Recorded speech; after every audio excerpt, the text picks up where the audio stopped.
ask you to be patient with us. We know that you're donating all your money to the legal fund. You're living without electricity, sold your furniture, you're living on the floor. We ask you to be patient. We ask you to be patient until. Come here, Susie. Come here. Come here. Come here. Come here, baby. I love you. I love you. I love you. I love you. Blah, blah, blah, blah. They just changed my dress. She just changed her beautiful, beautiful dress. What is that? What is that on your? What is that on your dress? Mickey Mouse. Mickey Mouse. Okay. She loves pink. We're here. We're live on YouTube. We're live on TikTok. We're gonna have a conversation. We've got our beautiful, beautiful cup, and the keyword is alleged. We got Susie here. Can I write? Of course, you can write. We have our beautiful apple. Hello. Oh, look, look, look, another baby. Like I'm not a baby. That's a hubble. That's Susie. That's just Yeah. Yeah, she's drawing a picture. We have our beautiful cup. And we've got a history with this cup. And if you know, you know. The keyword is alleged. It's a beautiful cup. It's part of our podcast. Not another boring podcast. Now, this cup is definitely stolen. I stole this cup from Elaine's office. I mean, I don't know if you can say I stole it. She gave me this cup. I mean, is she gonna write a motion that I stole a cup? Probably. Where it's yet to be found out. She's gonna say Amar stole a cup from my office, And he admitted to it. and he admitted to it on the live. So we have this cup. You know the jail's watching. I mean, we have a lot of friends that are correctional officer at the jail that are going up to my brother and they're telling my brother that we're watching your body cams, your evidence on the internet, and we are sorry that we thought you were guilty. We're watching your bald brother. This is exactly what they tell. I swear to God, this is exactly what they come up to my brother and they tell him. They tell him we're watching your bald brother. Is he the younger or the older? Release all your body cam, and we're sorry that we thought you were guilty. Hey,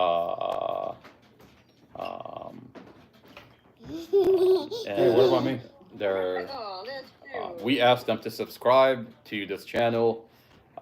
The money that is used to subscribe to this channel is donated to Mustafa's legal fund. Mustafa now has a lawyer, and we're collecting money so that way we can secure that lawyer and Look at Susie. bring Mustafa home. I drew a Oh dog. man, you missed it. You missed it. There, Casey put a beautiful like there was like a doll that came on that I screen. saw You saw it. She's like, oh look. What is this? There you go. What is this? it. So we have a It's a lot flower. of correctional officers inside the jail that are watching, and they're watching what this police department have done. Now they've lied, and they said Mustafa intentionally drove into oncoming traffic. Now we're watching a dash camera that shows that Mustafa did everything he can to avoid a vehicle accident. Now this is a dash camera that's it's been 2 years, and Commonwealth Attorney is hiding from the community.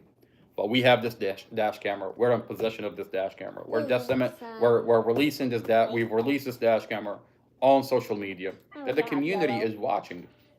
Just need to bring We my have clothes. body cams Let me bring where my the investigators own body cam. Now they concealed these body cams for almost 2 years.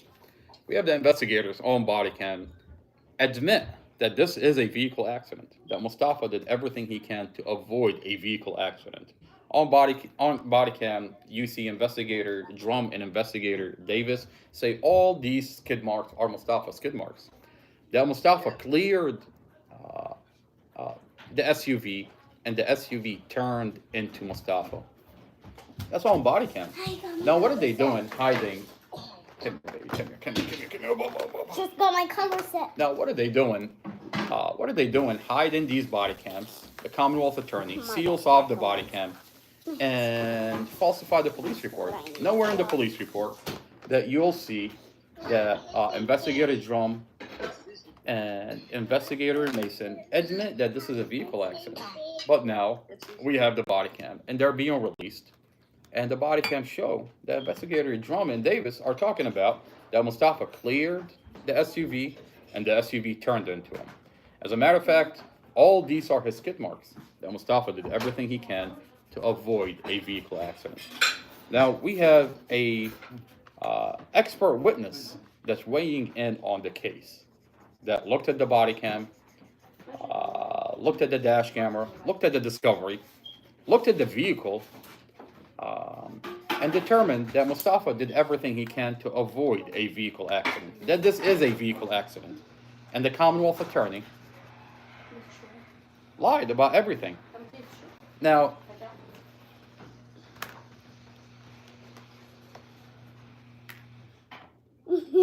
That's my little thing. I have an interesting comment from Kylie, 14-year-old Kylie, Dorothy's estranged daughter. The child that the police lied to and said that Mustafa done this on purpose, that Mustafa ran away from the scene, left your 5-year-old baby sister. That's a lie. We know that's a lie because Mustafa was helicoptered to the hospital. Mustafa was in a coma. And they lied to the kids and they said Mustafa ran away. Excuse me. Now, we have Kylie.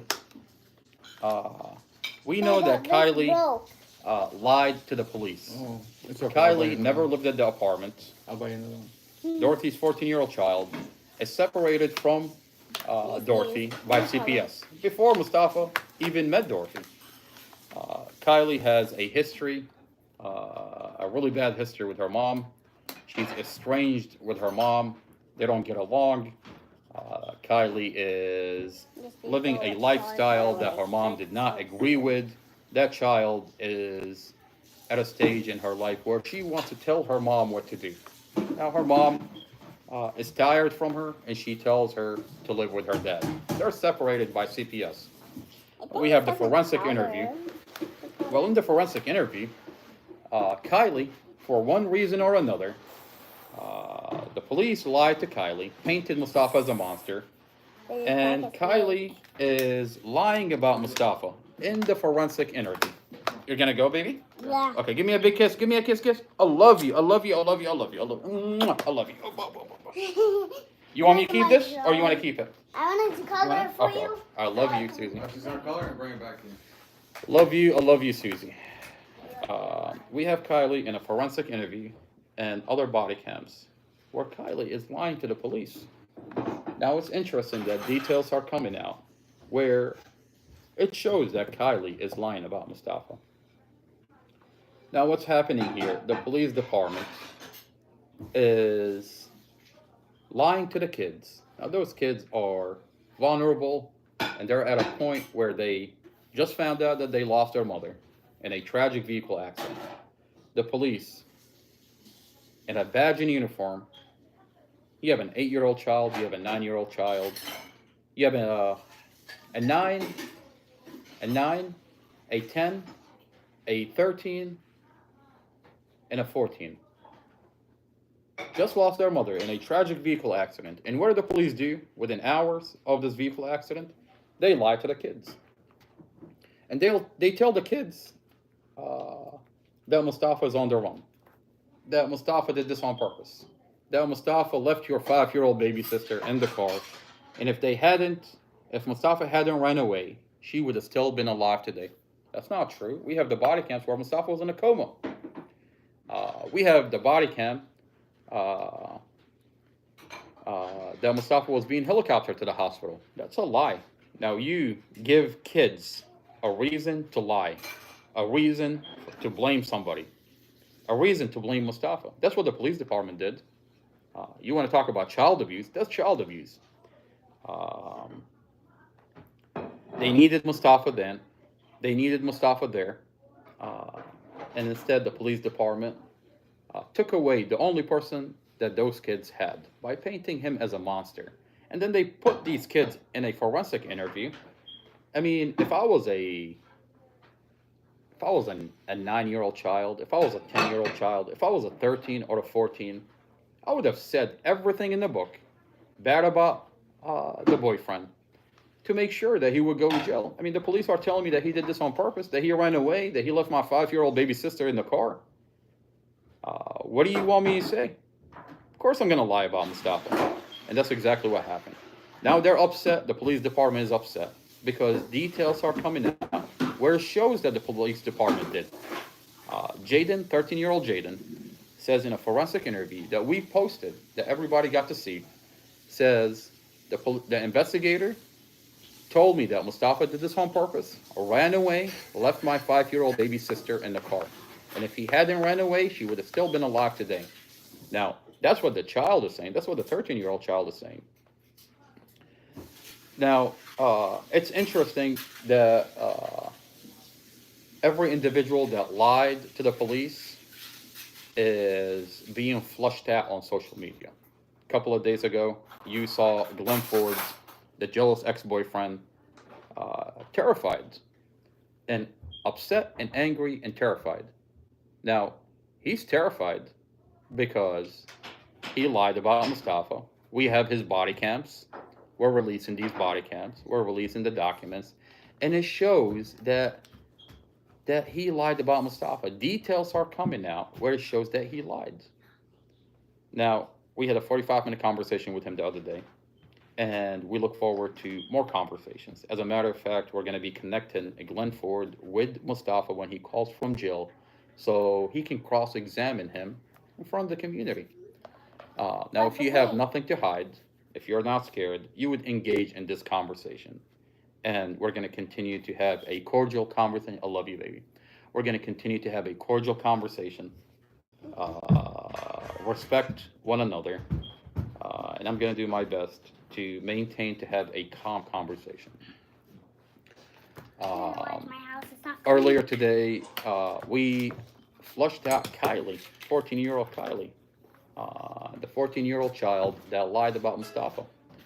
And she puts a comment on our page on a body cam where Divine, the ex-husband, says that Glenn Ford abused the kids. Glenn Ford abused Dorothy and went as far as threatened to unalive him. He was going to bury him right there. Now, Kylie puts a comment and says, Glenn Ford never abused anybody. Divine was never there. Nothing is falsified. Interesting. These are powerful statements, Kylie. In light of body cams that are out, we get to cross-examine what you're talking about on social media. The best is yet to come because we have your body cams, we have your forensic interview, and the question that we want to ask is, why did the police department redo your forensic interview in July? Now, we know that their police department is coaching you on what to say and what your testimony should be. We have details, we have evidence that you lied about Mustafa. You were never there at the apartment, but you sit there and tell the police and lie about the details in the apartment. You were never there. You're separated by CPS. And you pretend that you're a witness. How could you be a witness if you're not there? Now, we have Kylie at the pavilion. When Kylie showed up at the pavilion, my first impression was that this is a 14-year-old child that wants answers, that wanted to know what happened. I brought my mom to the pavilion, I brought my whole family, and we sat there for almost 2 hours having a conversation with Kylie. And I remember Kylie telling me, please don't record anything. And she made it a point. Mama. She cried. She cried, she hugged mom. Everybody saw a glimpse of the conversation. It was briefly on the live. And then we disconnected it because Kylie didn't want it on the live. She said, I don't want it to be on the live. I don't want it to be recorded. And at the time, I didn't really think, why is Kylie being, didn't want this on camera? Now, looking back at all of it and watching her body cams and forensic interview, now I know why she was there. The reason she was there is right before they redid her forensic interview. And she wanted, I remember, all she wanted was to look at the Google Nest so that she can go in and modify her story based on the Google Nest. Now, that's interesting. Well, unfortunately for Kylie, we have her body cams, we have her forensic interviews, we have the whole thing recorded from the pavilion, and we look forward to having a conversation with Kylie. We're gonna make Kylie famous, and you want to be involved in a case, you want to lie in a case. Well, there are consequences to you lying. Uh, Perjury, lying to police is perjury. Perjury is punishable by law. And the punishment is always equivalent to how much damage was done. Now, in Mustafa's case, he's been in jail for 2 years on because of your falsified statements. You lied. You manufacture probable cause. When you say that he abused my mom and you never seen him abuse your mom, but the police department run with it, that's creating probable cause. Now, we have evidence that are coming out that he never abused your mom. As a matter of fact, he loved your mother. Your mother loved him. As a matter of fact, your mother chose Mustafa over you because all you were concerned with is to do rugs, to tell your mom what to do. You think you're rebelling against your mother, against the whole entire world. You're a 14-year-old child that think the world rotates around you, that you get to tell your mom what to do. Your mama doesn't want to have anything to do with you. She sent you to live with your dad because all you want to do is do rugs. Get drunk, do rugs, and your mom was tired of it. She was moving forward with her life. She found someone that loves her, and you're not happy for your mother. Your mother did not want anything to do with you. As a matter of fact, she chose Mustafa over you, and that made you upset. That really bothered you. So what do you do? What do? You lie about Mustafa. Now, our question is, and it will be interesting to find out, what are we going to find out when we subpoena your cell phones and emails? Now, I have your phone number, the phone number that you contacted Investigator Davis. And we're going to make sure that that phone number gets subpoenaed by the police. Now, it's interesting to find out if you were in communication with the private investigators of the lawyer that was representing the police at the time. Well, you know that you're a girl that runs the streets. You're buying rugs, you're selling rugs. Um, that's the lifestyle that you're living. Now, we know you're in communication with an individual named Amy Hodgkins. Amy Hodgkins is on a body cam with investigator Drum 2 days into the vehicle accident, claiming to be a witness. But then Amy Hodgkins says that she took you in and she lets you live in her house. Now, Amy Hodgkins says she doesn't know your mother, she doesn't know your family, doesn't know Mustafa, but says that you should talk to Kylie. Now, my question is, how connected is Amy Hodgkins with the investigators of the lawyer that was representing the police at the time? Mustafa was in an active lawsuit against the police, and it only makes sense to assume and come to the conclusion that those lawyers had private investigators that were building a profile on Mustafa. I mean, Mustafa is suing the police, and the lawyers that were representing the police at the time, they have private investigators that are watching Mustafa in a relationship with Dorothy. They would get to know Kylie, Dorothy's estranged daughter that doesn't live at the house, that hates her mom, hates her new boyfriend because he chose because she chose her boyfriend over her.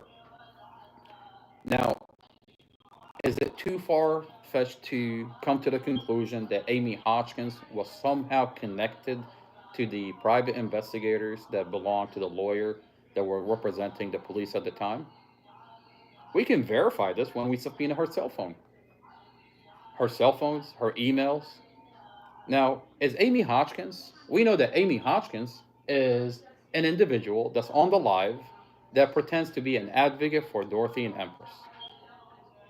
Now, she claims to be Christine Alcazai, that she's originally Hungarian, but we all watched it 2 days ago on another live claiming to be an Iraqi. Now, that's interesting because which one is it? Are you Hungarian, originally Hungarian, or are you Iraqi? You seem to be a chameleonaire. You pop up on a police body cam saying that you're Amy Hotchkiss. You show up on another live claiming to be Christine Alcazai. Is she Christine Alcazai? I mean, for a person that's terrified to open her camera, she openly tells people that her name is Christine Alcazai. Now, I'll tell you what's interesting is she also go by Christina Vila. Now, Christina Vila is an individual that came into our life during Mustafa's lawsuit and disappeared right after the vehicle accident. That's interesting. Now, those lawyers have individuals that will go out and pretend to get to know you. That's what private investigators do. Now, how connected is Amy Hotchkiss with the lawyer that was representing the police at the time? Those cell phones are going to get subpoenaed, emails are going to get subpoenaed, and we're going to find out if Kylie was in communication with individuals that were representing the police and in Mustafa's lawsuit at the time. Is Glenn Ford connected and was having communication with individuals that were part of Mustafa's lawsuit? I mean, we know that Glenn Ford charges disappeared, and he admitted that they disappeared. You can look them up, and you see that they disappeared. He's on here, and he is terrified to having a conversation. We asked him to join our conversation. We asked him to shed light on what is happening and what we're looking at on these body cams and the documents that we're having. We asked Kylie to join the conversation and tell us what we're looking at. Are we talking to a 14-year-old child that wants to know what happened? Or are we talking to a 14-year-old child that's already in communication with the police, with lawyers from the police, that have a vested interest to make sure that Mustafa is lied on? Details are coming out where it shows that Kylie is lying, that Glenn Ford is lying, that Amy Hotchkiss is not who Amy Hotchkiss is. Now, I'm coming to the conclusion that what we're dealing with, her name is Amy Hotchkiss. There is no Christine Alcazai. Christine Alcazai is a family. I bet you, if we look up Christine Alcazai, there is an actually Iraqi family with the name of Christine Alcazai. And I promise you, what we're going to find is we're going to find that Christine Alcazai and Aboud Alcazai actually do live in Pennsylvania, but it's not those people. This is just an identity that she stole to hide behind a computer and troll the conversation so that way she can get away with lying about Mustafa. You know, the best is yet to come with details. There are details that will come out from this investigation. And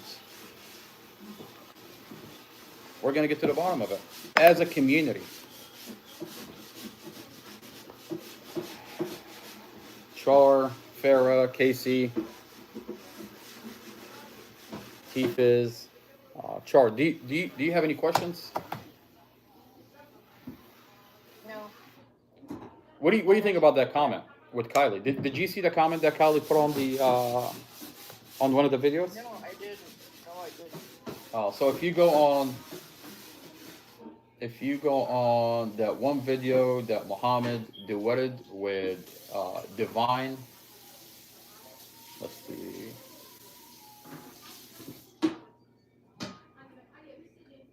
Let's see.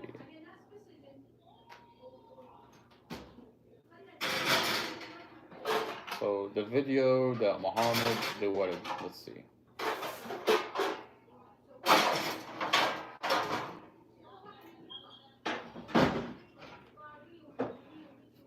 But Divine did make that comment before everything came out about Mustafa and the case and everything, wasn't it? Divine doesn't even know Mustafa. Never met Mustafa. Doesn't know Glenn Ford. Huh? He didn't know Glenn Ford. He didn't know Glenn Ford. He said He was abusing her because she called him. because she called him, she told him, and she apparently Glenn Ford knows Divine the same way he knows Mustafa. I mean he has he has the same anger that he has toward Divine, toward Mustafa. I mean, this is a specific kind of character. I mean, he said Yeah. that he wanted to unalive him and bury him right there. I mean, Mustafa talks about his door handle, the chrome on the door handle is missing the day before. Now, we find out that the brake didn't work. Is it too far-fetched to say that you tampered with Mustafa brakes? I mean, I'm studying your personality. So far, I have the ex-husband say that you threatened him, and you were gonna bury him right there. You threatened me that you said you blocked out, and you were coming up on my cargo van with two people to cause harm. Now we as a community are watching your personality openly make threats to cause harm, and if I was the police department. You talk about probable cause. 100% that's probable cause. You have someone that's invested in hating Mustafa. He hates that his girlfriend moved on. He's watching his girlfriend. He's watching her new boyfriend. He has a history that he's comfortable with threats and carrying out threats and telling people where he's going to unalive them. He's in the business of selling and buying drugs. He walks around with a firearm. Now, you don't have to take my word for it. Just look his name up. He has charges with firearms. He has charges with drugs that the Commonwealth Attorney mysteriously just made them disappear. Okay, and now we're talking about a vehicle that got involved in a vehicle accident where the police department mechanic inspect the vehicle and find out brake failure. Is it too far-fetched to say that the person that's watching him has something to do with his brake failure? That's not too far-fetched to say. Now, we know from Glenn Ford's conversation with Investigator Davis that he told Investigator Davis that I got a text message from Dorothy that says, I love my new boyfriend. Leave me alone. Leave us alone. And he interprets this that Mustafa is the one that's texting him. That he tells Investigator Davis that we've exchanged words. No, Which one? he didn't call. No, he didn't call yet. Is it خبر هذا؟ Yeah, he calls on this. He said, I've exchanged words. I let him have it about himself. You've never talked to him. You say that you've never talked to him. And you tell Investigator Davis that the way you talked to him through Dorothy's cell phone, that he texted you. And then when you elaborate on this, you say, no, Dorothy's the one that texted me. In reality, what is really happening here is Dorothy is telling him, leave me the fuck alone. I want to move forward with my life. I love my new boyfriend. Leave us alone. But he doesn't want to let it go. He's watching his girlfriend. He's watching her boyfriend. He hates The idea that he can't have her, and he's filled with anger, that he is invested. Now, a tragic vehicle accident happened, and the police have an obligation to filter out the bullshit. Instead, they sit there and entertain a conversation with Glenn Ford and treat him as the main witness. When in reality, what he's talking about, he says, I'm never there. I've never seen him abuse Dorothy, but this is what I think. Now, what you think is because you are a jealous ex-boyfriend. You never saw anything. Now that the details are coming out, he's upset. He's terrified. 2 days ago, he's on here, and if for 45 minutes, and when you listen to what he's talking about, he wants to be validated by me. He wants to tell me that he's not scared. For a guy that said, I'm not scared for 45 minutes, you sure sound like you're scared and terrified. But terrified as what? From what? You're terrified because evidence is coming forward that it shows that you lied about Mustafa, that this was a beautiful relationship. And you don't have to take my word for it. I have the Google nest inside the apartment that shows it was a beautiful relationship, and that Glenn Ford simply lied about Mustafa. I mean, really, when you watch that body cam with Investigator Davis, you don't really need to look at that Google nest. You can just see how he's lying about Mustafa. Nothing he says makes sense. I mean, to sit there and say, I've exchanged word with Mustafa, and then say, no, I didn't really talk to him. I got a text from Mustafa. No, it wasn't from Mustafa. It was from Dorothy's cell phone. And in the text says, Mustafa says, I love my new boyfriend. Leave us the fuck alone. And then he says, wait, that's Mustafa saying this. When in reality, Dorothy is the one that's telling you, leave me the fuck alone. I love Mustafa. Yep. It's so ridiculous that Investigator I heard a Davis, comment- yeah. I heard a comment made by them over there, and it was said that you show the Google Nest, but you only show the part you want them to see. Now, Yeah, it's interesting. right. Well, it's interesting that Christine Alcazar says that when I have a recording of her saying, I watched all the Google Nests, I read all the Discovery, I watched the dash camera, I heard and that too. this is a vehicle accident and Mustafa loved his family, and the police falsified the police report. Now, are we talking about the same person that is saying this? It's one thing if I don't have your conversation recorded that you said that I sent you all of the Google Nest, that you watched all of the Google Nest, and now because your identity is being doxxed on the internet, that you are a witness that lied about Mustafa, turn around and say that this community is watching this bullshit unravel itself. It's getting to a point that you can't get away with lying. That this community is waking up to the bullshit.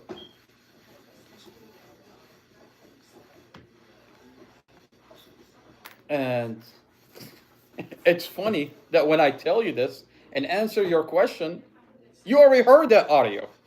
you know that it means that this community is getting to a point that we're all watching this bullshit together. And we're gonna get to eat our dinner on this live, on this beautiful podcast. There's nothing more beautiful than a podcast that you can eat. Well, Char, where are you? Okay, you're across country. You're like, I'm not cross country. I'm only across the lake. Char, where are you located, by the I way? think that's a lake. Where? Michigan. Michigan. Michigan. You know where that mitt that you wear when it's cold? Which part? What part of Michigan are you in? The Upper. upper. Not Okay. the upper. Okay. Did you guys get a lot of snow or no? Yeah, we got about 2 foot. Oh wow, Got about that's today. a lot. It's beautiful that you can eat your dinner on this beautiful podcast.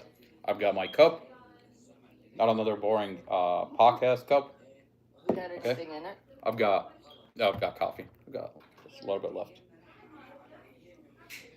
I've got an apple that we're gonna eat later throughout the podcast, and this is gonna be a theme for the podcast. Take a bite out of the apple every time you're making a conversation. I've got my water. Got my beautiful mic. Got my beautiful iPad. We are good. I'm really happy that I flushed out Kylie. I'm actually looking forward that Kylie comes in here and have a conversation with us. We're waiting for Glenn Ford to come in so we can continue to have a conversation. We're gonna have Glenn Ford have a conversation with Mustafa while Mustafa calls from jail. And there's nothing more beautiful than have Mustafa cross-examine Glenn Ford. Have Mustafa cross-examine Kylie. I mean, we want to get to know as a community. When we want to get to know we want to get to the bottom of it. Yeah, Glenn knows him so well, and Kylie knows him so well. You know what I find interesting? For a person that knows so much about Mustafa, Glenn Ford tells you, I've never met Mustafa. I've never talked to Mustafa. But you're watching Mustafa. I mean, in what world do you have your ex-boyfriend watch you so well? And the police sit there and use you as the main witness. That doesn't make sense. The police department looks like they have a vested interest to use the people that hate you because it's like they're not running an investigation. This is not an investigation.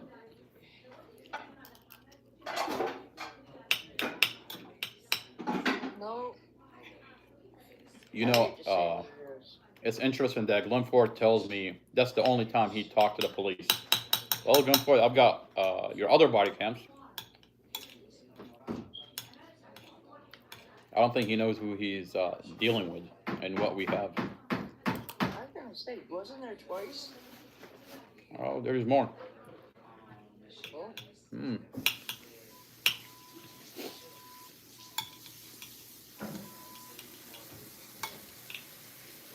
You know, we continue to. We're building. We look forward to have more conversation with Glenn Ford. He said every time I'm trying to chill, I hear my mouth in your mouth, but my name in your mouth. He's pulling a Will Smith on me. Keep my my name out of your mouth. Missy's eating with you. Missy, hello, hello, hello. Missy, come on up. She's eating with you.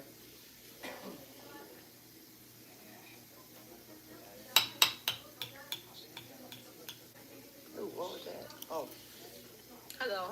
Missy, hello, hello, hello. How are you? Doing all right, hanging in there. Did you watch the Glenn Ford get cross-examined? Yes, I did. What do you think?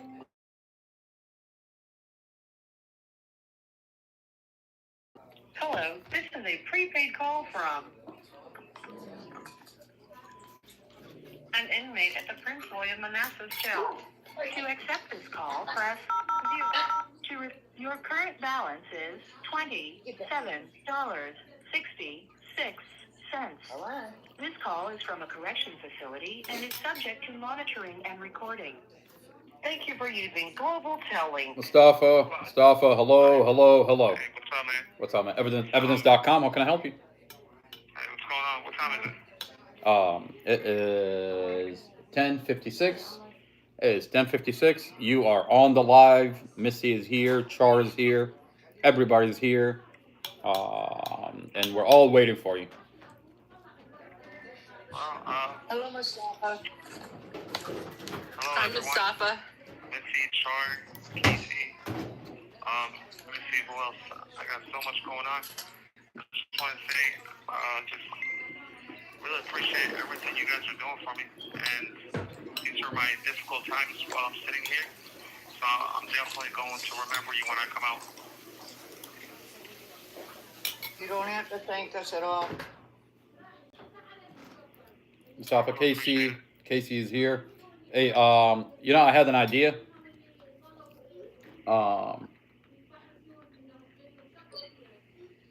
Hey, Mustafa, Casey is here. Oh, Casey. Hi, Mustafa. Hello, Casey. Hi. How are you? How are you? I'm just hanging in there. Everything's good so far. All these correctional officers are behaving, so things are good. And what's That's good. nice is that That's good. we finally we're getting closer and closer as we unravel what's really going on. We got Stephanie Claiborne Drum, the police officer, the lead investigator's wife, who's on body camera, who's claiming to be this Kate person online. We just matched her voice. Wow, that's incredible. We have Amy Hodgson, who's claiming to be Christine Alcazar. Like, these individuals are stealing identities. They are concealing who they really are.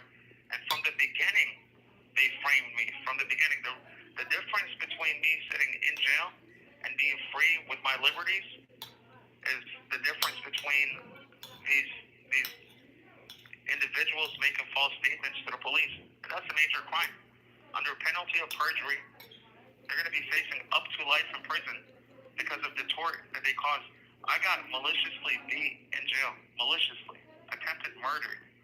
Like, they attempted to murder me in here. Left me to die in my cell. And I'm sitting here till this day. I have medical issues, but I'm standing strong because I pray every day. I pray 5 times a day. Diligently, consistently, with all due faith.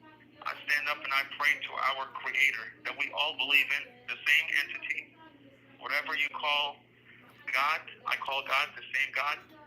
You can call him Buddha, you can call him Jesus, you can call him Allah, you can call him whatever name you want to call him.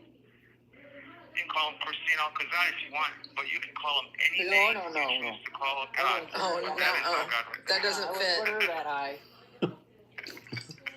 Hey, Mustafa. I just wanna say Mustafa, that- yeah. I love you, man. No, I'll just you go ahead. Huh? No, you go ahead, man. You go ahead. I don't want to cut you off. I was just trying to say that I pray every single day, and I pray the truth comes out. I'm sitting here from the beginning, almost 2 years, just sitting here in solitary confinement, and I'm thinking, like, why am I sitting in a small cell, window covered, and getting choked out on a weekly basis by people that I don't even know? Why do they hate me so bad? Basically, there's a title put on me, a murderer. I don't know these allegations, but now that the truth is coming out in increments, once you connect all the dots, you're going to find out that you have the real criminals out there on the loose. You have Glenn Ford, you have the neighbor, Kim Coleman, Tanisha Coleman, or whoever that person is, Nene.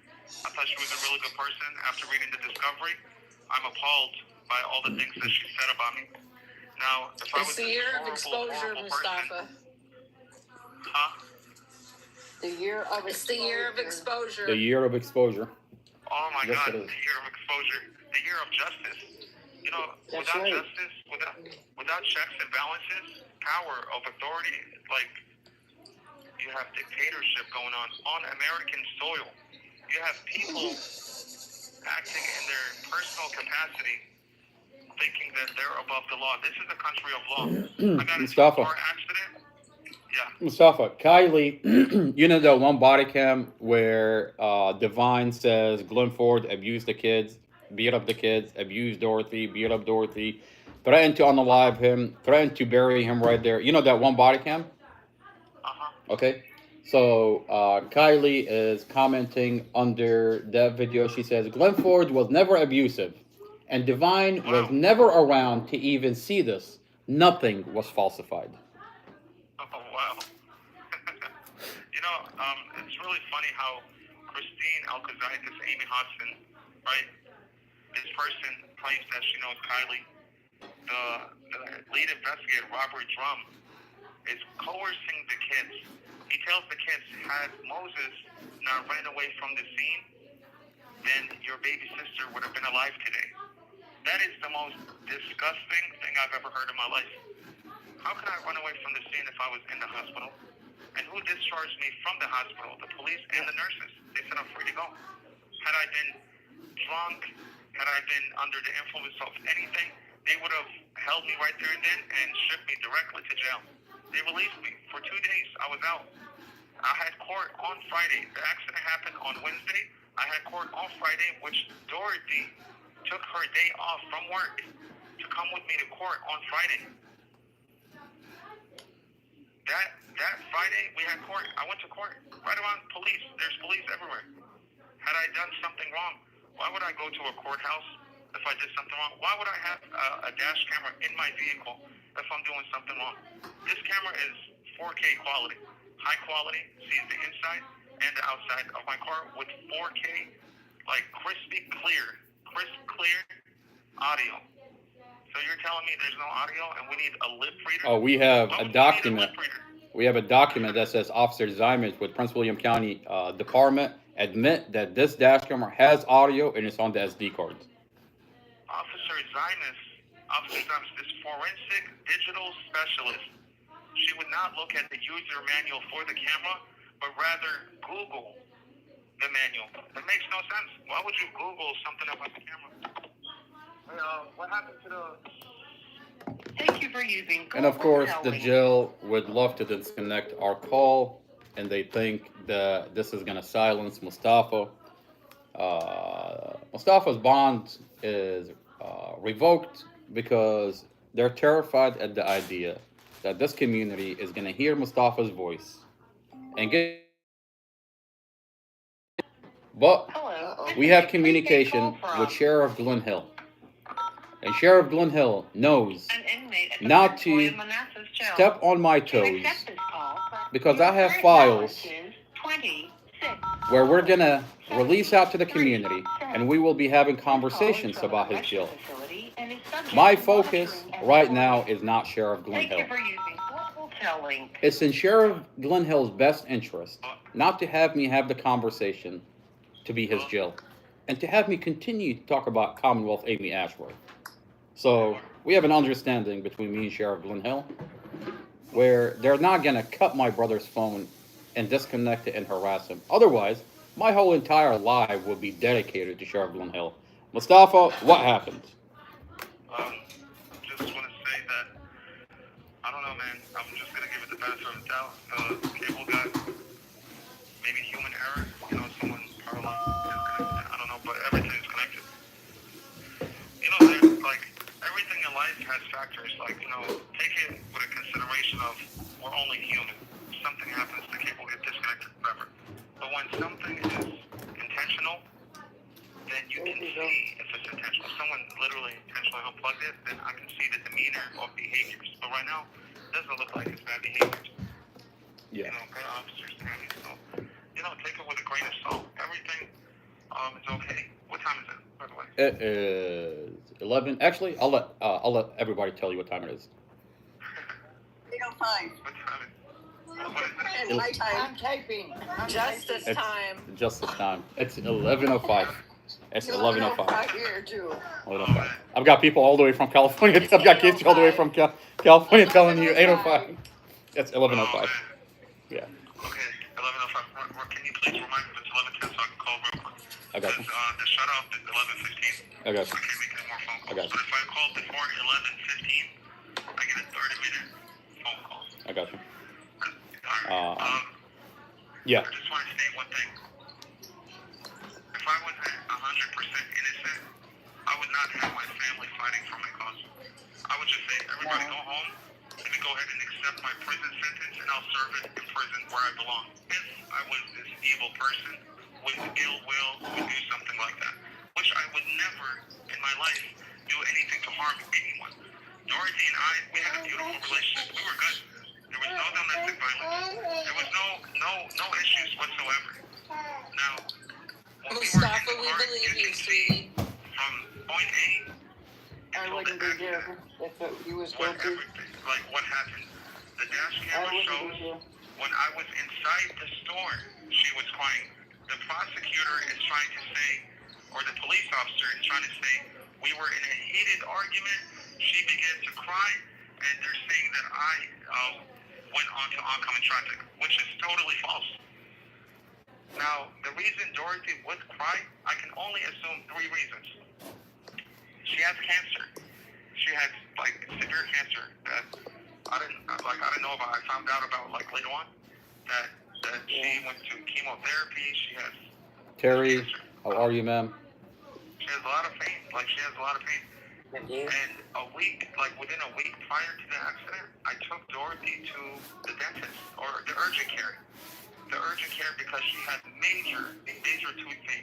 I don't know if it was an abscess or whatever that was really hurting her, that I couldn't take her anywhere other than the urgent care. Took her to the urgent care, and she still has pain in her tooth. And most importantly, she would be crying about her mother. It's her mom's birthday. It's her mom's birthday. Now, I find it interesting that when Investigator Drum is narrating the dash camera, he combines the facts. He combines that when Dorothy was crying, and he makes it look like that she was crying, and then you went into oncoming traffic. When in fact, that Dorothy cried when Mustafa is inside 7-Eleven. By the time he comes back, he didn't even know Dorothy crying. The dash camera showed that all of a sudden Dorothy began to cry, and then by the time Mustafa comes back from inside 7-Eleven, Dorothy stops crying. But a Drum lied. She didn't want you to notice that she was crying at all. I had no idea until like recently. Like now they're telling me like what's going on. And I'm like, when was she crying? When is she crying? What is this crying? Like I'm recently finding out. My lawyer wouldn't show me the discovery. My lawyer would not show me the dash camera. They won't show me anything. It's been 2 years. It's been 2 years, and you have a pretrial detainee at a county jail that has not looked at the discovery. Mustafa has not, till today, looked at even the dash camera. Now, you want to tell me that you're going to put a pretrial detainee in a county jail and not have, and charge him everything that you're charging him, and not have him examine or look at what you're charging him with? How is that legal? You put him in solitary confinement. You take away his bond. You give him a bond, but you take it away because you're terrified that he's going to come out and this community is going to hear what happened, that this investigator lied, falsified. They're terrified at the idea. Well, I hate to break it down to them. Mustafa's voice is out in the community, and his body cams and evidence is released, and there's nothing they can do about it. No, I really appreciate all of that, and I would never hurt anyone in my life. I can't go to sleep knowing that I walked to a store, knowing that there's a homeless person sitting right there, and then I just walked consciously knowing that there's a hungry person, and I went home and I'm eating. I can't continue with my life knowing that. So what I do, I make sure that I do my best to feed that person, or at least see if someone else can help that person. That's what I do in life. They're over here accusing me of a heinous crime that I would never, that does not fit my character. Everyone knows what kind of person I am. I wasn't born last night. I was born at night, but I was not born last night for someone to think they could just frame me, lock me up, and throw away the key. That is just unheard of. I'm a prisoner of war. That's how I'm being treated. And this is an uphill battle, but I promise you we're going to win at the end, because I promise you I did not have any ill will. I did not intentionally do anything. This is an accident, not in my head. I'm trying to move over to the right. The vehicle on the right would not let me go in. In front of me, there's a median, and I'm in a dangerous situation. I see cars coming towards me, and I try to get out of the way. My brake is not working, and like just in a split second, just everything. I lost my family within a blink of an eye, and I'm sitting here grieving. I am crying my heart out, and then I realized that there are people calling me all type of names because I'm crying. I'm not crying because I am not masculine. I'm not a man. I'm crying because I lost dear loved ones that are so precious to me. You know, Empress and Dorothy, they're not just like I just didn't just meet them in the street. I built a foundation of a relationship. Now, Empress, this little girl, she's basically fatherless, living in a Motel 6 in a really bad environment. And I literally made sure that she has her own space in an apartment where she has her own toys, her own crib. She has a TV, the PlayStation 5. When the boys are playing, I tell all the boys, please, everybody get out of the way. Let the princess come in and let her do what she does. Like, let her play. Mustafa, it's 11, I stayed 11, 12. The cutoff. Then call- You wanna call back? Okay, sounds good. Yes, please. Okay.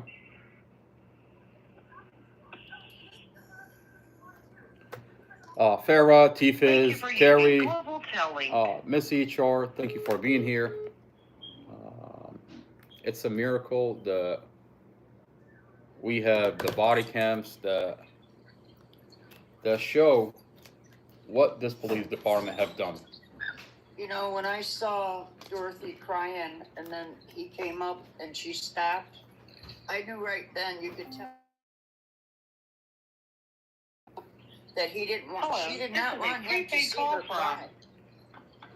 You know, She did not want him to see her cry. An inmate at the Prince William Manassas you know what's jail. disturbing To about accept this call, the press whole entire zero. thing with Your current Dorothy balance is crying in the car is the fact that when you listen to the conversation between Mustafa and the investigator, this investigator flat out lied about the dash camera.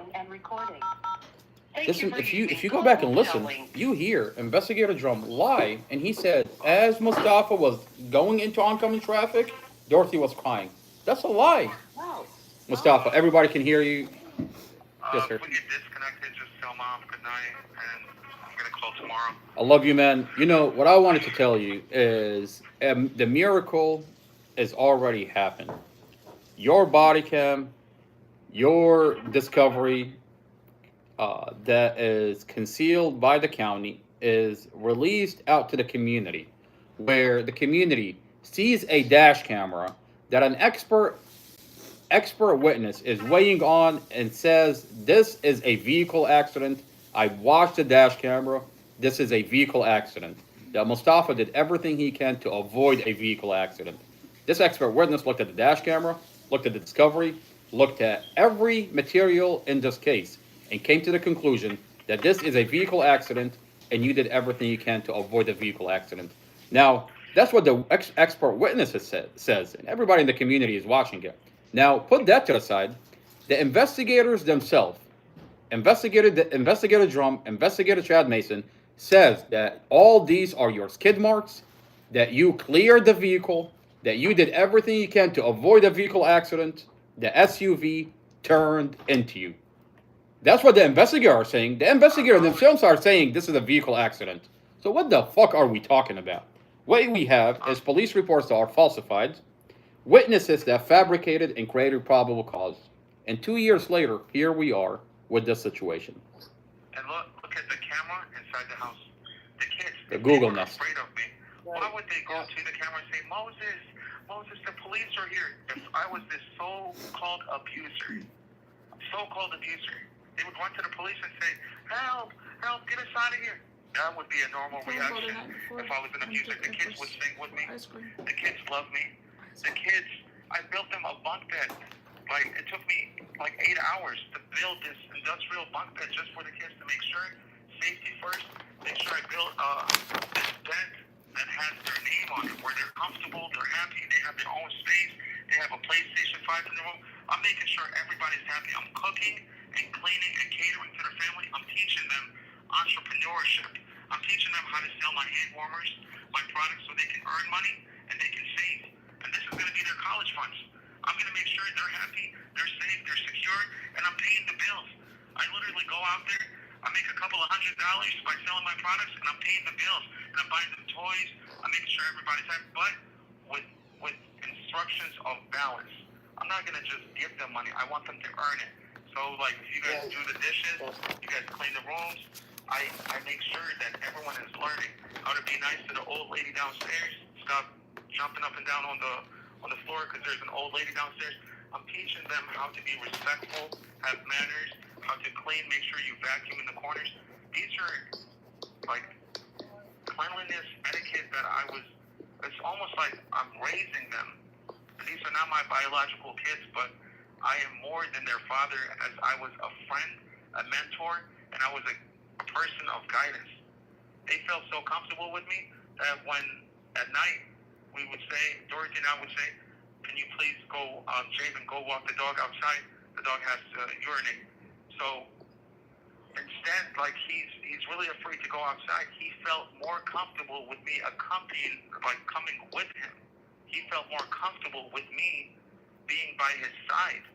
If I was this so-called abuser like they're painting, they're really trying to tarnish my character. I would never in my life harm anyone. They're not going to get away with it. Everything is being released. The community, I find it's a miracle when we sit here where you get to tell the community the details of what is happening. And at the same time, the community is watching your Google Nest, your body cams, your documents that are sealed by a county. Now, it's disturbing to have my brother sit in solitary confinement where it's been 2 years. To this day, he has not seen the dash camera, the documents, the evidence. How could you charge a man how could you charge someone, put him in solitary confinement, don't let him access to anything? How could my brother defend himself in solitary confinement when you're not showing him anything? How is that legal? No dash, he can't see the dash camera till today. He can't see the dash camera. He can't see the Google Nest. He can't see the Discovery. He can't see the documents. He can't see anything. As a matter of fact, they're blocking any effort to examine the evidence.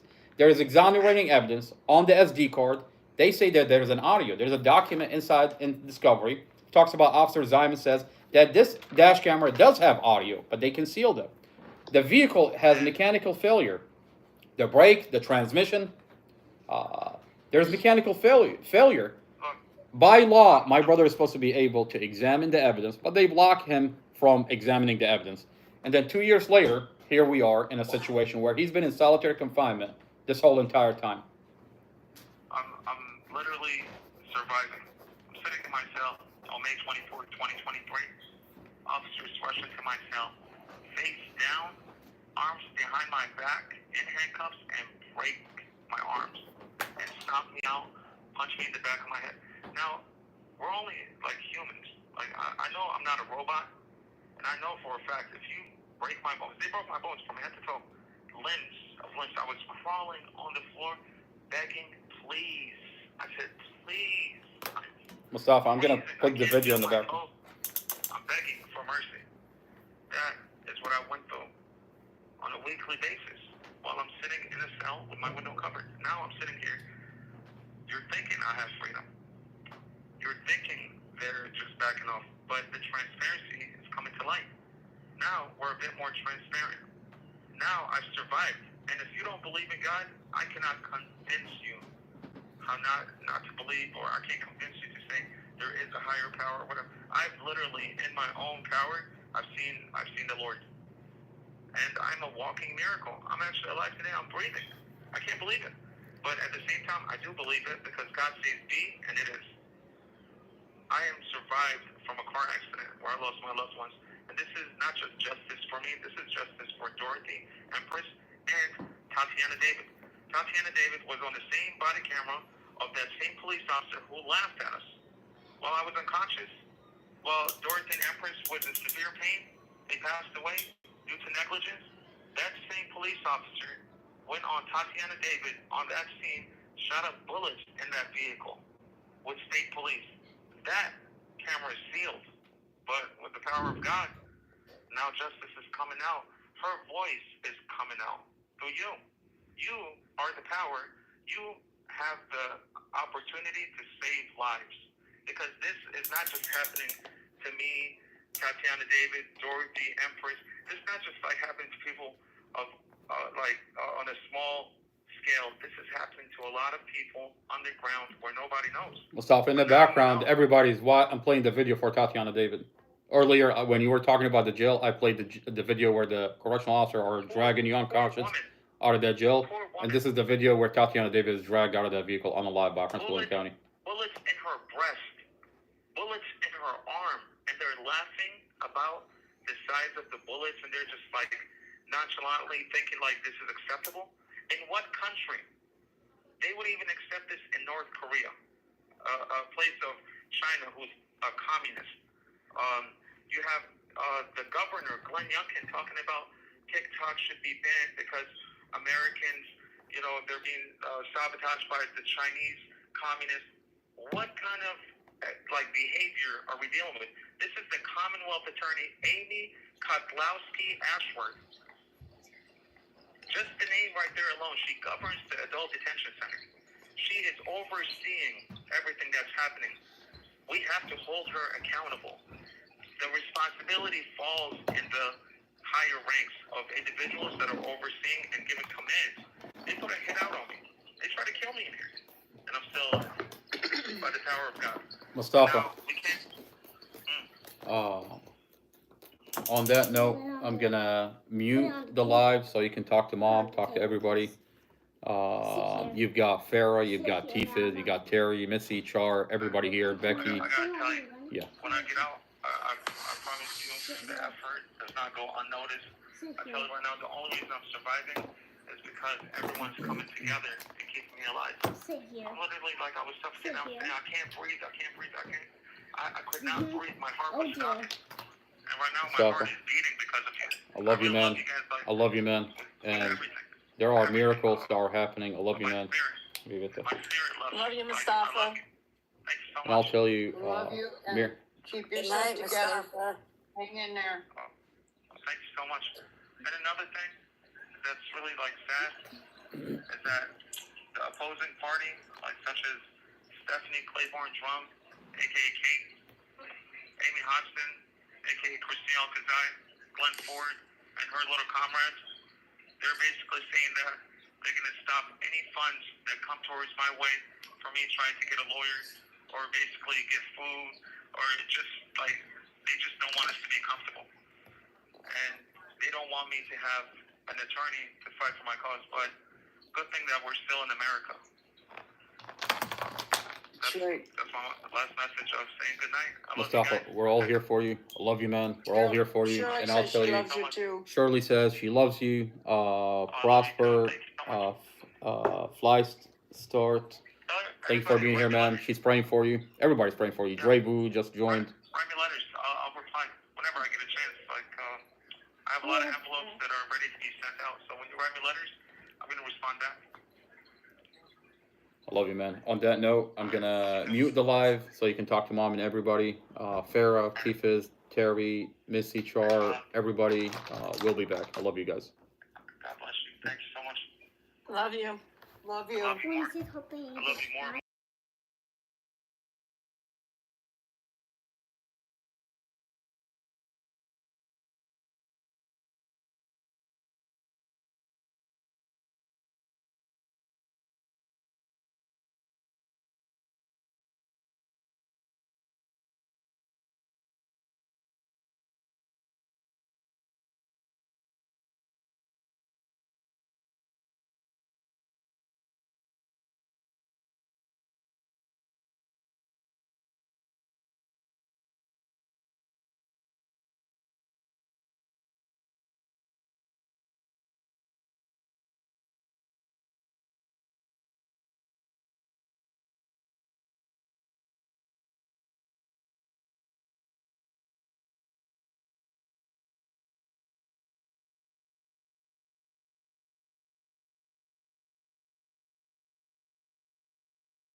Oh no, Missy. no, he's up here. Char, Oh, Finally, the Dre. rock has come.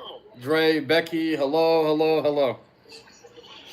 Amar, I meant to call you today, but I didn't call you. You meant to call me, but you did not call me. Yeah, we have to Well. talk about something. Well, we're here. Let's talk. he wants to talk about whatever comes up.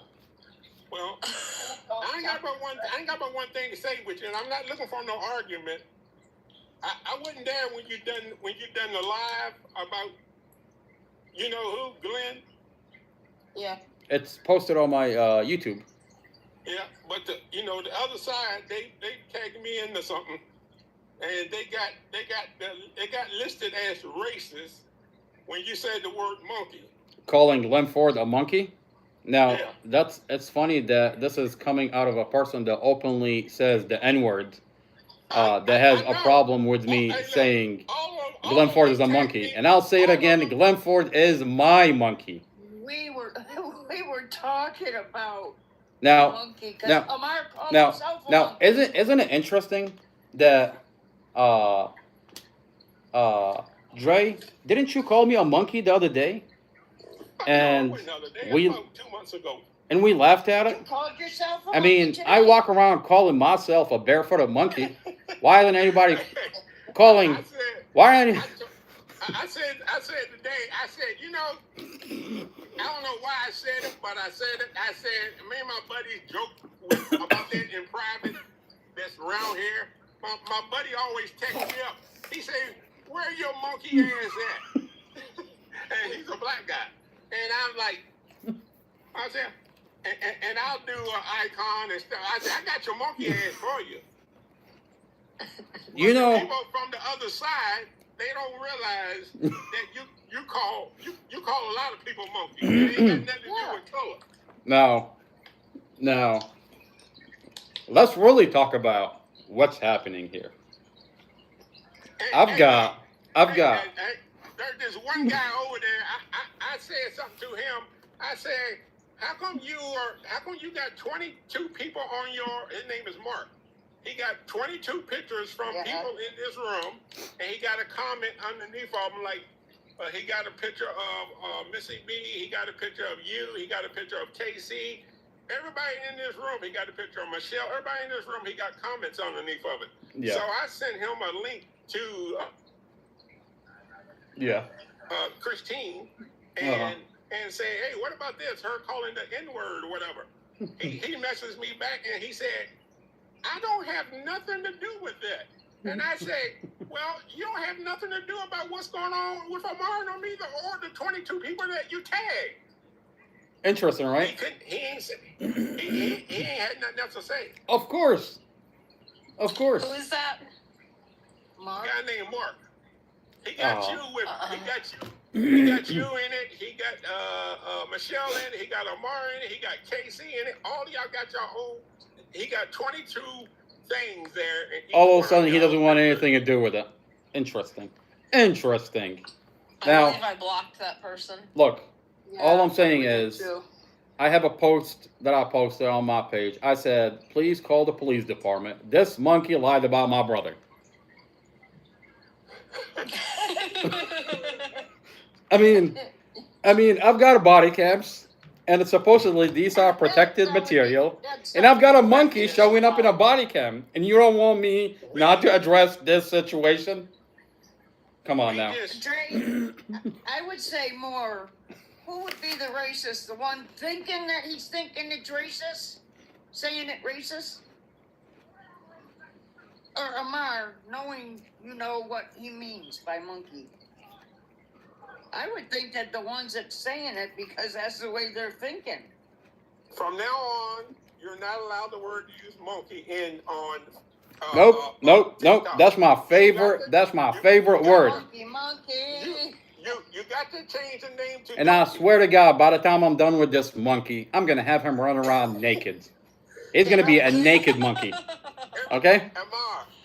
I mean, that could everything else is- that could possibly happen because the man is so upset and so he says on a podcast, if you listen to it, he says every time I'm trying to chill, My name is in your mouth.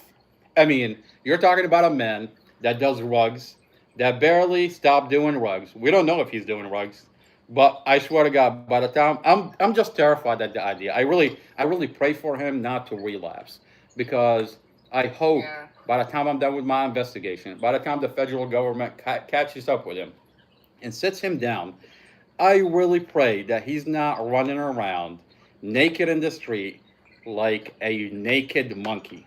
I mean, can you imagine if the FBI finally sits down with him and he's like, I falsified the police report. I'm like, God damn. You were a barefooted one.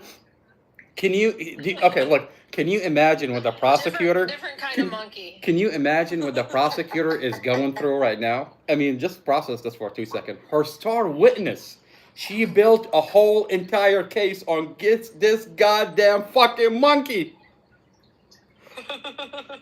The whole case is built on what Glenn Ford said. And now she's got her star witness getting cross-examined by one barefooted monkey is cross-examining another monkey. Now, you want to tell me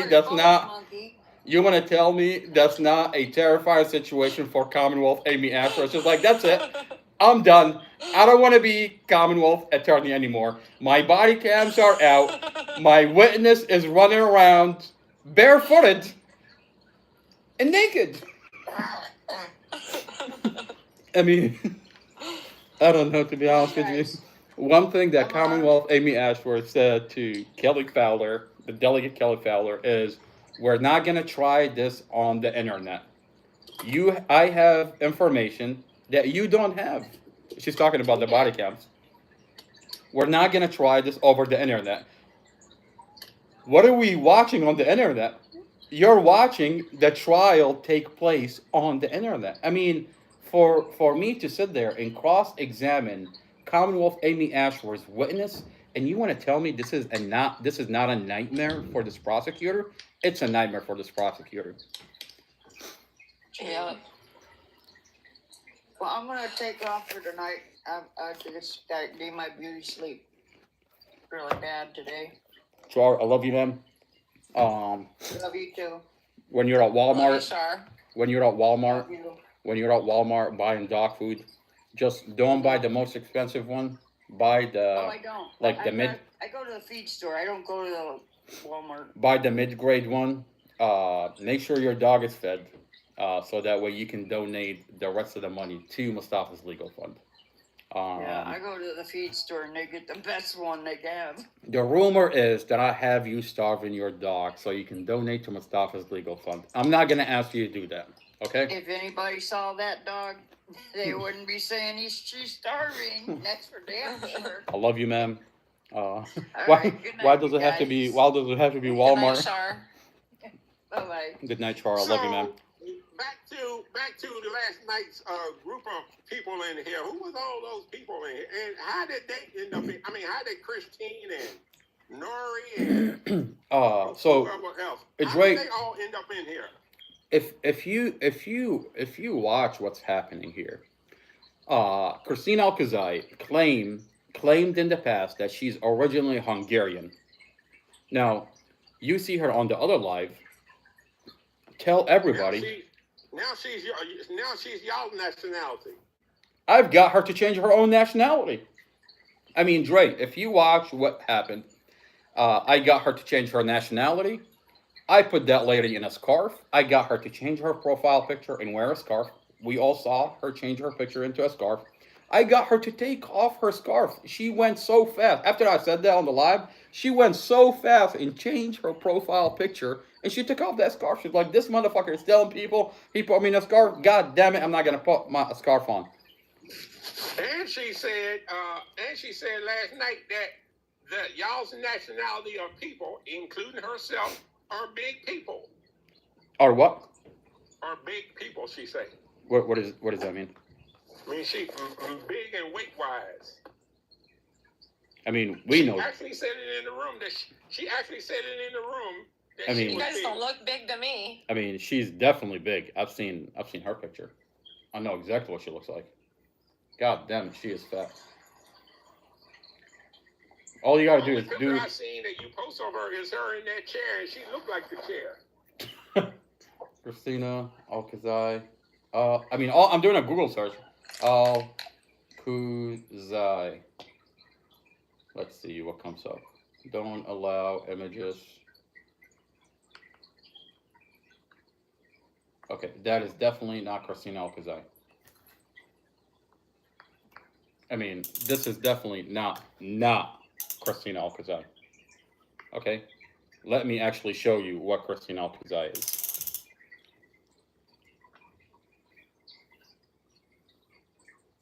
Oh, I spelled it with a K. It's a CH.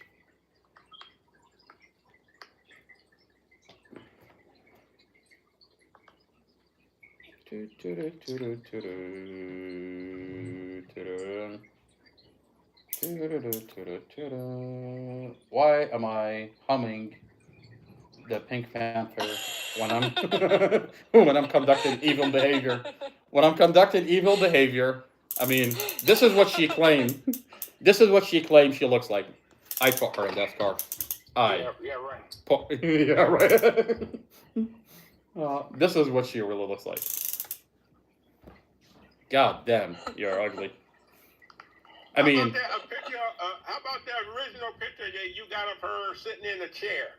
the original picture. Oh God, Dre, you must be into fat girls. You really want to see that?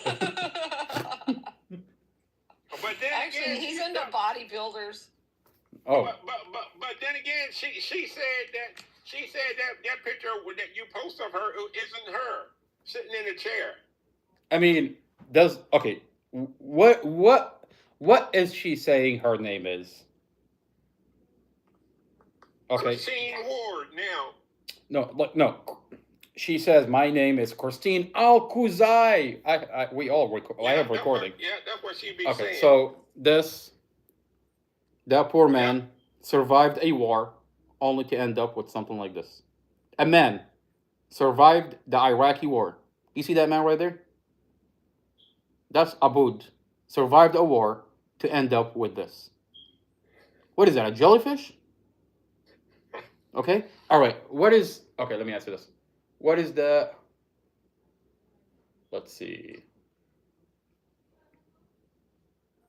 I mean, what does it say right here? Abdullah Alcazai, right? Christine Alcazai. You see Christine underneath it?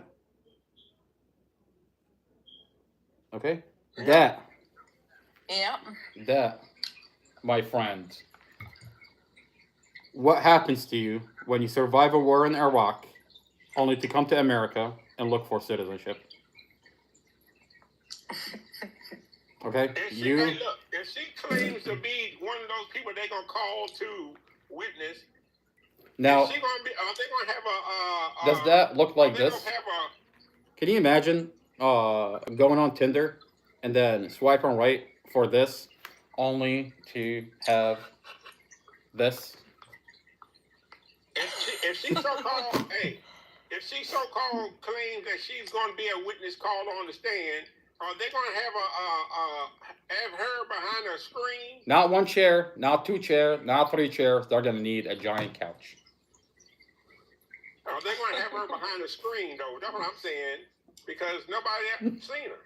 Well, apparently we have her body cam. We're going to listen to that body cam. And you tell me that's not Christine Alcazai. Missy, you heard, oh my gosh, the video that my brother Mohammed made with Kate, Stephanie Claiborne? No, I didn't hear it. Oh my God, the video, it showed that you liked I it. mean, I saw it. I didn't have time to look at it because I worked hard today. I got you. I got home late and then I had to eat. I haven't seen And then I came on here. Okay. I'm gonna play for everybody.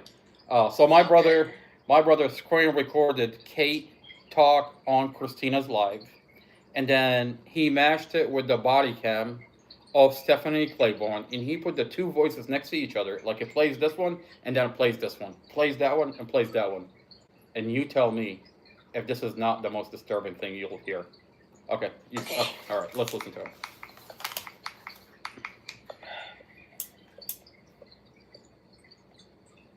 Could you imagine? Oh my. Oh my gosh. Oh my gosh. Could you imagine? Oh my gosh. Could you imagine? Oh my gosh. Oh my gosh. Oh my gosh. Could you imagine? Oh my gosh. Could you imagine? Oh my gosh. Oh my gosh. Oh my gosh. Could you imagine? Oh my gosh. Could you imagine? Oh my gosh. Let that settle in for a minute. Oh my gosh. Let it. Oh my gosh. Could you imagine? Oh my gosh. Could you imagine?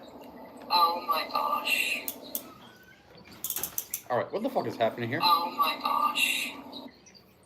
Kate? Hi, Kate.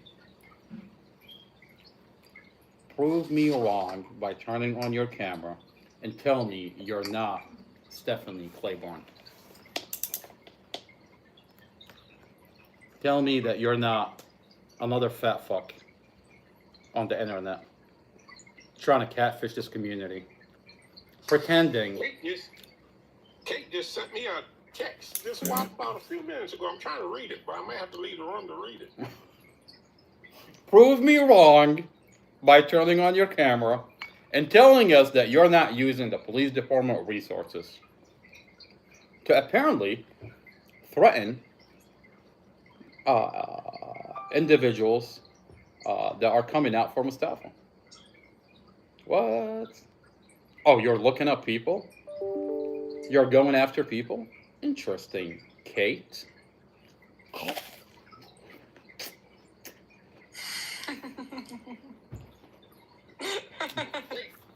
who was it? Kate, who was it? She might have been under another name last night. Who was it? Nori and one star MOTOR What? or whatever, OL or whatever. She asked me what my house looked like. Don't worry about you telling her what your house looks like. You can promise that she's using her husband, Investigator Drum, to look you up.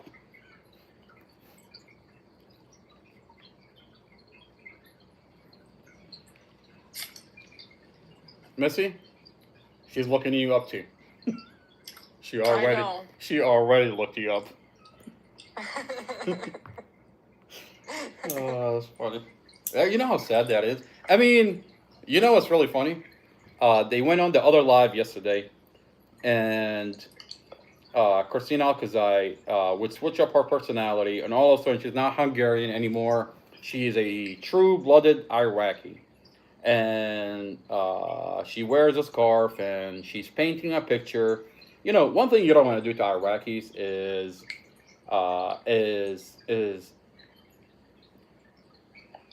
you know,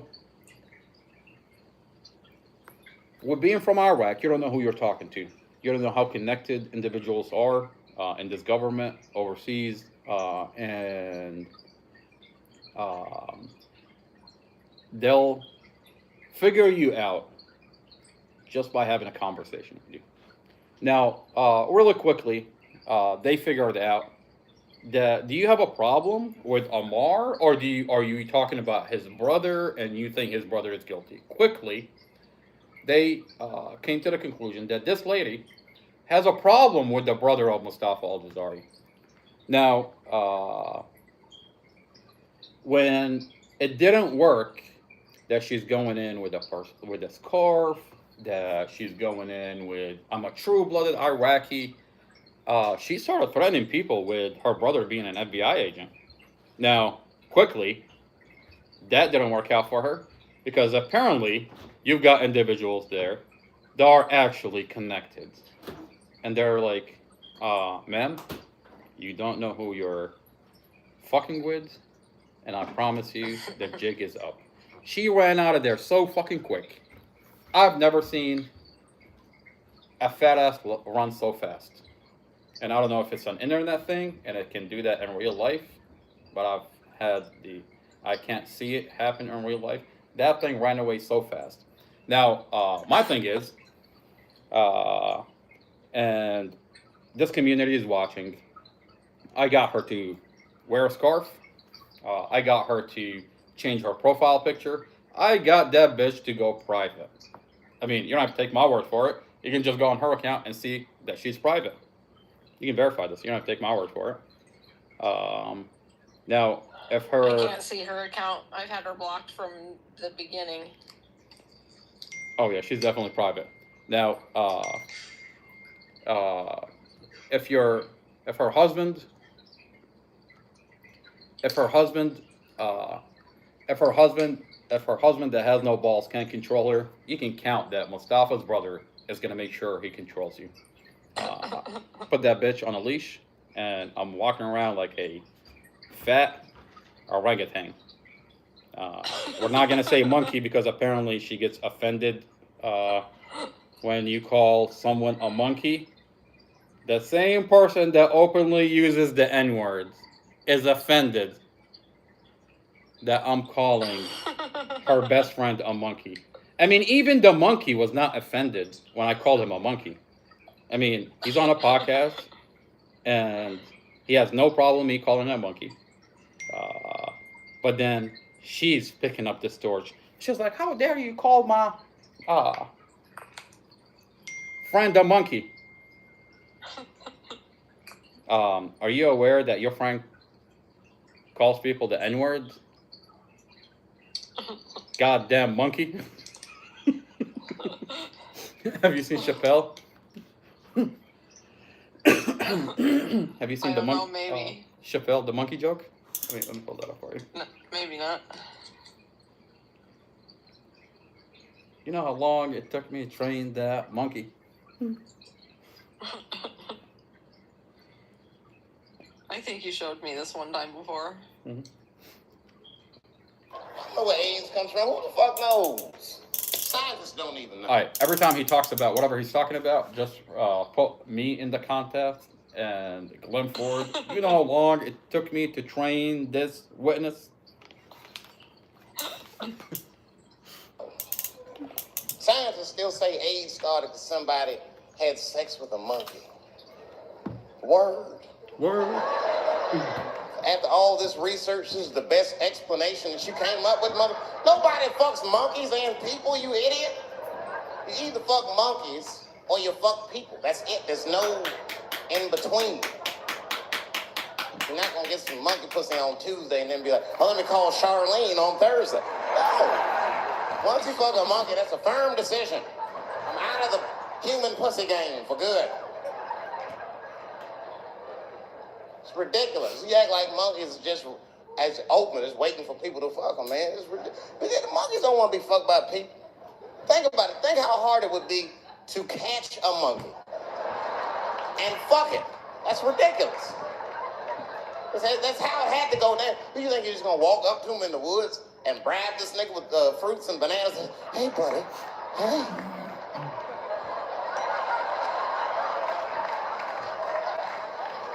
Yeah. There you go, buddy. Yeah. Yeah. There you go, your big bright red ass.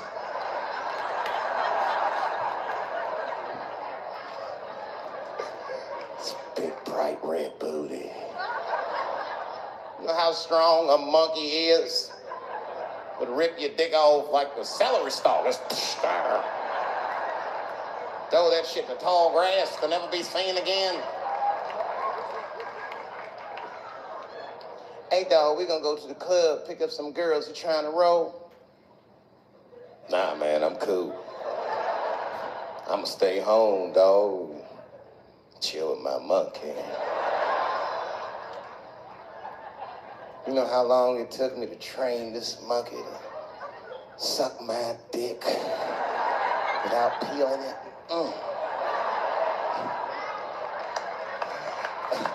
Last night, Chim Chim jerked me off with his feet, nigga. Only a monkey can show you that kind of love and tenderness. So y'all can keep fucking these people if you want, niggas. More monkey pussy for me. Hooking up with an orangutan next week. That's all I fuck is chimps and orangutans.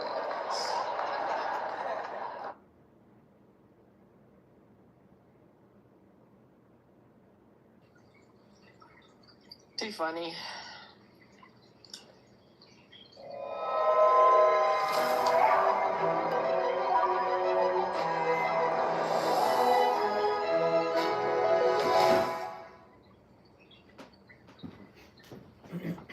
All right, we're gonna listen to Amy Hodgkins. San Francisco shoot you special? We're gonna listen to Amy Hodgkins. For some reason, she's comfortable when we talk that when we say her name is Christine Alcazar, but she gets really upset when we talk about Amy Hodgkins. Now I'm gonna go on a limb and say that her name is not Christine Alcazar. That's just a person identity that she's told and is using on the internet. I'm gonna go on a limb and say that she's not falsifying that she's Amy Hodgkins. This lady is Amy Hodgkins, and Christine Alcazar is the falsified identity. We're gonna come as a community and figure out who's who. I mean, when I put that video on the internet, when I put that that body cam on the internet, she cried on the live, and she said 50 people called me and said your voice is on the internet. And she said, that motherfucker doxed me on the internet. I've got that live recorded. Well, let's listen to Amy Hodgkins, a.k.a. Christine Alcazar, talk to Investigator Drum with his wife on the phone, in the body cam. The wife that doesn't work for the police department. Drum, what is your wife doing on the body cam? That doesn't work for the police department. And now we get to hear his wife on the internet run a page and call it Musti Jail Cell, and on Christina's live as her main mod. Wait a minute, I thought she was just a random person advocating for the truth. Interesting. If you're unsure or unaware of your eyeglass prescription, or if your prescription changes. Yes, sir. Hello. Hi, Dale. Is this Amy Hodgson? No, this is Dale. Okay, well, I got a phone call in reference to a Miss Hodgson. She called in and used this number for us to call her back. Life is this life just is. Hello. Look at how far we've come. Ma'am, I remember I had a conversation with you a long time ago when I was running around in the jail parking lot, just being me, myself, and I, a barefooted monkey just running around fighting for my brother. Ma'am, look at how far I've come. I've got the body cams, I've got the discovery. Now, I had a conversation with you on the phone, and we've never actually met. I don't know what you look like, I don't know who you are, but I remember having a conversation with you on the phone. And it was just about trolls. It was just about blah, blah, blah. Who's this? Who's that? Blah. And we were caught in this conversation that had nothing to do with Mustafa. Now, it's interesting to revisit that conversation in light of the body cams that are being released, where I remember the main person we were talking about that was leading the torch in this conversation in the background was Kate.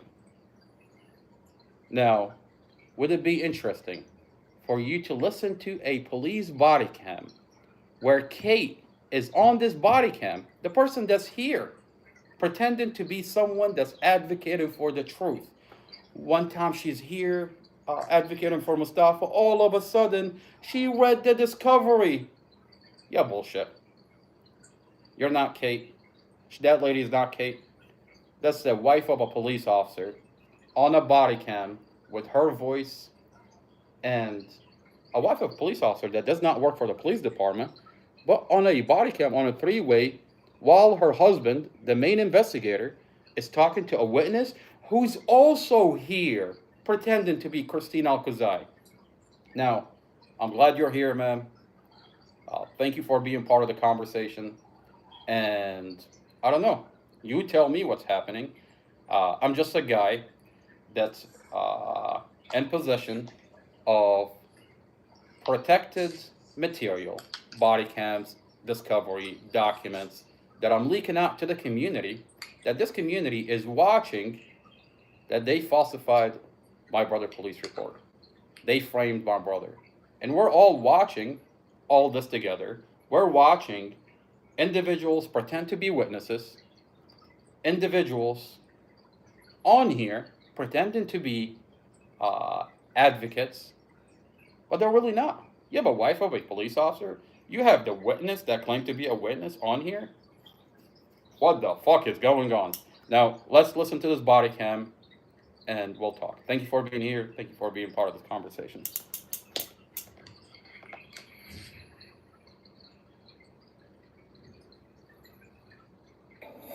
Okay. To a miss.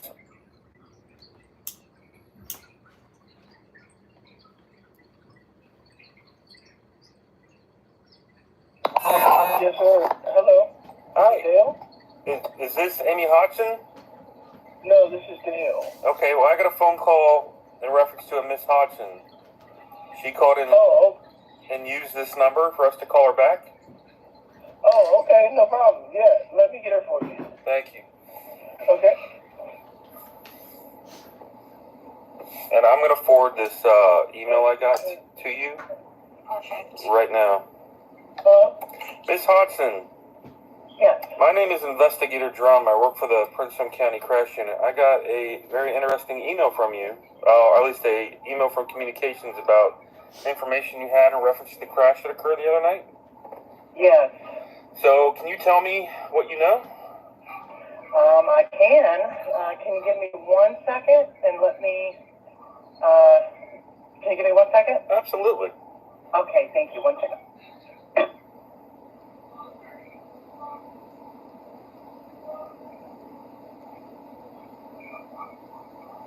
You got your email open? No, I stepped out of class. Take a call. She knows about the accident. She said it was planned by the husband. How does she know that? I'm going to ask those questions. Oh my gosh.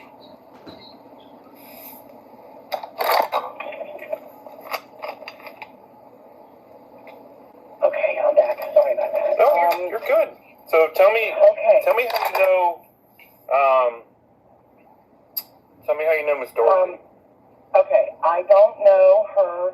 I know one of her daughters. You know one of her daughters? Her older daughter, Kylie. Okay. The little girl that came to the hospital yesterday. Okay. I don't know, were you there at the hospital? No, ma'am. Okay. So, my granddaughter goes to school with Kylie. Okay. The older sibling.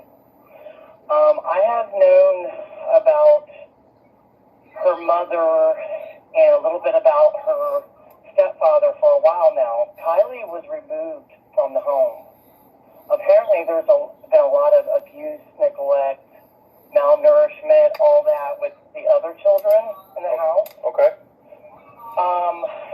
Actually, Kylie's mother was supposed to have no contact with Kylie through CPS or DC, I don't know what they call it now, but however, she was still having contact with Kylie. So this is how I'm coming to know of a little bit of this situation. So I'm just trying to give you a little bit of the background of how I know. Okay. So Kylie knows a lot about what's going on with her mother and the boyfriend. Apparently the boyfriend is like psycho abusive. Okay. And from what I understood was that he was basically forcing the mother to abuse the other children in the house. Okay. And why? How do we know that? That the daughter Okay. is saying that, and also the neighbor. Okay. The day of the accident, he left the other children in the home alone and refused to take them with him. Okay. And he supposedly told the mother, "Come on, let's go," and then the little girl. Okay. And none of those are his biological children. Okay. supposedly said to the mom that let's, I want to take you and the little girl because he was pissed off at her and the little girl. And we know this through your daughter? Through the daughter, her other daughter. So Kylie. And the neighbor. Kylie and the neighbor are saying these things. The neighbor knows quite a bit about... Are you talking about Miss Kim? I don't know her name. Okay. It's the neighbor of the mother, wherever she's living. Yep, okay. We talked to her. Okay, so... and then supposedly he left the hospital and got stitched up and left before you guys got there and went and got the children. Well, I guess you already know this. Okay. That he went and got the children because they were home alone. Okay. And got back to the house and he acted like he didn't know anything. What happened? I don't know what's going on. Well, okay, my daughter, which is, the mother of my grandkids,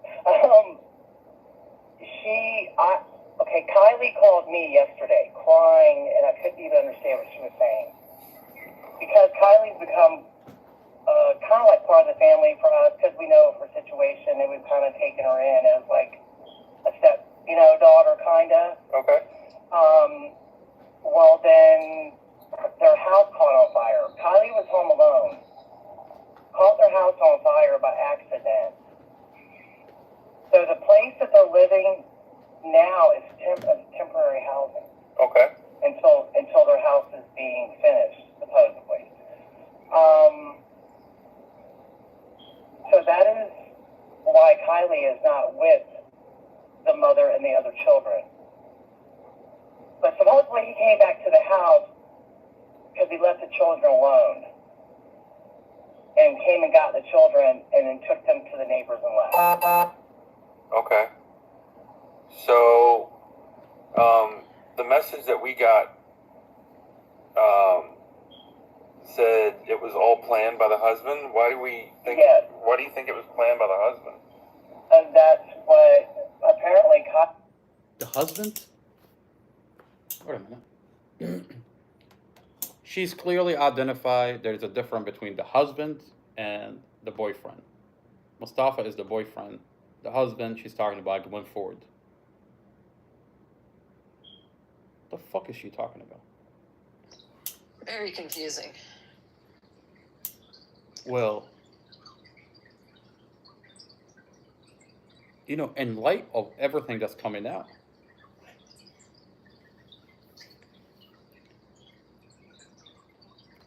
we know there is a history of abuse between the husband. There is, the husband is abusive. Divine abused. There's there's a lot between Dorothy and CPS separated, and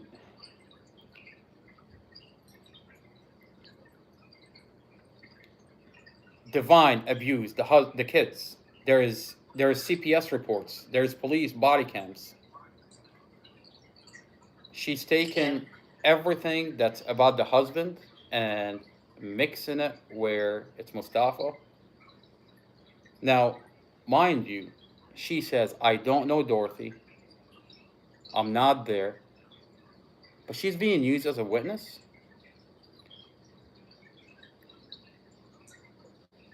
How was she allowed to be a witness?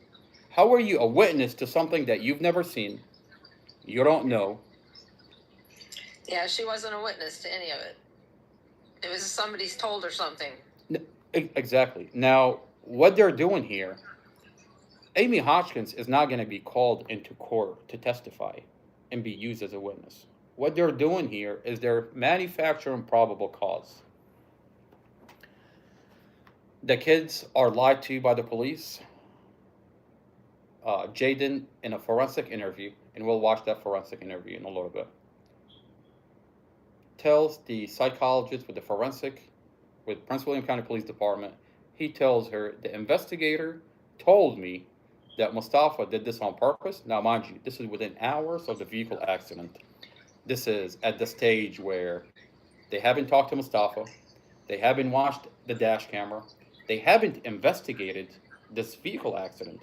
What is an investigator telling kids that just lost their mother, painting Mustafa as a monster, telling them that Mustafa did this on purpose, that Mustafa ran away and left your 5-year-old baby sister in the car, and if he hadn't run away, your 5-year-old baby sister would have still been alive today.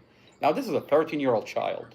Now, I want to put myself in his shoes and for 2 seconds pretend that a police officer came up to me, painted my mom's boyfriend as a monster. You don't think I'm going to lie to make sure that this monster goes to jail? Oh, you're going to bet I'm going to lie. Now, they lied to this 13-year-old child, an investigator. The kid is telling, it's on a forensic interview. Now, it's not on the police report, but this investigator Drum, is telling this kid, painting Mustafa as a monster. You want to tell me that's not child abuse? And then take this child, put him in a forensic room, in a forensic interview, and ask them about Mustafa. What they're doing here is they're turning the kids, they're weaponizing the kids against Mustafa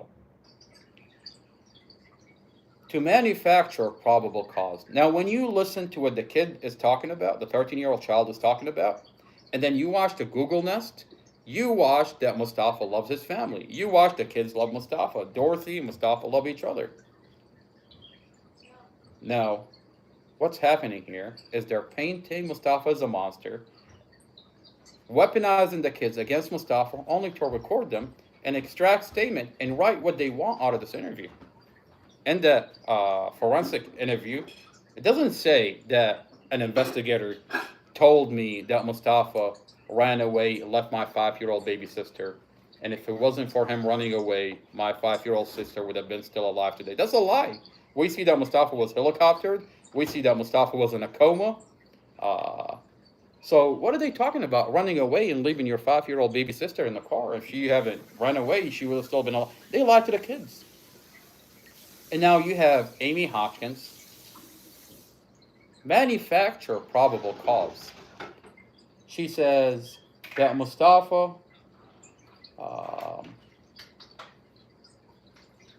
planned this out.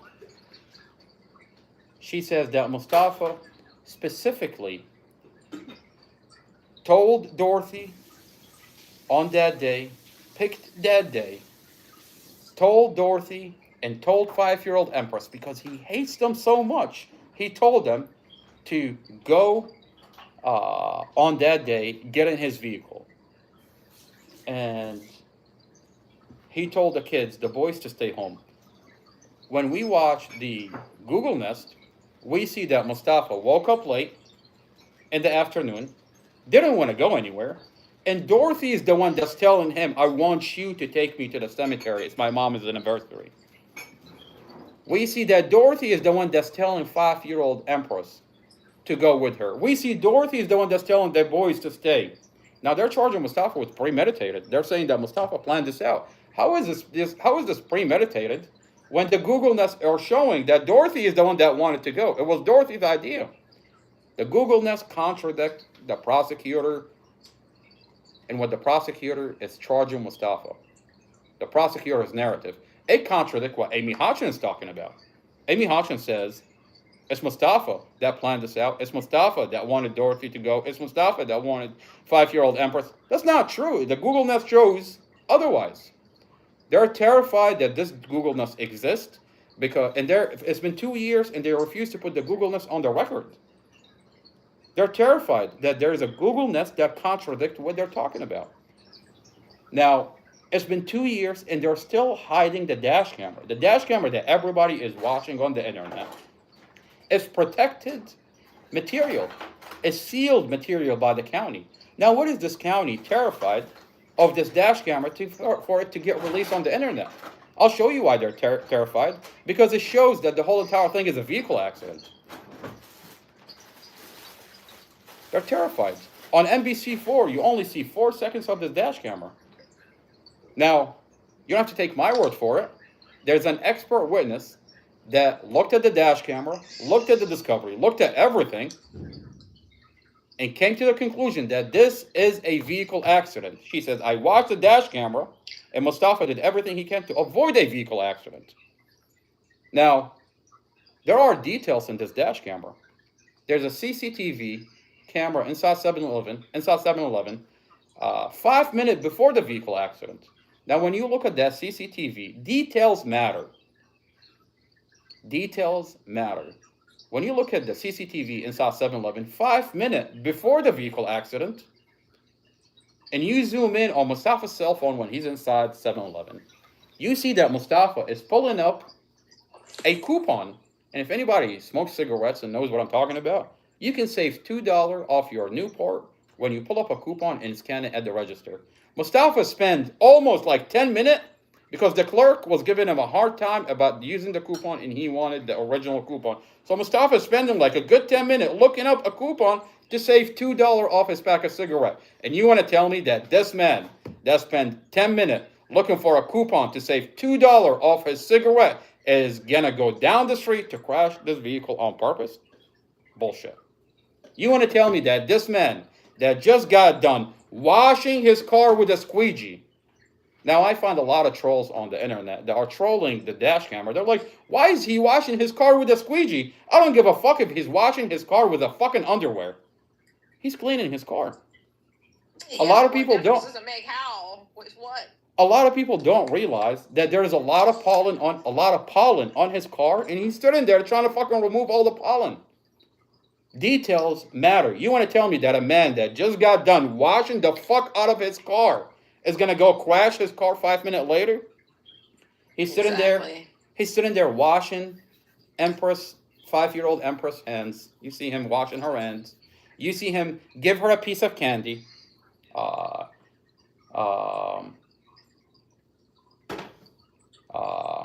Before anybody gets in a vehicle, you see him wash his car, perfume his seat, perfume his girlfriend's seat, perfume 5-year-old Empress seat. You want to tell me that a man that gives a fuck to perfume his girlfriend's seat and her 5-year-old baby is going to crash the vehicle on purpose later? That's interesting. Details matter. The Commonwealth is terrified that this dash camera is out. That people that actually give a fuck, that are not there just to troll the conversation, are watching this dash camera. You know, that's why I love my sister-in-law. She just made me tea. That's why I never bother her, to be honest with you. I'm so nice to her. I swear to God, for one reason. I'm an asshole. I'm such an asshole, if you get to know me, that I'm going to troll. Yes, ma'am. That I'm going to troll the fuck out of you. I'm going to... I am not a nice person, if you haven't figured this out.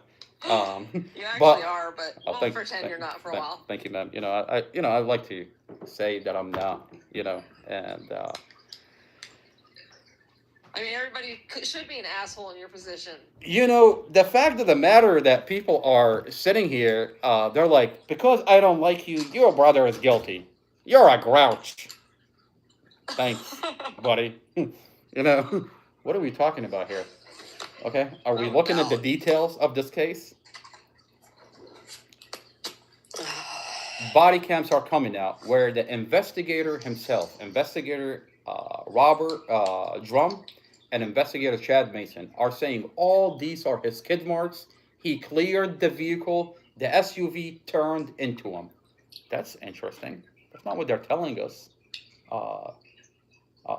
They hide this body cam, and on the police report write that this is intentional. But when you watch their own body cam, when they're investigating the vehicle, they're saying that Mustafa did everything he can to avoid a vehicle accident.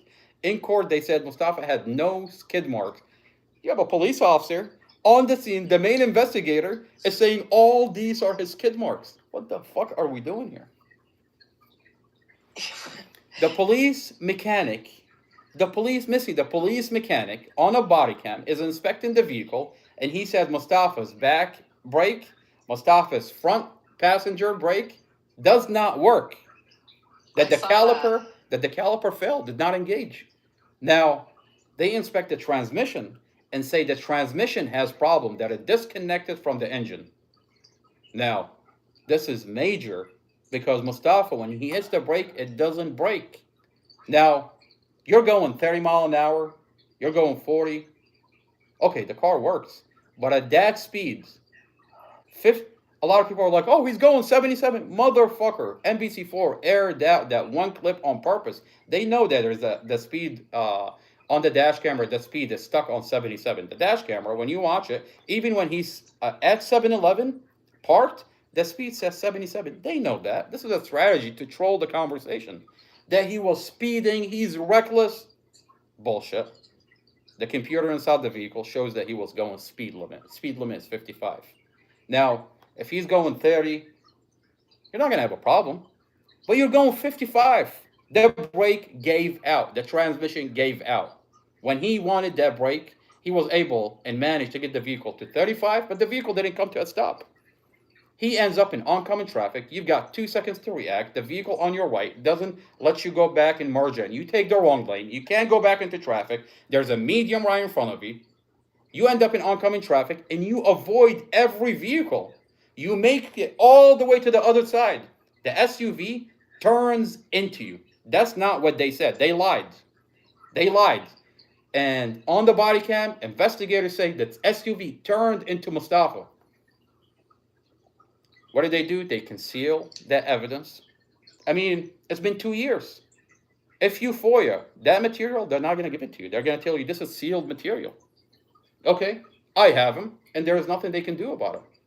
I'm leaking it on all over the internet. And we're watching that they framed Mustafa. They turned a vehicle accident into an M1. We have evidence, an audio recording between Mustafa and the investigator, that investigator John falsified Mustafa's police report. We have a letter from... why they did it. Exactly. We have a letter from the chief of police, from the internal affairs, admitting that they falsified the police report. They falsified Mustafa's statement on the police report. They said that Mustafa said, I was arguing inside the vehicle. Okay, when you listen to the audio, Mustafa never said that. This investigator falsified Mustafa's police report. Mustafa's statements. You watch the dash camera, you don't see an argument inside the vehicle. As a matter of fact, you see them pass the cigarette back and forth. A lot of people are like, this is rugs. They're smoking in the vehicle. This is rugs. Well, the toxicology report shows no alcohol and no rugs. What is Dorothy smoking? A lot of people are not aware that Dorothy has cancer. That she's smoking something called hemp. Hemp does not have rugs. Hemp helps with cancer. Now, the toxicology report shows no rugs, no alcohol, and no rugs. Now, my question is, they're claiming that they were arguing inside the vehicle. When was the last time that you found yourself in a position where you're arguing with your partner and yet you're passing back and forth a cigarette? If I was arguing with my girlfriend and she would give me a cigarette, I'm like, get the fuck away from me. Leave me the fuck alone. I mean, you want to tell me that you're in this argument with your partner, but yet you're passing back and forth a cigarette? Bullshit. With CBD. It's hemp. Missy, you know what hemp is? It's a part that doesn't do anything to your... Exactly. I mean... Exactly. It's something that doesn't have any rugs. And the toxicology report shows it. Now, a lot of people are trolling the conversation. How are they trolling the conversation? Now, in the body cam, we see that Mustafa was helicoptered to the hospital. We see that Mustafa, there's documents, there's paramedics documents that show that Mustafa was injected with 50 mcg of F. Now, 50 mcg of F, you're knocked out for for 9 hours. Now, they helicoptered Mustafa to the hospital, and investigator Chad Mason falsified a warrant and extract Mustafa's blood by a falsified warrant. How do we know it's falsified? Chad Mason has a piece of paper in his hand, and you're supposed to get consent from Mustafa before you extract his blood. Or you have to get a judge warrant signed by a judge.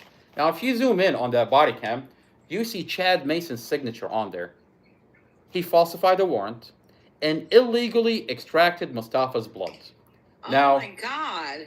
I didn't know that. Exactly. Now, what they were attempting to do is they were hoping that Mustafa was on rugs. They take the blood by force, and if you zoom in, you see 2 vials of blood. On that warrant, you see 2 vials of blood. But they don't see anything. Mustafa is clean for alcohol and rugs. They have to release Mustafa. I mean, if there was anything in Mustafa's blood, they would have arrested him right there. Exactly. So they release Mustafa, but in the discovery, they can't put the blood in there because it's extracted illegally. Now, a lot of people are asking, what is that cigarette that Dorothy is smoking? How could you prove that this was hemp and it wasn't rugs? I have Dorothy's toxicology report in the discovery. Now, if this was rugs, it would show up on Dorothy's toxicology report. Dorothy, no alcohol, no rugs. The fact that Mustafa is released from the hospital showed that Mustafa did not have any rugs or alcohol in his blood. Now, we have Dorothy's toxicology report. If this was rugs, it will show up on Dorothy's toxicology. No alcohol and no rugs. No, it was CBD. It's not. Exactly. It's not a rug. Exactly. It's hemp. She uses it for seizures. Yes. It's for cancer. It's for several things. Cancer. If you have cancer, Yes. Dorothy has cancer. Now, they can't. Okay, so for them to charge with Mustafa involuntary manslaughter, Mustafa had to be on alcohol, rugs. Okay, his blood shows no alcohol, no rugs, so they can't charge him with involuntary manslaughter. Mustafa is not speeding, so they can't charge him with involuntary manslaughter. Mustafa is not reckless, so they can't charge him with involuntary manslaughter. How are you going to get away with charging him with involuntary manslaughter? They falsified Mustafa's statement on the police report. They wrote, Investigator Drum, after talking to Mustafa for half an hour, he wasn't betting on the fact that Muhammad was going to record the conversation between my brother Mustafa and the investigator. But Muhammad recorded it. And we have evidence that this investigator falsified the statement. And what did he do? He said, Mustafa said I was arguing inside the vehicle. And what did they do? They concealed the dash camera. They falsified the statement and used these individuals, like Glenn Ford, to say they had a bad relationship. Amy Hodgkins, who doesn't know Mustafa, doesn't know Dorothy, that they had a problem in the house. Now, evidence is coming forward where there's a Google Nest inside the apartment that showed that he loves his family, that all these people are lying. We have an audio where the investigator falsified the police report. We have the body cam of the police officer admit that this is a vehicle accident. Why is Mustafa in a county jail for 2 years, charged with an M1, when every piece of evidence showed that this is a vehicle accident? A lot of people are going to get seen in front of a real judge. Mitzi, a lot of people are going to jail for this. They're terrified that all this material are sealed and now it's coming out to the community. That the community is watching.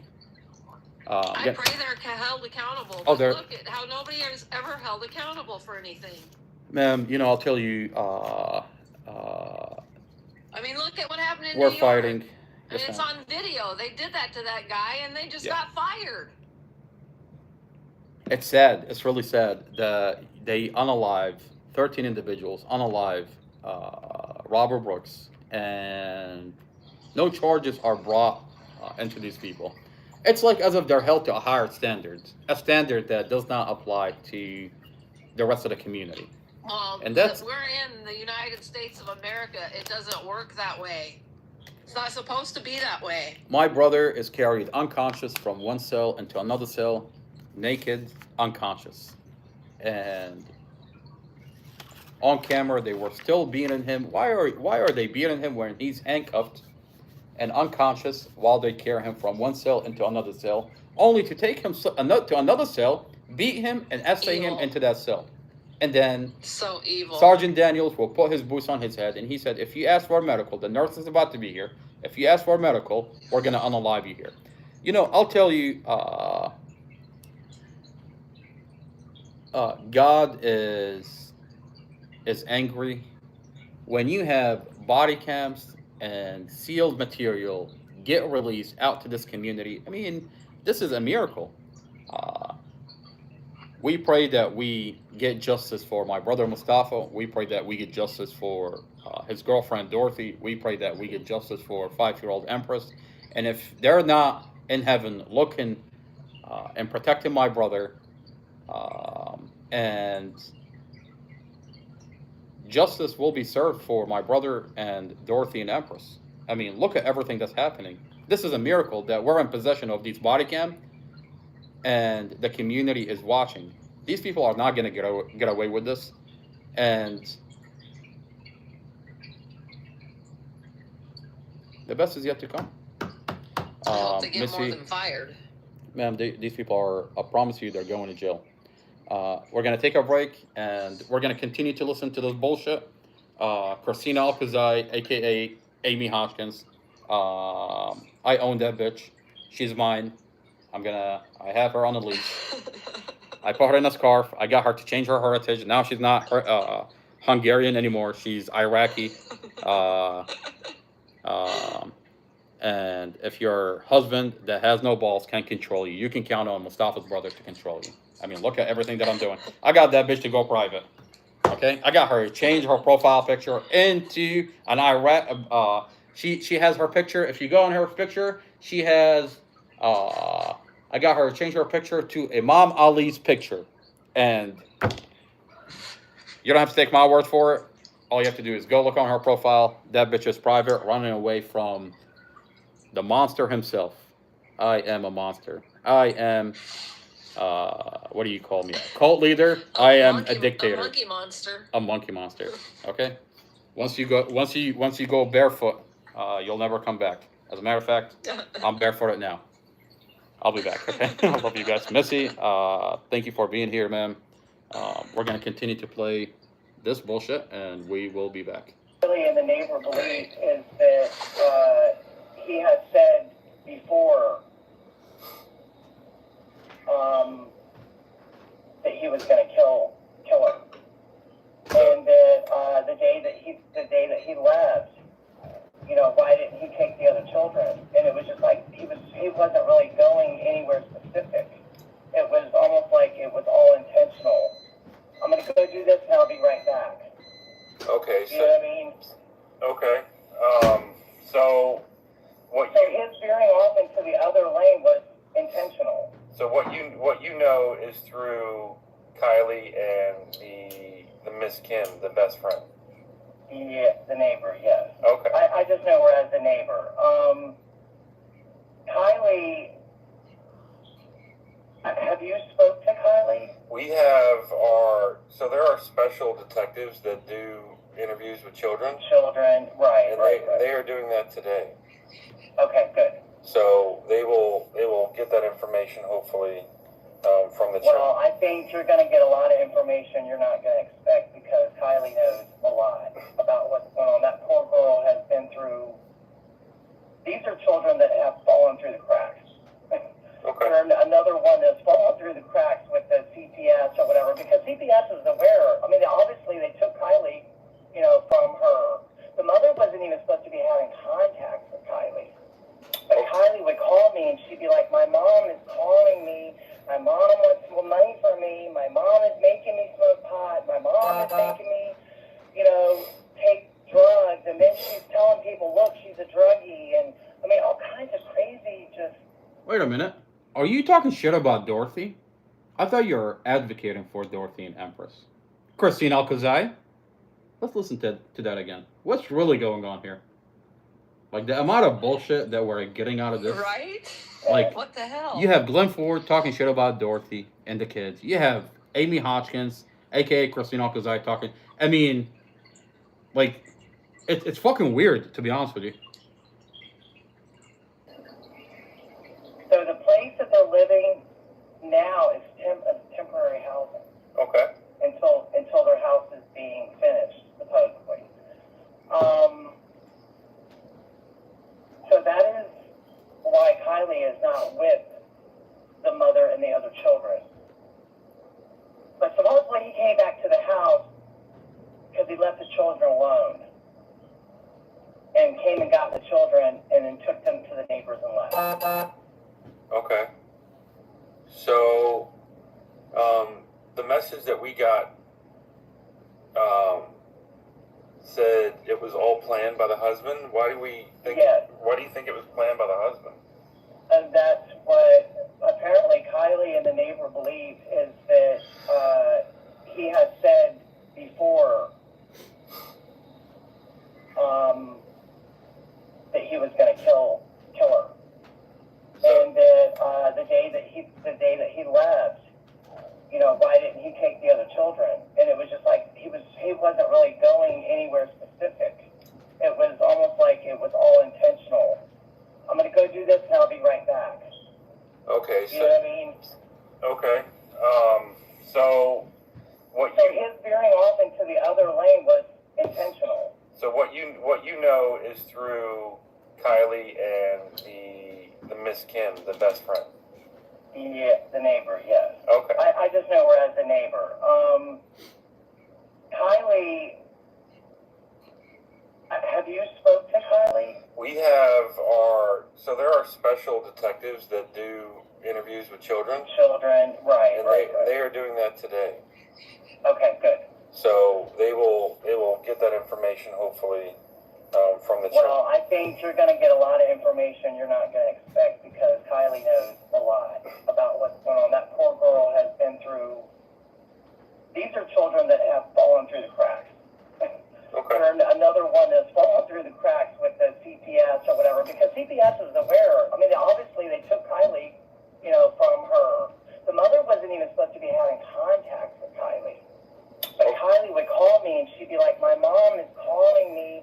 My mom wants more money for me. My mom is making me smoke pot. My mom is making me, you know, take drugs. And then she's telling people, look, she's a druggie. And I mean, all kinds of crazy, just heartbreaking stuff. Okay. All right. But I think if you're careful, you're going to get a lot of information from Kylie. Oh, absolutely. She knows a lot. She's very smart for her age because she's been through a lot. Okay. Well, I will give the detectives a call. Yeah, definitely. I think Kylie and the neighbor is going to have a lot of information. But when I heard that, I was like, man, you guys need to know this because he did it on purpose. Okay. Well, we'll make those phone calls, and I appreciate you taking my time. Thank you so much. Yeah, no problem. Because, like I said, when Kylie called me yesterday, because she didn't have anybody else, her dad was at work, and her grandmother is out of town. So she called me. I live in Locust Grove. Okay. And my daughter lives in Prince William County, and my grandkids in Prince William County.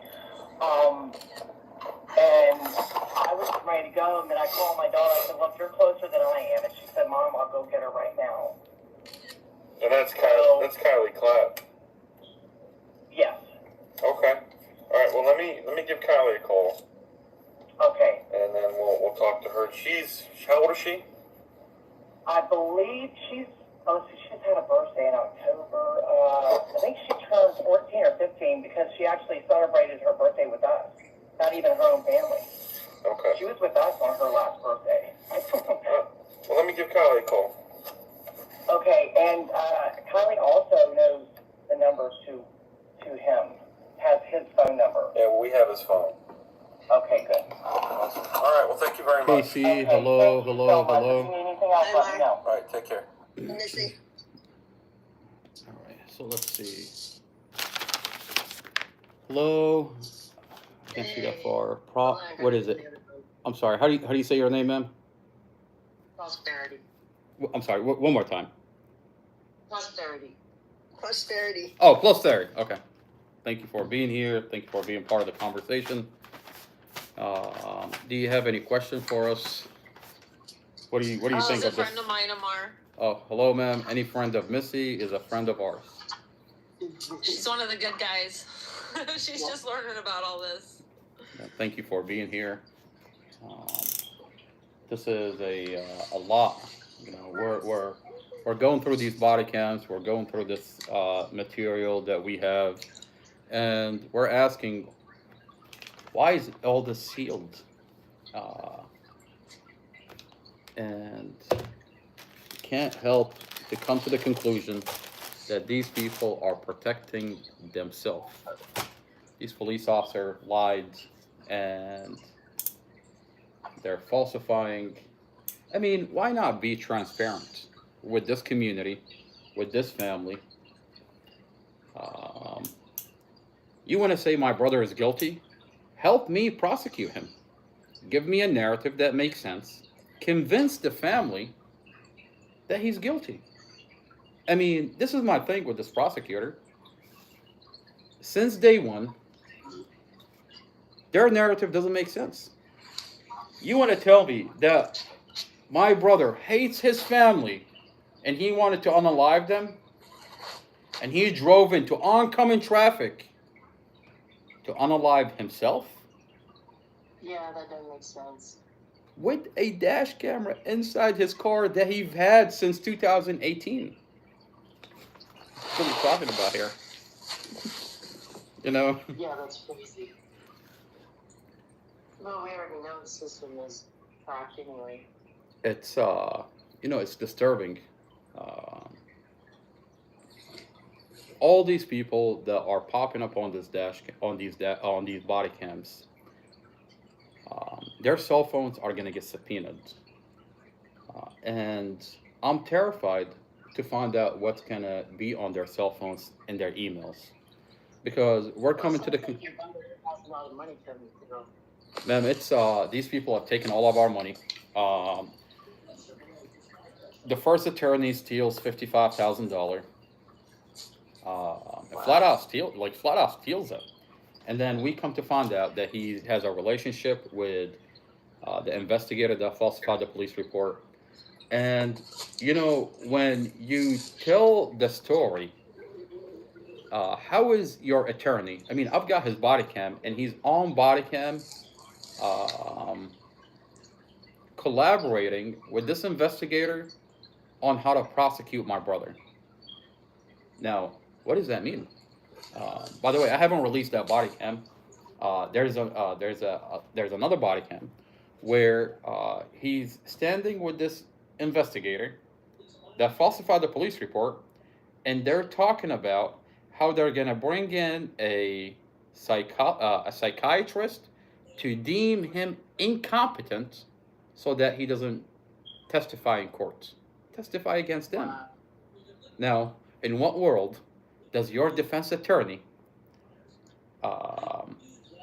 is talking about deeming him incompetent so he doesn't testify in court? Now, he's having a conversation with the investigator that he knows falsified the police report, because we're supplying this lawyer with an audio of the conversation that this investigator had with my brother, where the police report is falsified and we have the audio. Now, we find out that this investigator, in 2016, that this lawyer, Casey Stevens, got in a vehicle accident, a DUI, and fled the scene. And it's this investigator that got him off the hook, and he only gave him 90 days suspended. Now, it's too random for it to be random. How did we end up with this lawyer? Out of all the lawyers in the county, we're gonna get a lawyer that takes $55,000 from us, and this goddamn monkey is already yawning. I know you've heard the story like a million times. Okay? This barefooted. Look, man. One barefooted monkey.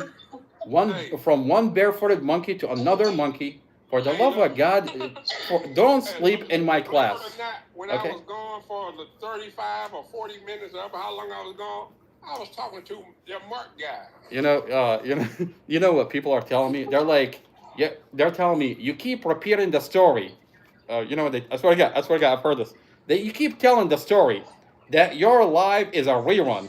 Motherfucker, do you want me to come up with a different story? I'm telling my brother's story. These are details that happen. I'm sorry that I'm making you bored. Like, they're like, every time you come on, you talk about the same fucking thing. What else do you want me to talk about? Hey, tell me this. Do you know, I mean, I'm asking you, I'm not trying to be funny. Do you know who Mark is? No, sir, I've never met him. He refused to turn on his They camera. had him blocked out they had him blocked out of Christine's room for a long time. But then he finally got it in there. He said there's only two sides. He's trolling the He conversation. knows the truth, and that's it. And y'all, we're all murderer supporters for kids. You know, the county has a lot of resources, and when I have a sheriff, a major in the sheriff department come up to me and tell me, we have a budget for your live that monitors your live. Do you know? Wow. Do you know that so it's who the hell illegal? is Mark? Well, Mark told me, who the hell is Kate? I can show Amar this Who the whole hell is Christine conversation. Alcazar? You know, when I have the investigator's wife sit here and pretend to be an advocate only to find out that her voice is matching up with the wife of an investigator that's popping up on a body cam that's sealed by the county. Now, and then I have a major that comes up to me, tells me we have a budget for your live, dedicated to watching your live. What is going? I mean, last time I checked, I thought this was illegal. And now you've got Mark trolling the conversation. You want to tell me I can't find out who Mark is? All I'm asking him, I'm like, can you turn on your camera? He's like, no. I'm like, then why are you here? Mark sound like you do. Mark say, by the time I'm finished with Amar, he's like, I haven't even got started on him yet. Sounds like a lot of effort being put into me exposing Stephanie Claiborne. From somebody who's a nobody, right? Yeah. Who the hell is he? What does he have? What stake does he have in this? Interesting. And he said, how come I can't come? He said, how come you can't control Amar the way he talks or whatever? I said, I said, who am I supposed to control him? I said, Mark, if you was my friend, and you talk one way or whatever, this way, that way, this way, I said, I don't have nothing to do with that. That's how you are. I'm not like that. Who controls Amar anyway? I can't control Amar. Amar mama control. You know. She tries to.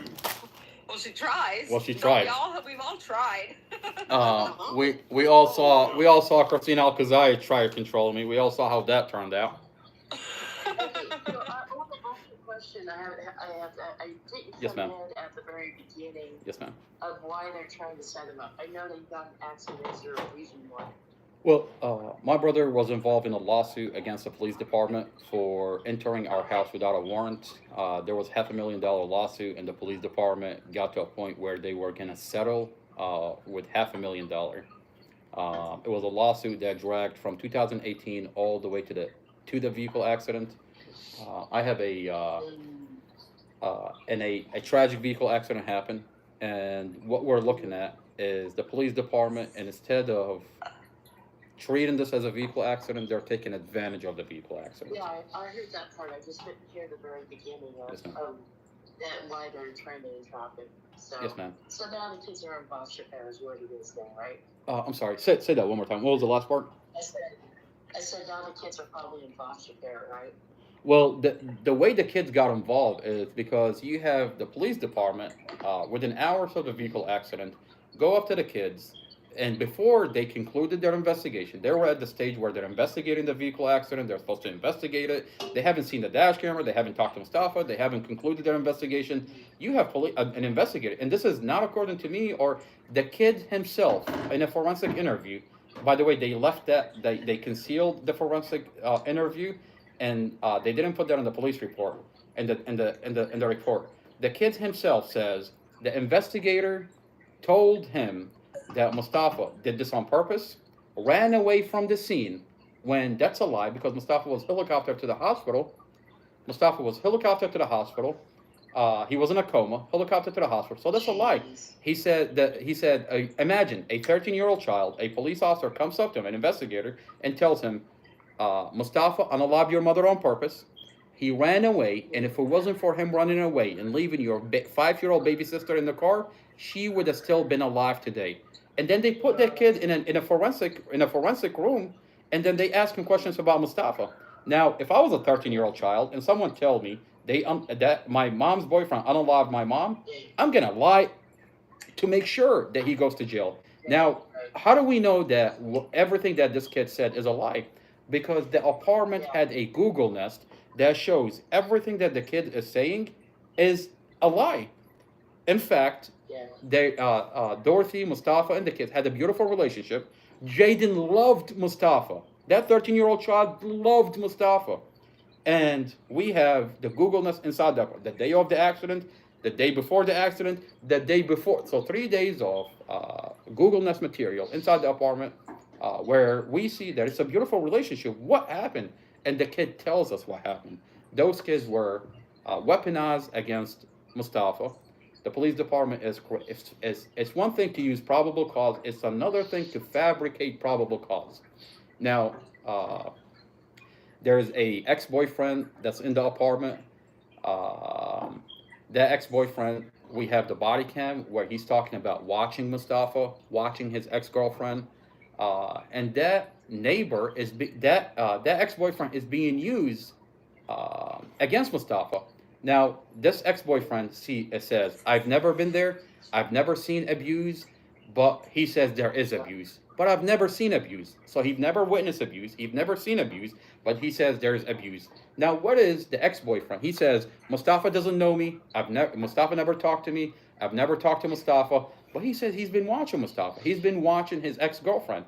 Now, you have an ex-boyfriend that is watching his ex, he's upset that his ex-girlfriend is moving forward with her life. She is with someone that loves her, and he's upset. In the body cam, it's weird when you listen to what this guy is talking about. He says, I've exchanged words with Mustafa. I let him have it. How did you let him have it? How did you exchange words? He says, my ex-girlfriend, Dorothy, he said, Mustafa texted me. He says, I got a text from my ex-girlfriend, Dorothy, telling me to leave me alone. Like he said, I love my boyfriend, leave us alone. He says, that's Mustafa texting him. Now, in reality, it's Dorothy texting him, telling him to leave her the fuck alone. Now, he's coming to the conclusion, somehow, this guy has got in his head, and he's telling this to the investigator, that Mustafa is the one that texted him. Now, is it possible that, yes, your girlfriend's telling you to leave her the fuck alone, that she loves her boyfriend, leave me the... And he talks about abuse inside the apartment, but I've never seen it. So he basically, when you look at the totality of the ex-boyfriend, Linford, and by the way, I had him on here 2 days ago. There's a 45-minute of having a conversation with this guy about his own body cam, about the Google Nest that doesn't match up, and he's terrified. He's terrified and angry and upset because what he told the police, details are coming out that he lied. Now, perjury is a crime. When you have someone that's been sitting in jail for 2 years on individuals that said, I'm a witness. Yes, ma'am, it's a crime. And now we're in a situation where we have a Department of Justice complaint, we have the FBI investigating, and they're investigating. Now, before the DOJ and the FBI cannot investigate this case because you've got the federal level and you've got the state level, the Commonwealth Attorney and the police department sealed off the body cam and the documents, where even when we're complaining to the DOJ, they can't investigate this case because it's sealed off by the state level. Well, we're at a point where I'm in possession of those body cam. I'm in possession of the discovery, the document. Now, this is sealed material. And the only way that we're able to get the federal government involved is by publicizing it. And now that it's publicized, it's no longer sealed where the federal government can look at all these body cam. And they're disturbed.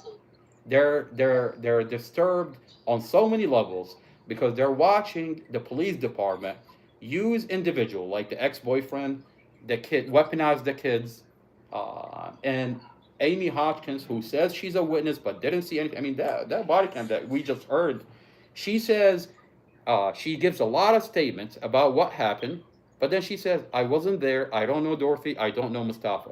Now, what is really happening here? She's not a witness. She hasn't seen anything. And she can't be used in court. What they're doing with Amy Hotchkiss is they're manufacturing probable cause. It's one thing to use probable cause and hold someone in jail and then wait until they get to their day in court, and then use the evidence, whether he's guilty or innocent. It's another thing when the police department manufacture probable cause. They used it with Amy Hotchkiss. They've done that with Amy Hotchkiss. They've done it with the ex-boyfriend, the jealous ex-boyfriend, Glenn Ford. And He's been in there for almost 2 years, Prosperity. yes, ma'am. Yeah, I know. Without getting any evidence, this was not right, and what they've done, they denied him everything. I can't. My grandson wants to be a lawyer. I can't wait when he's a lawyer because he's going to be a really dang good lawyer. You know. Yes, ma'am. And he's a good kid. He's a good kid. You know. You know, I'll tell you, Mustafa was, before we go into the bond and why Mustafa hasn't had a bond when he's given bond, they gave Mustafa a bond only for them to take it away.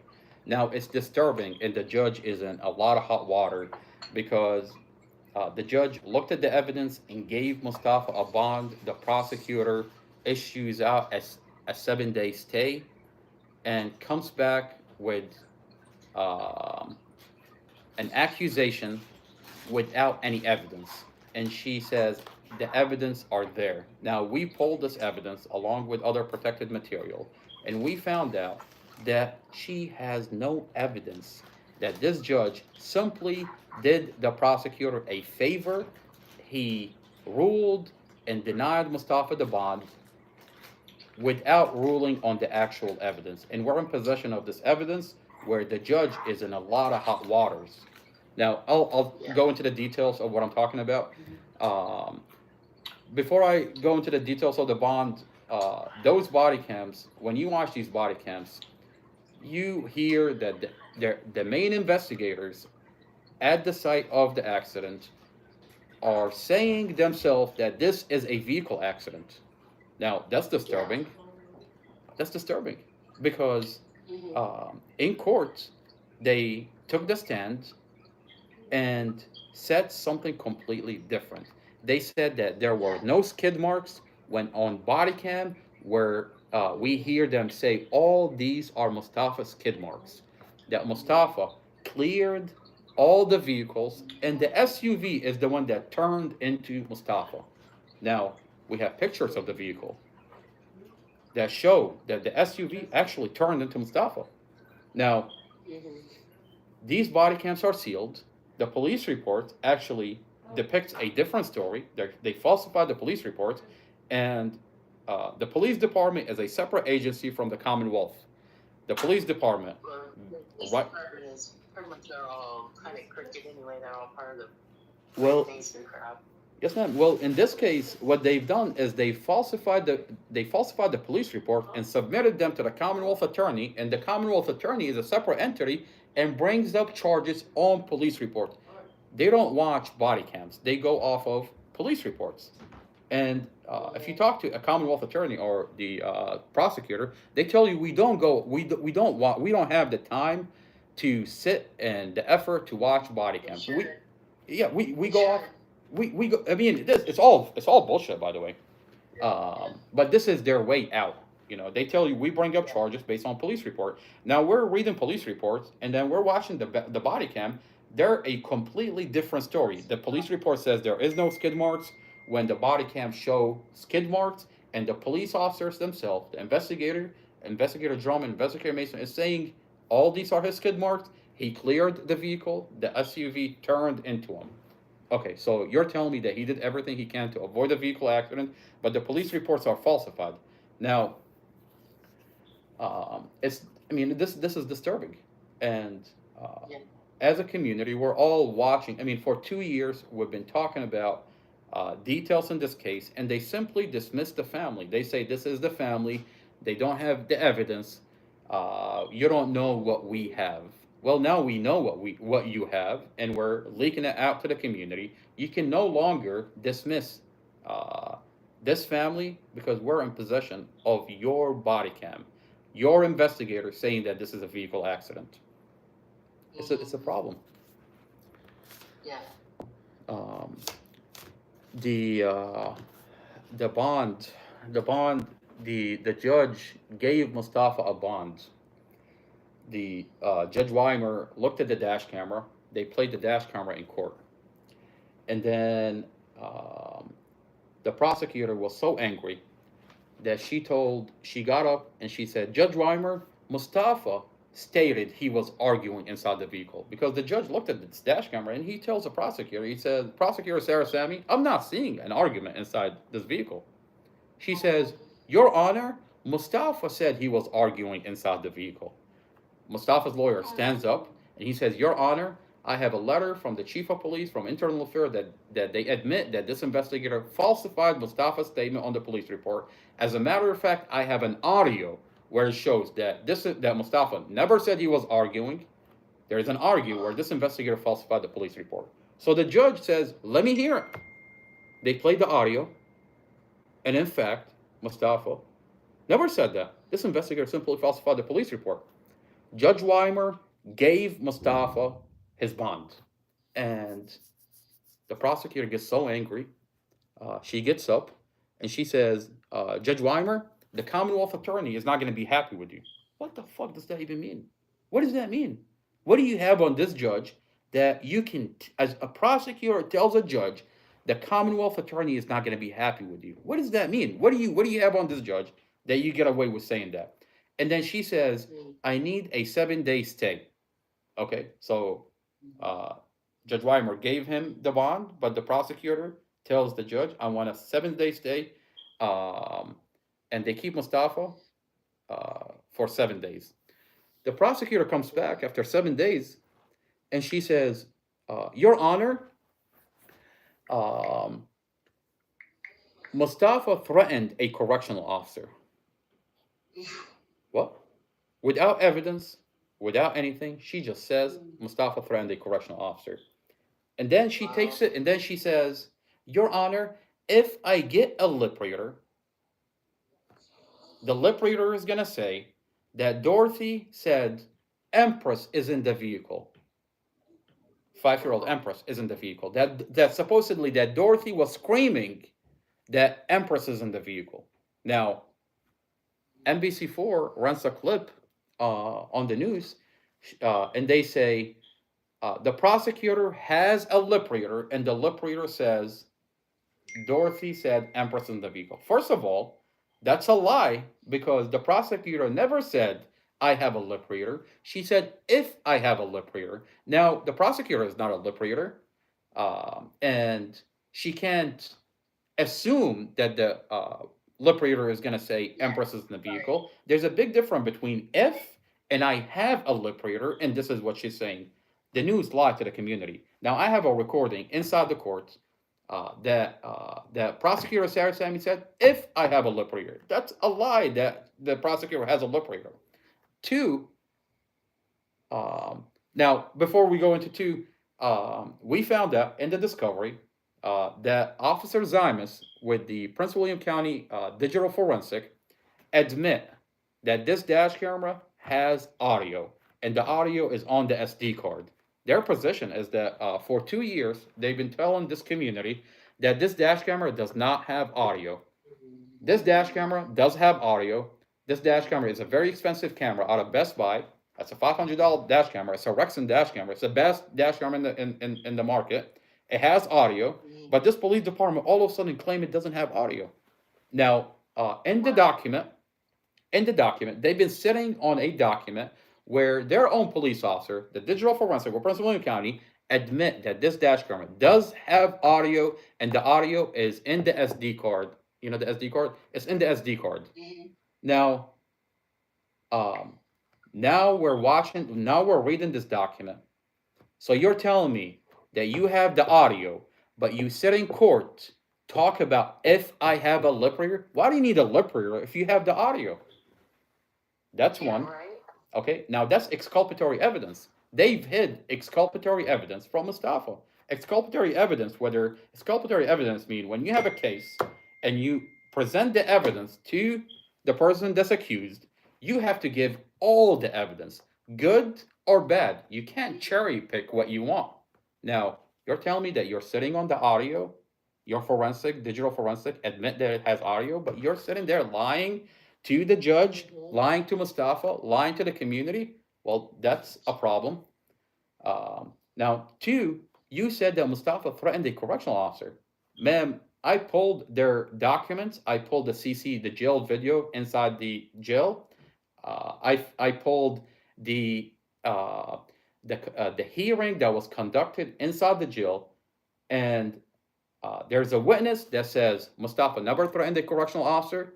In fact, what happened is they unalived an inmate. Mustafa is one of the witnesses that saw a correctional officer unalive an inmate, and correctional officer, because he talked to a police officer, they went into his cell, beat him up, stepped on his Quran, his religious items were violated, and they turned around and flipped the narrative, and they said he threatened a correctional officer because his family was protesting outside the jail and talking about his religious items being violated. Now, I have the CCTV video inside the jail. I have the audio of the witness. Now, why is it that Judge Weimer says, I'm not looking at the evidence? The prosecutor can get her bond revoked. On no evidence, you're going to revoke Mustafa's bond? Now, it's one thing to sit there and watch this bond get revoked, okay? You know, thinking, hey, maybe Mustafa did threaten a correctional officer. But to have the evidence and sit here and watch the transcript from circuit court and look at the evidence and see that this judge simply lied for this Commonwealth attorney is a problem. And they're in hot water because now the county cannot protect itself, because you have the federal government now is watching this evidence because it got unsealed, and now the federal government is involved. They're looking at falsified documents, the wife of the investigator on a body cam. They're looking at this social media. They're watching her on here. They're looking at a witness that pretends to be Amy Hodgkins, but here is Christine Al-Khuzai. They're watching a lot, and they're terrified. I mean, if you go to Christine Al-Khuzai, which is Amy Hodgkins, who pretends to be a witness, but on here, yes, ma'am, she's hiding. She went on private. She's terrified.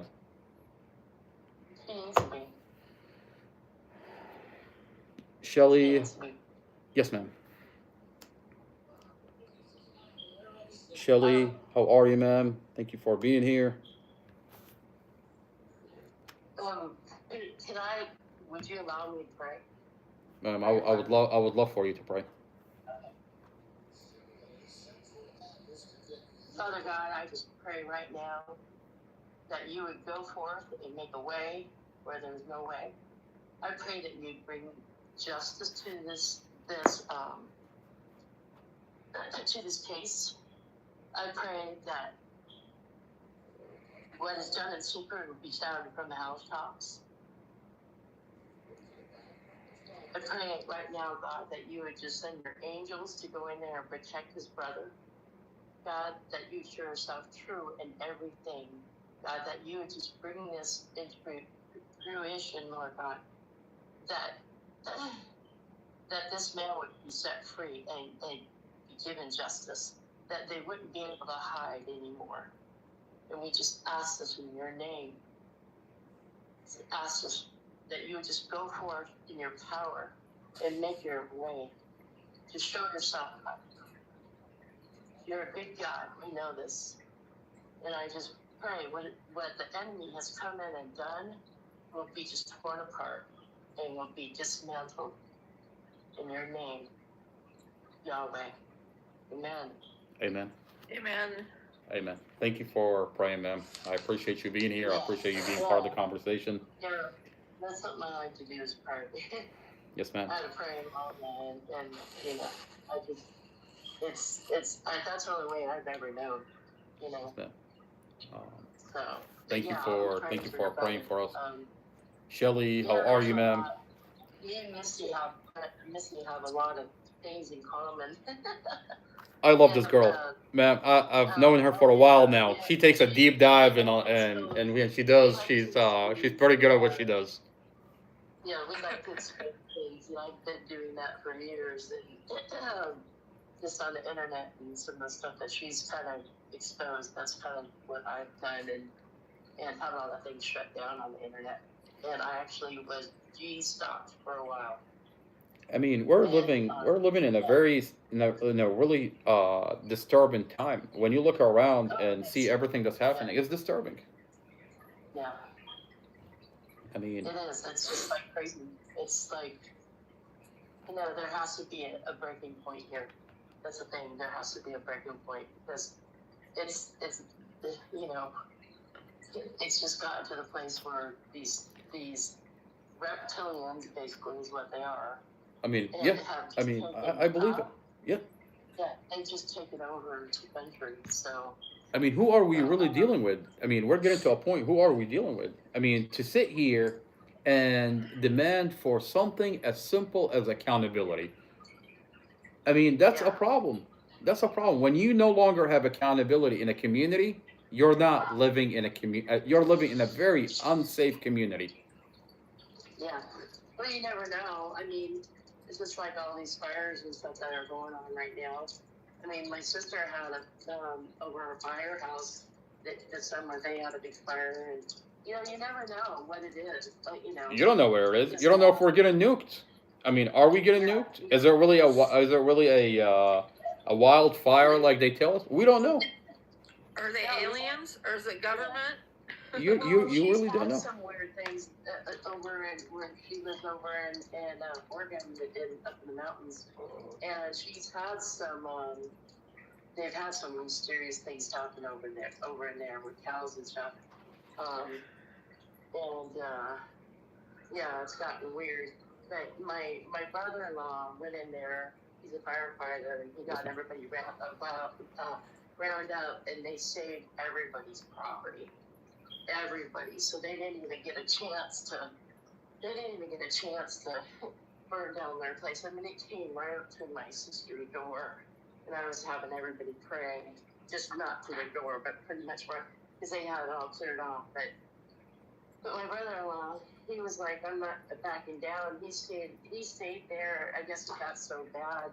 My son got married in September, and they couldn't make it because my sister couldn't make it because of that fire. It was so bad they couldn't get to the pass to get there. Yes, which ma'am. was really sad. Yeah. But yeah, it's crazy.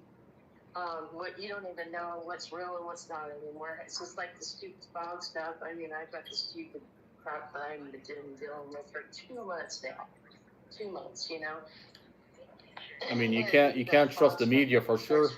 Everybody's getting sick, Yeah, I mean, you can't trust what they're telling us anymore. Well, we saw a drone when I went to my son's on Christmas, I mean, that alone is disturbing. I mean, you got the government, you got the government not being able to tell you what that is. I mean, what kind of BS is that? Well, I have my idea. I honestly think it's China. I mean, this is what I think. I mean, the war against good and evil is what it is. I don't know. You know what I think? I think there's always you have the federal government and you have the state level, and they're always at a power. They're always at a power grab. They want to have more power. Now, this is nothing more than simply the state level attempting to have more power into the federal government. I mean, think about it. You've got a bunch of drones, and now because of this, you've got legislators being written where they're putting on the books that because of this situation, you'll be able to fly your because I think the way it works, if the state cannot fly into this is like federal controlled by the federal government. Why are they not going after the drones? The whole idea is you can't go into the air. As the state level, you can't have any control in the air. But they want to rewrite that. And I mean, that's going to go into a lot of it once you take. And they do too, because they tell people they can't fly drones in certain areas. They're full of crap. They're just making up the rules as they go along.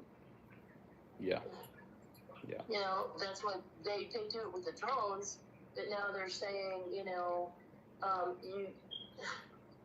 they're saying that these can be flown around and whatnot, The one I saw was really big. I mean, it was huge. You're out in California? No, I'm in Seattle. Seattle, okay. Area. Yeah, the Seattle area. But yeah, it's crazy. I mean, just everything that's going down right now. I mean, it's gonna come to a head here. That's all I can say. It's gonna come to a head. I mean, Because it has to. when I got arrested by Sheriff Glenn Hill, it's as if your reality just crumble right in front of you. They tell you that you have rights, that there's a constitution that protects you, and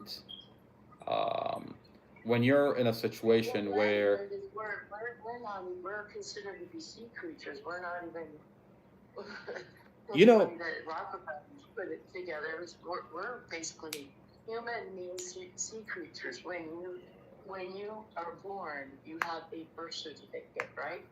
Yeah. Well, basically, what you do is you are signing your rights over to the Queen of England at that time. When I was born. Yeah. And basically, we have a trust fund that we can get. Yeah. Because we're worth millions if you look into the rules and regulations. Yeah. But we're not even we're not even really supposed to be. They have to summons us to court. So they're basically using witchcraft anyway, because we're supposed to be dead. There's just so many loops in it that I've looked into, which my grandson knows about. Yeah. We talk about it, and there's a lot to it. Because we have more rights than you think we do. A lot of it goes over my head. I'll be honest with you. A lot of it goes over my head, but I know for a fact. I know that for a fact that I have a First Amendment and I have a voice in this country. Mm-hmm. And to sit here and have a sheriff that's been there for 20 years tell me that I don't have a voice, there is no way in hell that I'm gonna be okay with having someone take my rights away. I mean, I'm on public property, and I'm talking about my brother and what they've done to my brother. Now, If peacefully. You check in with every 7 years as a human being. They consider you dead, okay? So Yeah. they can come in and take your property. So you have to check in so they can't take your property. Well, right now I've got a active lawsuit with Sheriff Glenn Hill, and for arresting me on public property, peacefully talking about my brother. Now, if that's a problem, if that's allowed, we're not in America anymore. I know that we're not in Russia, we're not in China. The only problem we have a problem with these countries is because apparently when people talk, they disappear. They get arrested. Now, We're not even a country, we're a corporation because all of our letters, United States of America, is in capital letters. Anything that is in capital letters, it's a corporation. Just to let you know that.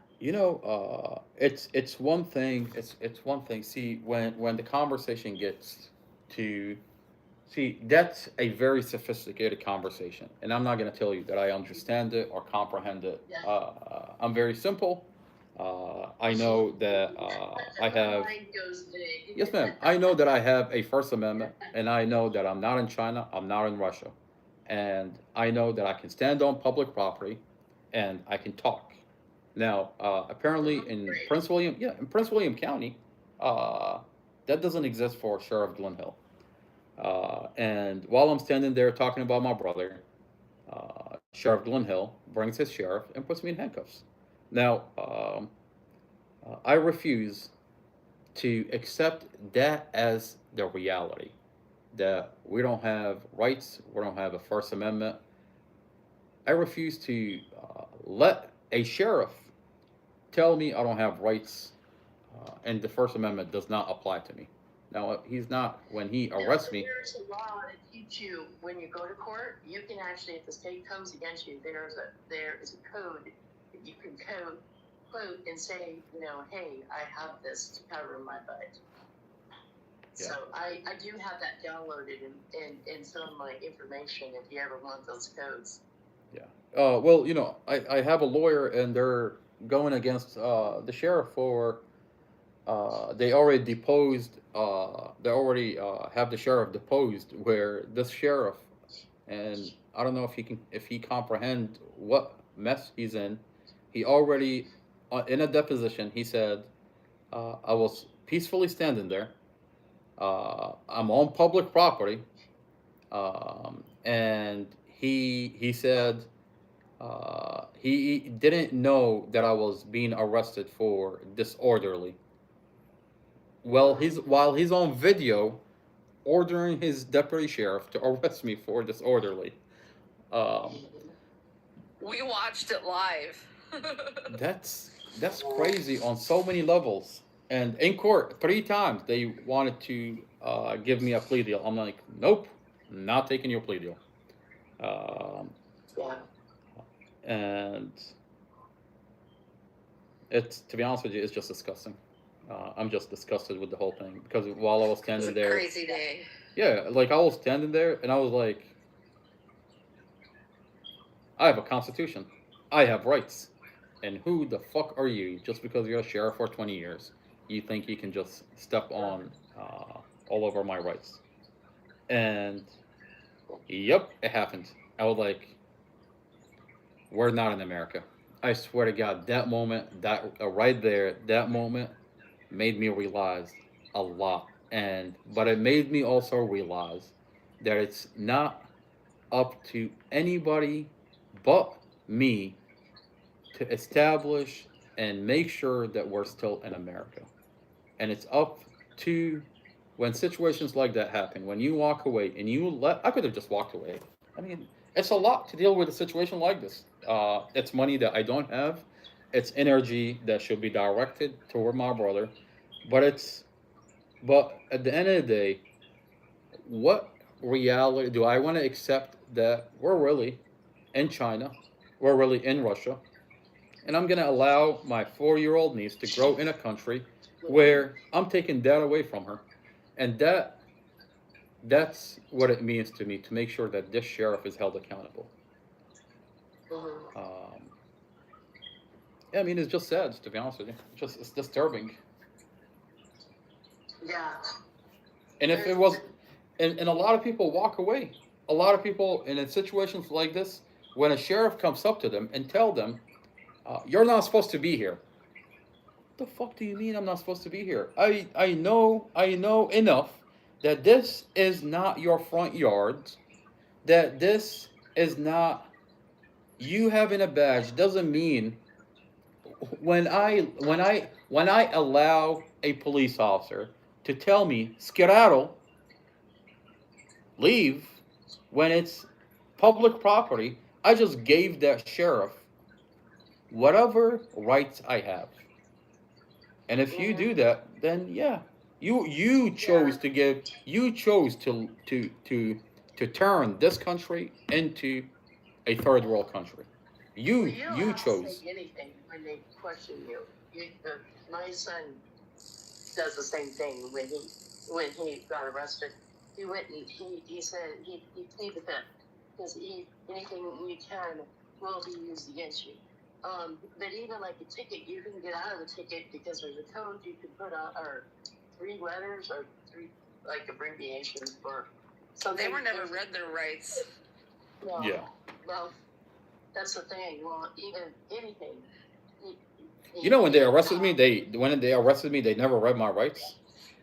Well, they were breaking my arm. I mean, I'm sitting here talking about my rights while my arm was being broken, and I'm sitting there on camera. I'm like, I'm telling the one of the deputy sheriffs that's in charge, Major Terry.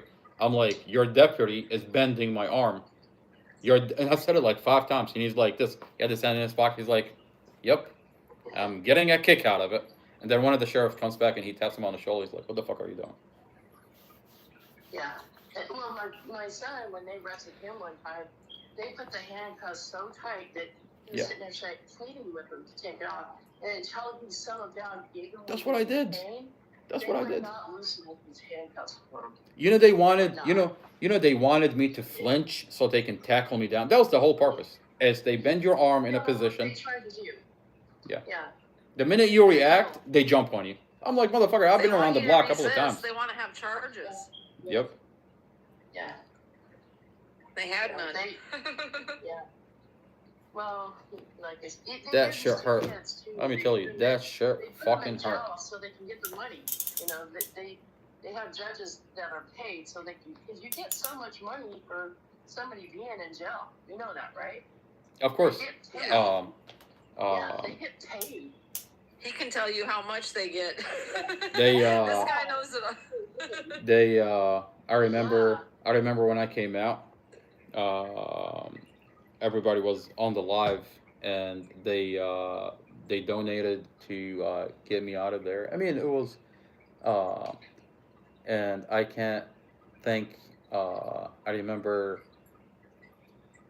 remember a good friend that was on here that took my live and sat here, and they're like, now that he's out, it's mine.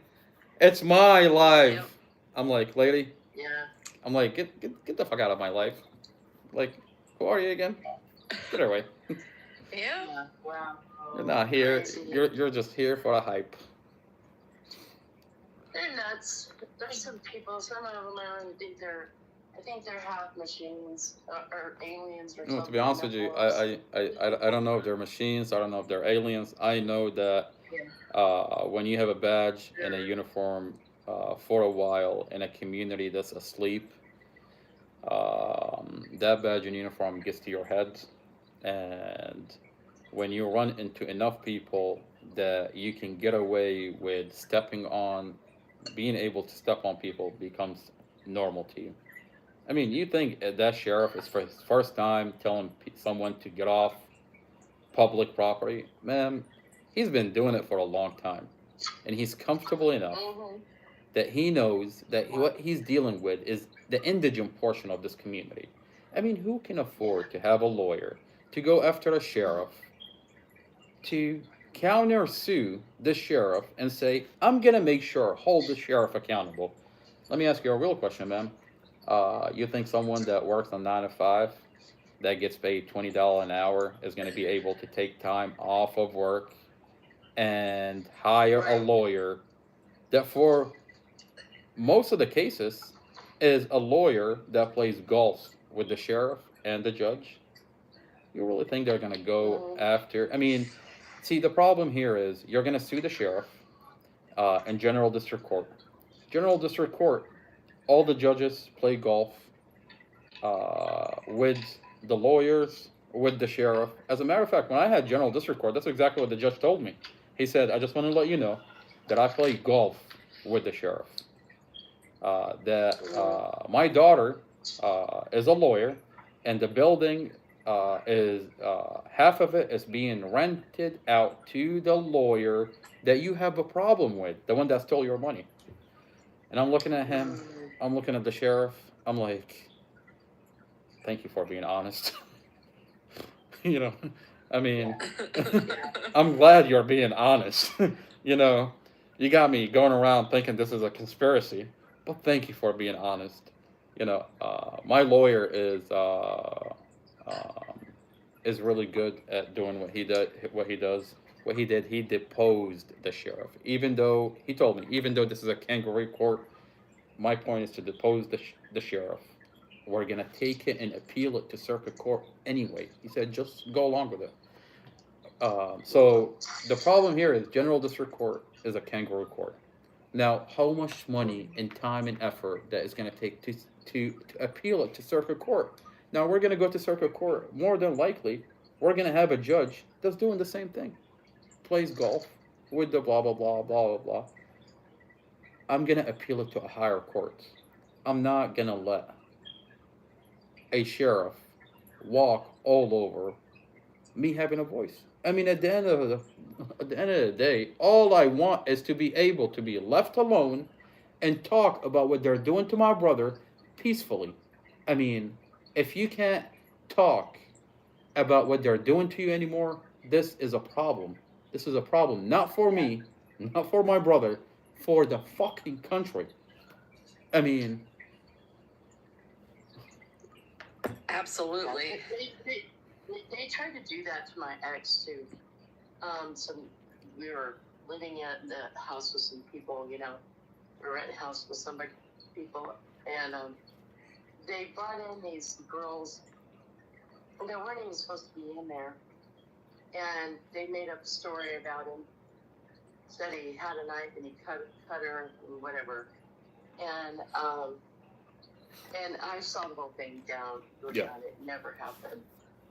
Anyway, so I had to bail him out of jail, and they were doing drugs, or the D word, and so his lawyer tried to get him to plead guilty, and he's like, "I'm not pleading guilty." Well, they didn't even show up for court. They didn't show up for court. None of them showed up for court. But if he would have pleaded guilty, he could have went to jail before this, you know? Yeah. But they did stick him in jail at one point overnight because he had a pot charge that was like 10 years ago, you know? About this time, he has a green card and everything. Yeah. And they put him in jail overnight, had to bail him out again, you know, and then finally he was able to get it expunged. But it was just like, it's just ridiculous how they do things, you know. You know, it's just, they wanted the money. Because when they're in jail, they get paid for you being in jail. I mean, I've never seen, you really comprehend what that means, what you just said, until you won't comprehend what that means until you go to traffic court. If you go to traffic court and you see how it's just nothing more than a transaction, I swear to God, it feels like they're just out there selling tomatoes in a flea market. It's all money. I mean, but this is a problem. But that's a real problem. I mean, if you're out there and you have a quota to just give out tickets just so the county can make money, that's a problem. The whole point of giving out a ticket is to curb your behavior so that way you don't violate the law. But if you're just sitting there just giving out tickets then it just becomes a problem. I mean, you're taking money from hardworking people. That's what you're doing. Okay? And you're abusing the community. I don't know. I think I always it's, wanted to be a detective myself. well, apparently, they put me in a position where I have to go and, you know, I have to investigate this case. I have to cross-examine these monkeys. I have to go out there and collect and FOIA request fingerprint. What do you call it when you steal something? Five finger discount. Is that what you call it? Five finger discount. When you steal something, is that what it's called? I have to go and take and FOIA request the material myself. And now they're like, "The fuck is going on? How is he?" And the bigger problem is, they can't come after me because they falsified the material. They would love to come after me and say, "Motherfucker, we're tired of you.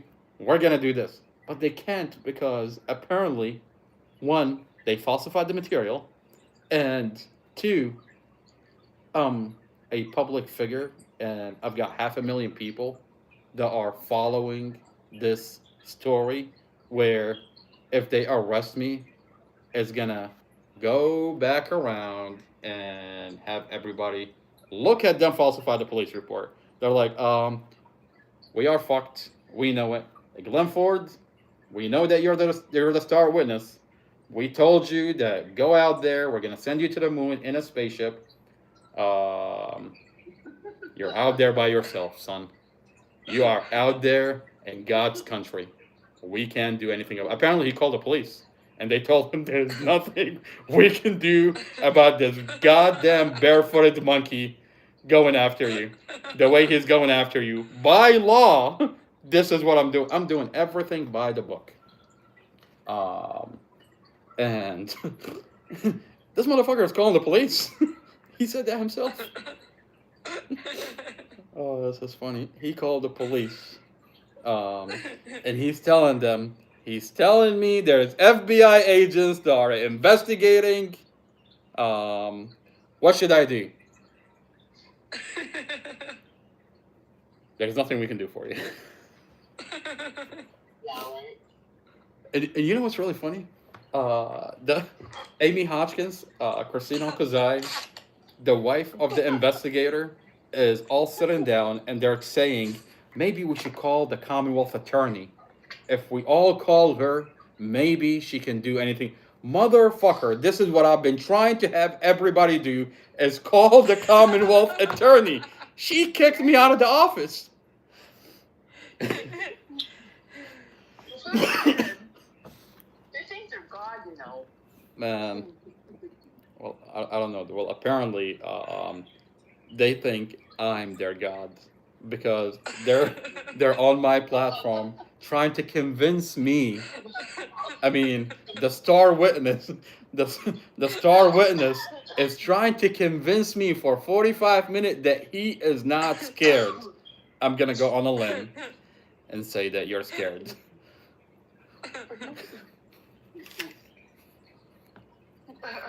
45 minutes. They do all those things. So they're cracking up.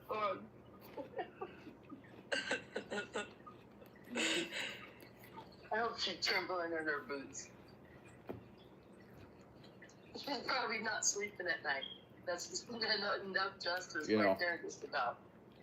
There's a lot of people that don't sleep good. Well, she probably like the ones. I mean, you know that, I don't know if you know that the COs inside the jail, they beat him, they raped him, basically sexually assaulted him. Wow. And now they're coming up to my brother.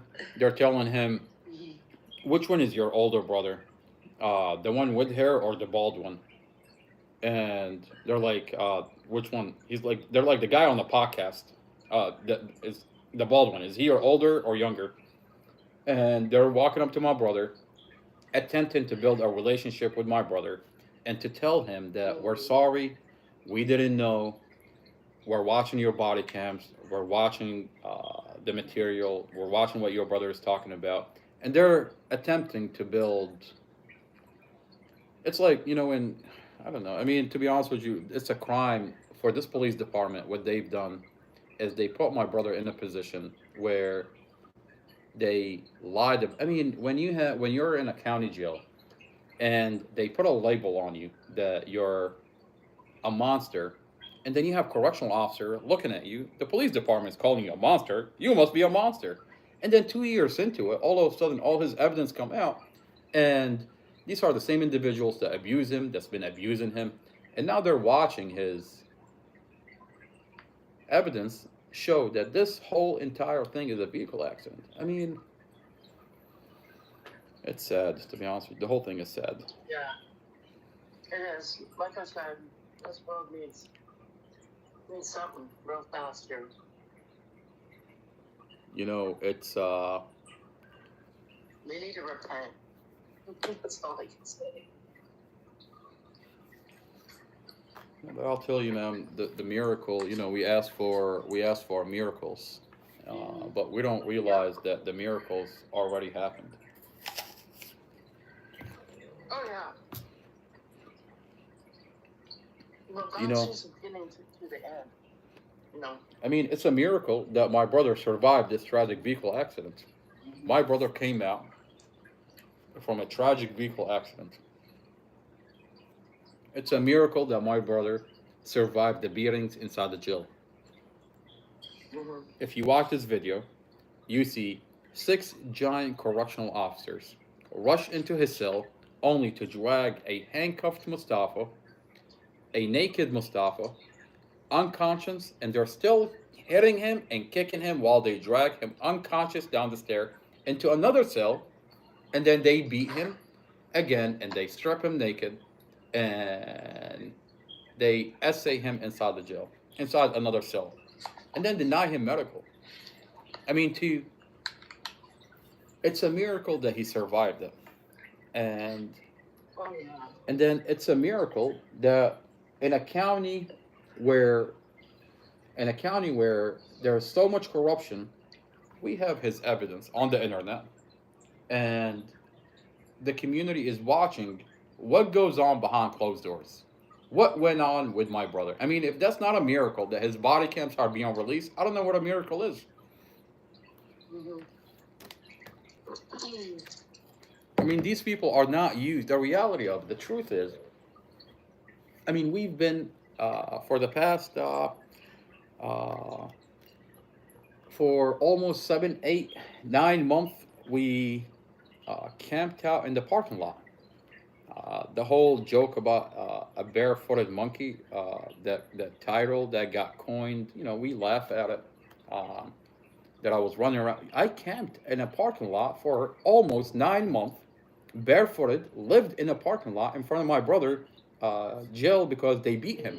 And we were terrified. Live on TikTok. Live on TikTok. We were so terrified of what they're doing to my brother that we put everything on hold and we lived in the parking lot. We said we're not going home until it's fixed. I mean, and it's sad. It's sad on so many levels that you have to go through such extreme measures for you to get accountability. I mean, you want to tell me? I mean, these they're so comfortable doing what they do because they've done it before. This didn't start with my brother. In our county jail, when you look at a county jail, 7 individuals, yes ma'am, 7 individuals unalived within the past 5 years. Now, what happened and where are these families and why are we not hearing about this in the news? Well, the same way you're not hearing about my brother in the news, you don't hear about those individuals in the news. And if that's not disturbing, if this doesn't demonstrate that we're living in a community that has a media blackout. Now, I'll tell you something interesting. When I worked overseas, the location that we worked,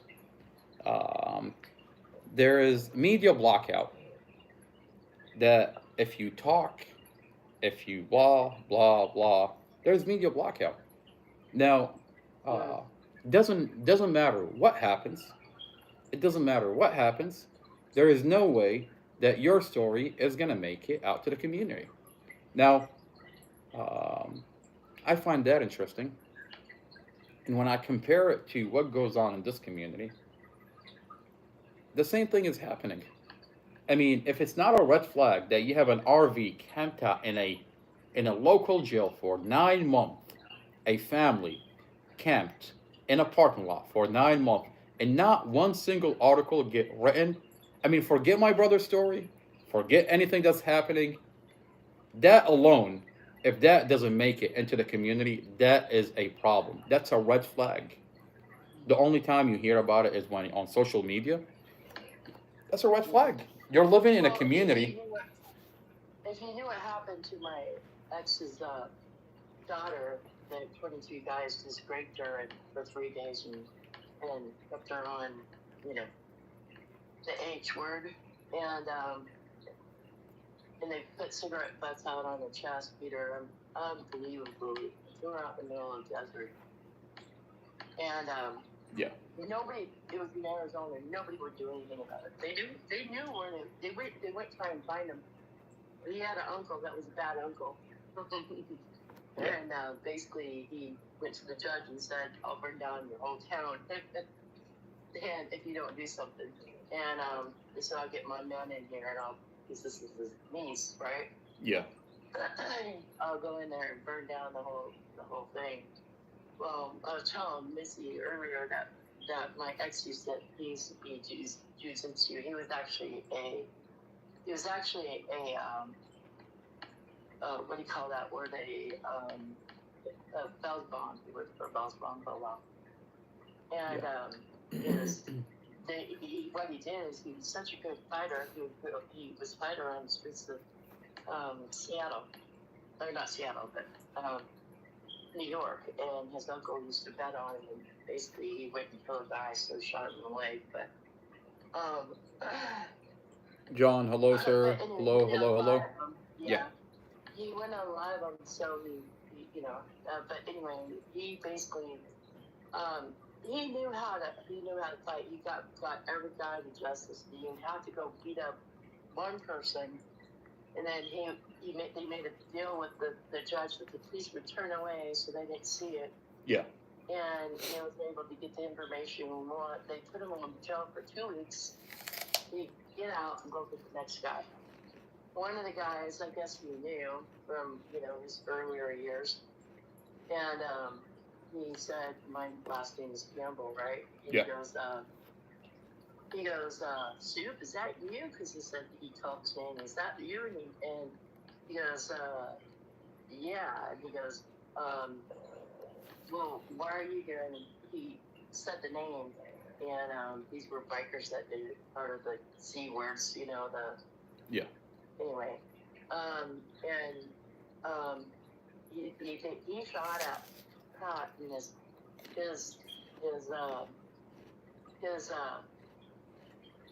cousin was a sheriff because he went the opposite of his dad. Yeah. And he was there, and he had a vest on, and he stepped in front of the bullet. He took the bullet and it went through his lung, but the guy was there going, help me, because they shot the guy, and he was dying, and he was choking on, and Pat just looked at him and spit on him, and he said, take it like a man, Yeah. And but yeah, it was a pretty intense thing. But yeah, they cover up things. They don't give you the full information, Have you seen the body cam of Tatiana David? We have a body cam where an abductee is pursued. They drag an unalive girl out of a vehicle, reposition her somewhere, and they say that we found her outside the vehicle. We have that body cam, and the way they cover this up is disturbing. Yeah. It's been 2 years, and they just released out a statement saying we have nothing to do with it when they're dragging the unalive body out of that vehicle. So yeah, you want to talk about cover up? Welcome to Prince William County. Huh? I said, and Omar has it. We'll bring it out. We got 2 investigators on here, right?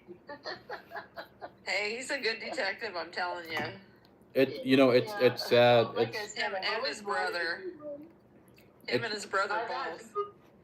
I've had people try to scam me, and I've gone to different websites, and I'm going, and so I'll get them blocked. And it was funny telling Glenn Ford, you're part of my investigation. It was funny telling Glenn Ford, you're part of my investigation. He's like, you're not a detective. You must not have heard about me. Wait, then why are you on? Oh, look, you're not a detective. Apparently, they're saying I'm not a paralegal anymore. Apparently, but here you are getting cross-examined by me. That is funny. I mean, to be honest with you, when you comprehend the gravity of the situation, to cross-examine the star witness, Sarah Sammy star witness, Amy Ashford, it's like you're in a relationship and someone is talking to your girl, and the guy is not doing anything about it.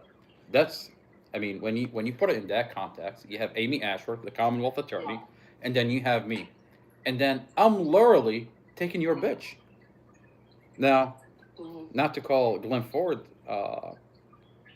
that he's my bitch or the common, it's, Jesus Christ, now he's gonna go cry to Christine Alcazar. He's not only calling you a monkey, but he's calling me a girl. A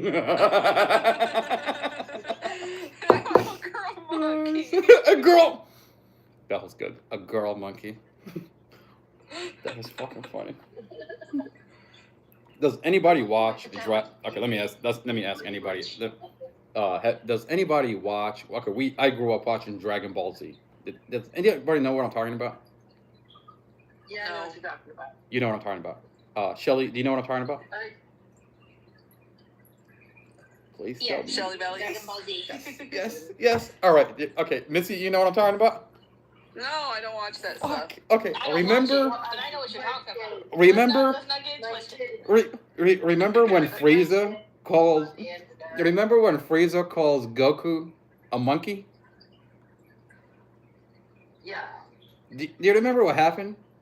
That one scene, well, she calls him monkey. No, but you can tell. I don't remember that scene. I just remember The whole entire time, he's trying to level up to a Super Saiyan. The minute that lady calls him a monkey, that guy went crazy. Now, I have to be careful to calling Glenn Ford a monkey. Now, the guy is a recovering drug addict, and I want him to continue to not relapse because I need him, okay? We need him for, one, he's helping me monetize my YouTube channel. Because of him, he doesn't realize, because of him, my channel got monetized on YouTube.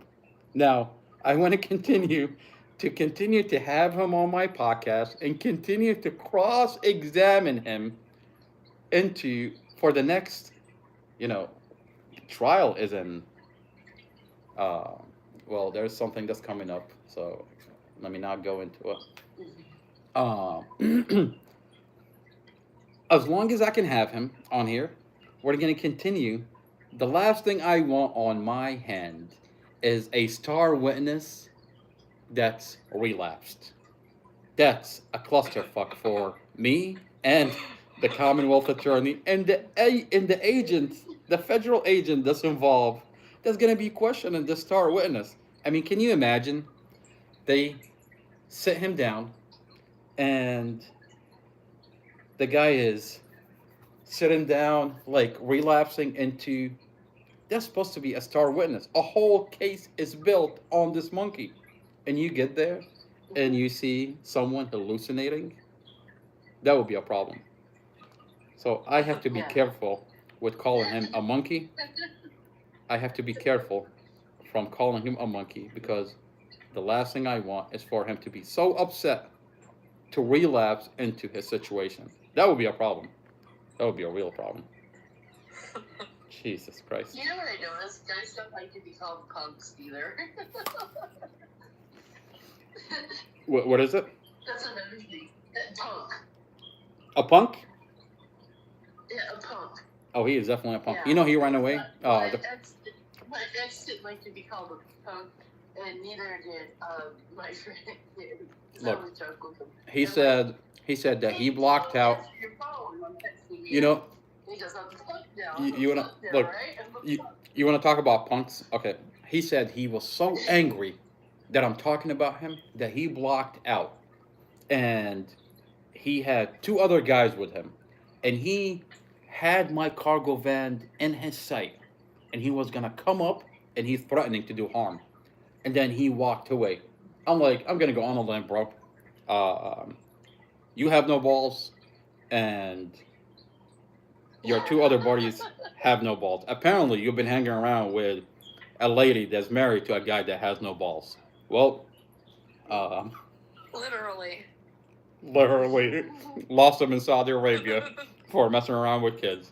Jesus Christ, you can't. I mean, this is so deep. I mean, are we still talking about Mustafa? Exactly. The brother is a paralegal. He's cross-examining witnesses. Can you imagine if they ever talk about this on the news? I mean, how would you break the story? I mean, to be honest with you, this is when you really look at this, it is so disturbing on so many levels that you have the star witness getting cross-examined by, like, online. I mean, what is Amy Ashworth think about all this? You know, I took his video. I took the video when I'm talking to him, and I tagged the Commonwealth attorney on Twitter, because apparently Twitter, she can't run away from Twitter because it's unique where you can post a video and tag the person in it. And I said something. Well, let me read it. It's really funny because I'm really calling her out. Wait, hang on. That's great. I'm gonna have to go check all that out. Oh man, you gotta read. I'm pretty funny on Twitter, especially when I'm talking to her. I said, so this is the video where I customized my truck.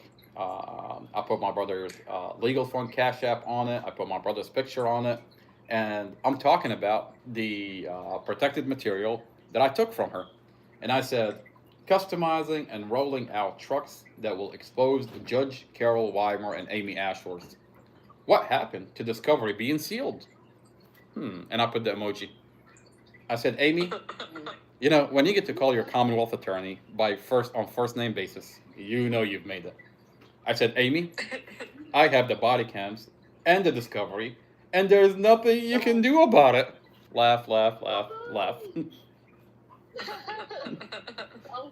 I like to clown people too. Oh yeah.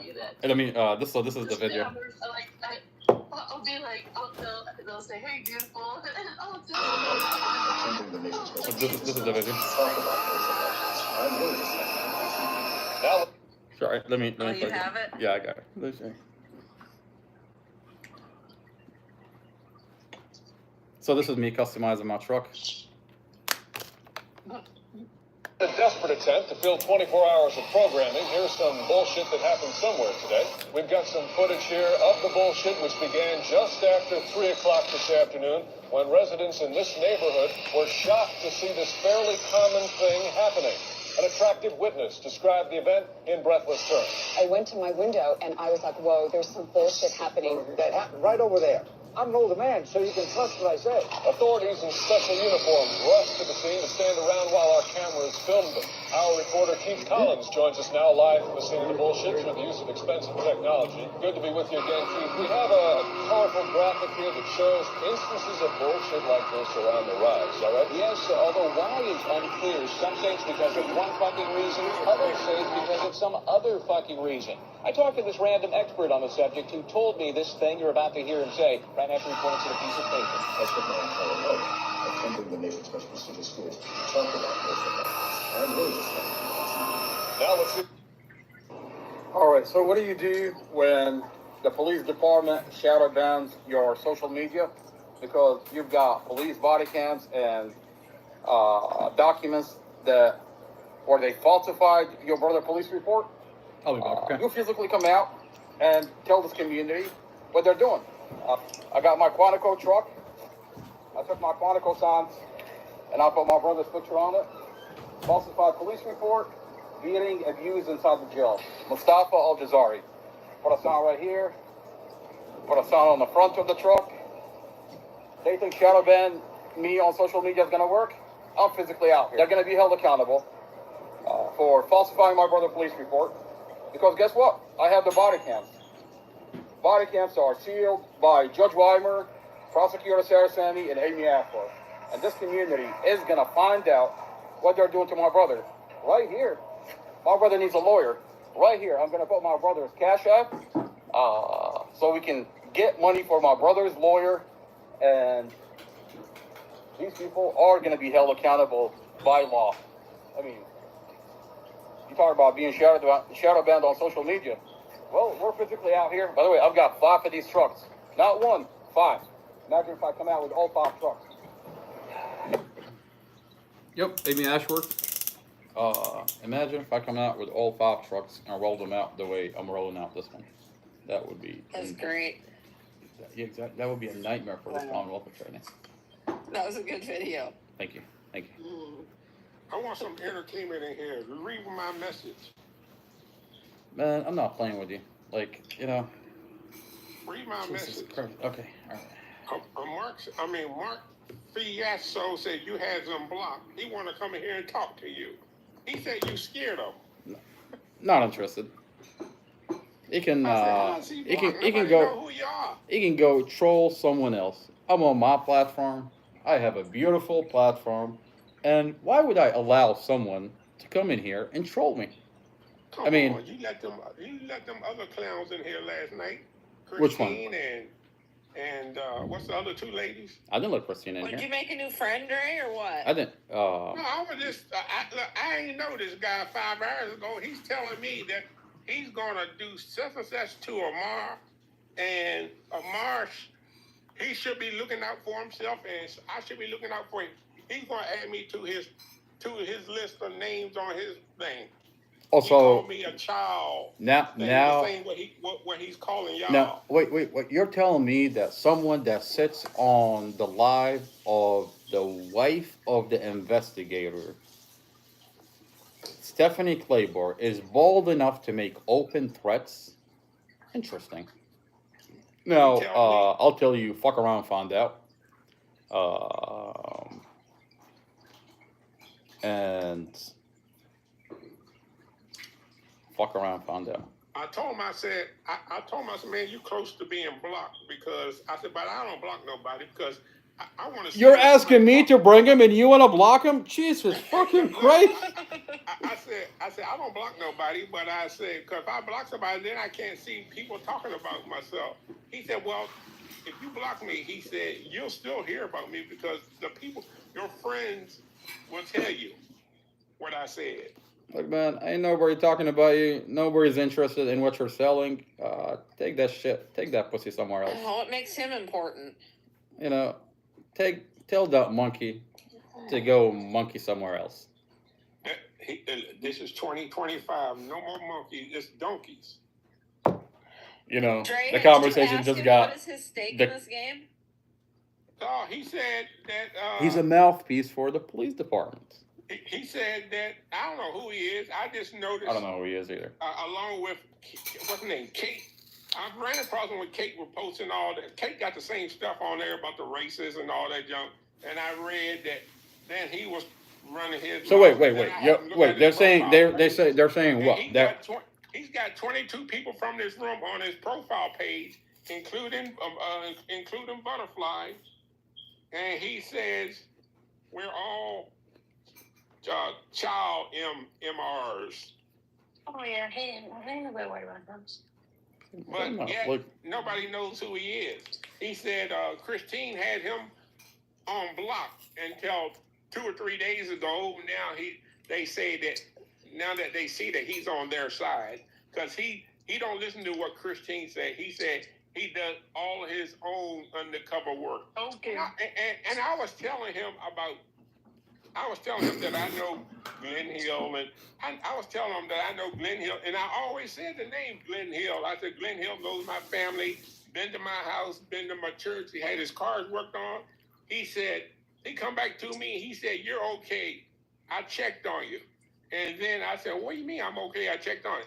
Then he came back, he said, no, I take that back. You're not okay. He said, Glenn Ford said he don't know you. I said, I don't know no Glenn Ford. He said, I said, go back and read the message. I said, Well, Glenn last time Hill. I checked, wait. Did he just say Glenn Ford don't know you? Like Glenn Ford is the one that validates if you're okay or not. But last time I checked, Glenn Ford for 45 minutes trying to get me to validate him. 4 or 5 times in that conversation. I said Glenn Hill 4 or 5 times in that conversation. Then he leaves me, and then he like goes check. He said, Glenn Ford said he don't know you. I said, I don't know no Glenn Ford. I know the name, but I don't know him. I said, and I didn't tell you Glenn Ford. I told you Glenn Hill. Hey, Glenn Hill. Like fuck that bullshit. Look, this is boring. It's getting boring. You know, Glenn like Hill, like he's a Glenn Hill. He's Dre. a piece of crap. Also, Right, like you know when it gets boring, like you know talking about like a person that don't have the balls to open his camera, like it's boring. Look, let me ask you a question. Remember. Okay, here, look, I'm in your room. Here's the deal. Yeah. Unblock this guy's name, and he said he'll come in here and talk. He won't turn his camera on. But I told him he has to turn his camera on. he has to turn on his We've camera. already done this before. If he turns on his camera, I'll allow him to be in my platform. I mean, I must be that important that you want to be in this page so bad that you gotta. I'm going. Look, I'm leaving Like my you get, room right now, and it's I'm like going dog. to tell him, say, you got to turn on your camera and come talk. Wait, before you go, I was gonna ask you a question. Okay, before you go. Remember that night when Shelly's laughing? Man, you know, I'll tell you, I'll tell everybody. I love everybody so much that when you see me get that comfortable with everybody, you know, like He said by the time I love everybody. by the time he's done with Omar, he said Omar is really scared of him. I said, who are you? No, Amar's not scared of him. He'll be Wait, scared of him. I'm scared from someone. Omar is scared of me, and he said you have no idea what the stuff that I'm going to say and do with about him. I said, oh, okay. Okay. Well, that's a threat. Look, fuck all that bullshit. Look, fuck all that bullshit. I got a question for you. Do you remember when Kylie showed up at the pavilion? No, I wasn't there, but I seen the video. I'm not playing with you. You're in the background of my video. What are you talking about? You were there. No, brother, I wouldn't. If it was, no. Okay, I'm gonna tell you right now. I ain't playing with you. Play the video. You were We in there. court we in court right now. You were there. Shirley was there. No, brother, I wasn't there because you told me about it one night. You told me about it. You showed me on the camera. I haven't seen the video in a while. I can swear. I can you swear you were you there. told me. You weren't there? Nope. Damn, I was gonna ask you questions about that night. I haven't seen it in a while. That's like for some reason I thought you were there. Shirley's there. Okay, I no, I remember mean you you were was there. talking about it on your live, and I was at home watching. I remember you was talking about it on your live. So, and you said that you went and got your mother and all that stuff. It was like late at night. And she then kept on. Found out they said it wasn't. You said it wasn't real. Yeah. But then you told me later on, months later, it was real. Yeah. But Now you was telling people it wasn't real, and you showed me. I didn't want to tell. Like, I didn't. Who's that? You was I, like, yeah. I didn't want to "That's bring such and such." exactly. I didn't want to tell anybody. Like, oh, you know what I mean. I didn't want to bring everybody into the situation. You know what I mean? Like I was. There is. I remember at the time she was telling me, don't record it. Don't record. Turn off the live. Don't record. Blah blah blah. And she kept on telling me that. I'm just like, and you know me.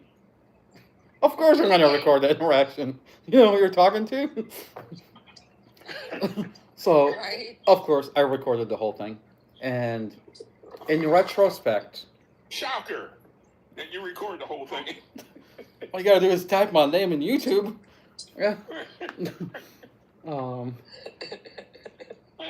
You know, in retrospect, now that I'm in possession of the body cams of Kylie, who is this Kylie?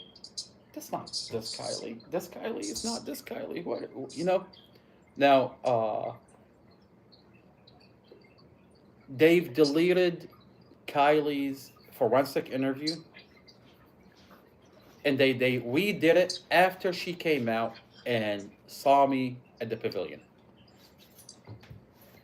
Now, if you comprehend what they're doing here, this girl goes in and snoops around, and she really wanted to see the Google Nest inside the apartment. What she's really want to do is modify her statements based on the Google Nest. I mean, that is so wild on so many levels, so disturbing on so many levels. And then today she puts a comment on TikTok on a video where Divine, the ex-husband, says Glenn Ford beat and abused the kids. Glenn Ford beats up and abused Dorothy.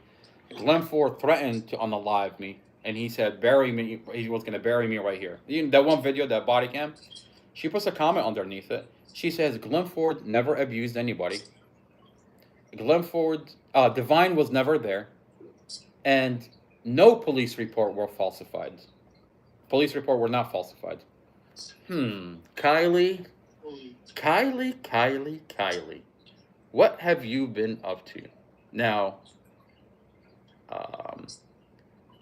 Kylie, I have a detective that went out, and, well, I kind of had my hand all over this situation. No I way. said, surprisingly, apparently every time Glenn Ford goes out on a date or thinks about going on a date, he thinks that I have something to do with it, where this girl is just an undercover trying to find, the kid is traumatized. He's got PTSD. Okay.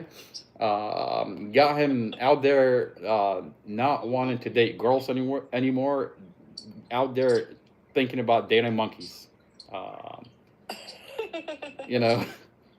We're not gonna judge you, brother. And I'm sorry that I had something to do with it. But part of my investigation, there are unethical things I have to get involved in.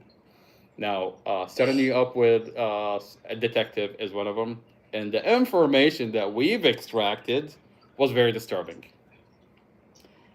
Something about Kylie coming up to Glenn Ford and telling him to unalive Mustafa.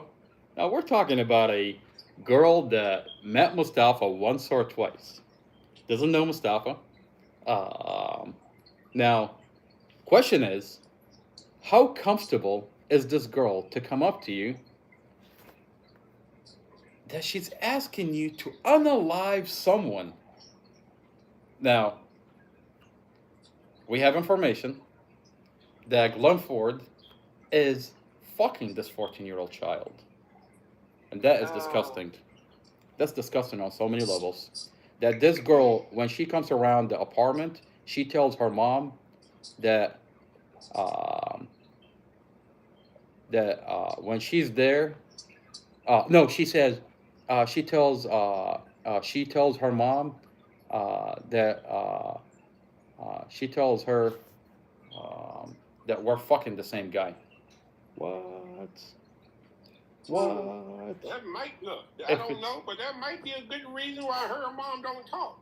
I mean, they do not talk.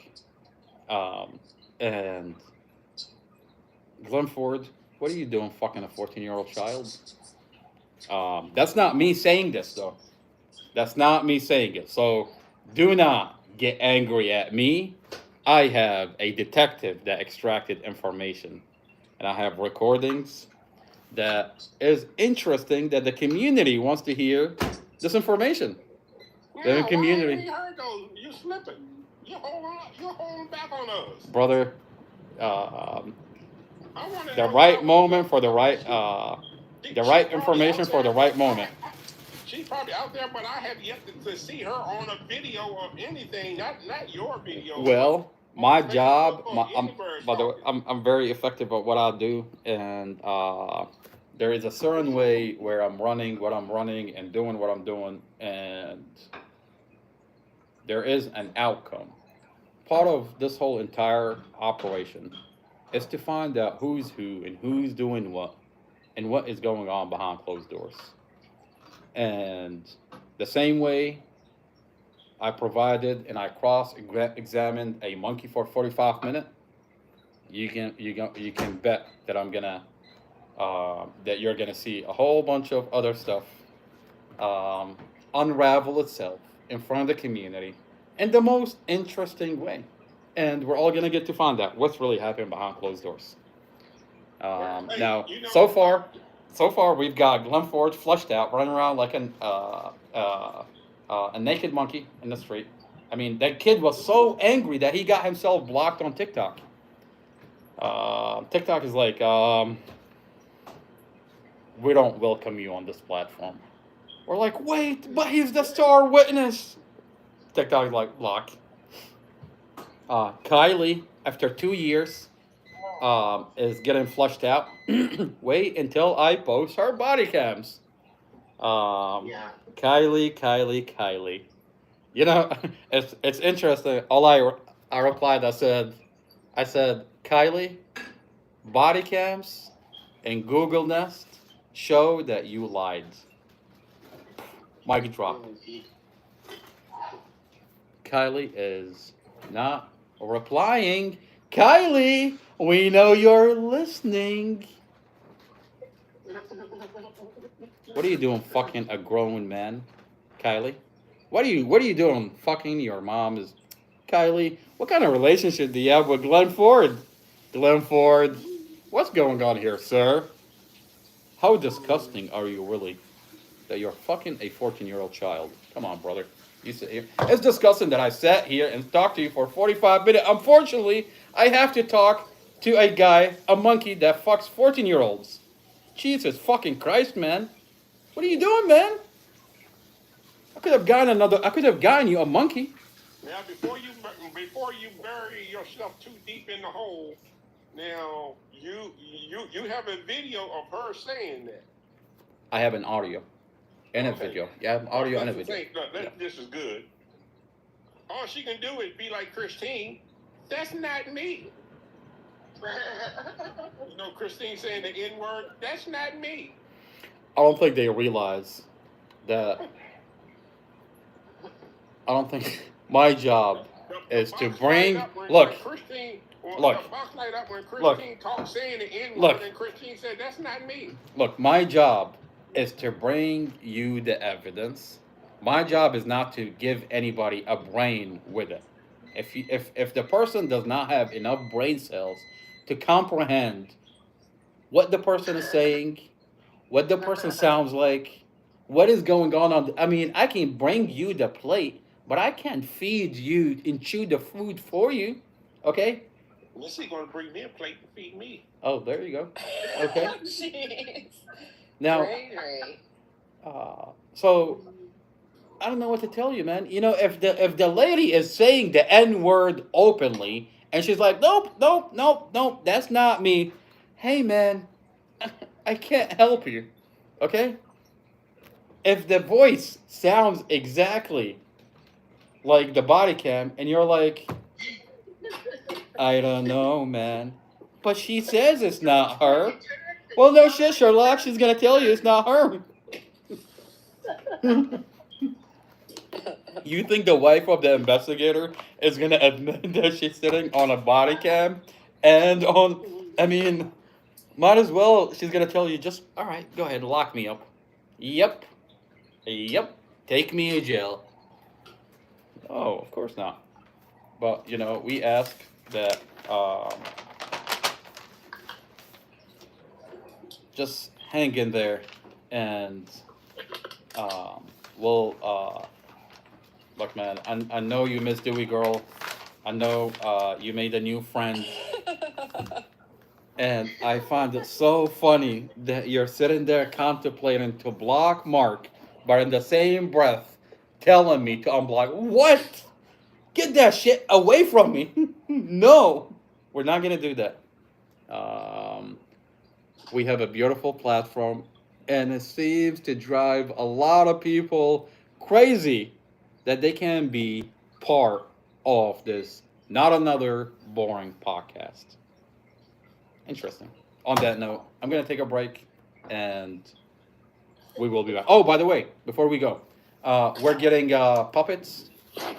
We're ordering a batch of puppets. Apparently, there is a place where I can submit a picture and I can get an actual size puppet, and I can put my fingers all the way in there and resurrect these characters that we have with Glenn Ford.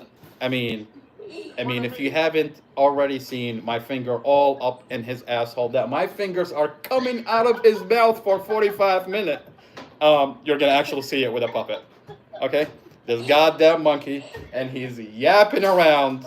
And I'm gonna have Alcazar with my other hand all the way in there. That I'm restructuring this tunnel all the way out of her mouth. And we're gonna have these two talk. Okay. Look, this is gonna be so good. We're gonna have the body cams in the background, and I'm gonna have these puppets come out. Things that will be made up from that. Oh man. Okay. So all right. Let me just confession. Yeah, you just keep giving them stuff, you know. I'm working really hard. Okay, look, part of me being an internet sensation. Look, part of me being an internet and making it to where I'm at, where they're begging to be on this platform, is I have to be able to give them material. It's like trinkets every now and then. There you go. He called someone a monkey. He said a monkey. He said he's gonna have his finger all the way in Glenn Ford's asshole. That he's gonna come out of his mouth. I mean, you know, all I ask is everybody to be patient with me, and I ask my trolls to, for the love of God, like, take this material that I'm giving you on a silver platter and run with it. Okay, I need you. We're being monetized on YouTube, and we have to be able to, for us to get to the next level and where we're at, we have to have our trolls do their job. And it's part of what goes on the internet.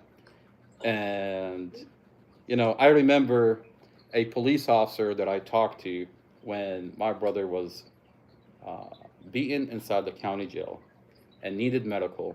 I called Prince William County. And I remember him coining a term.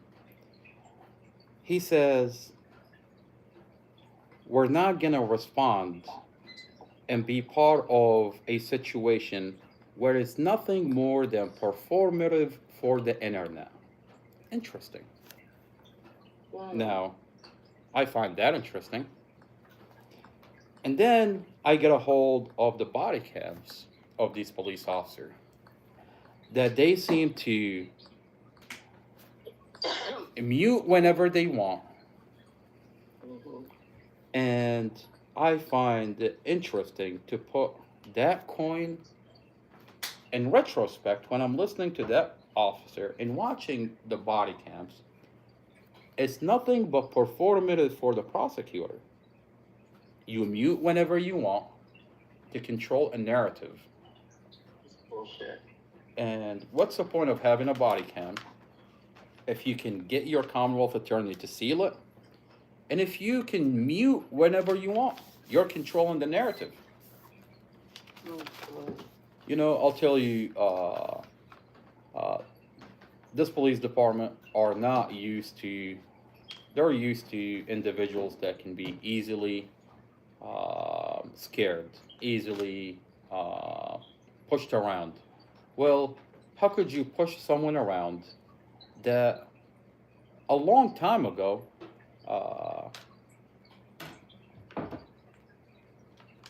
you know, I'll tell you, I've been on this roller coaster a couple of times. I've been around the block for a while,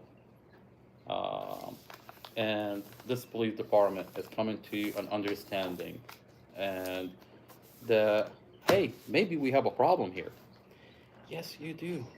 You're dealing with a crazy person that does not care.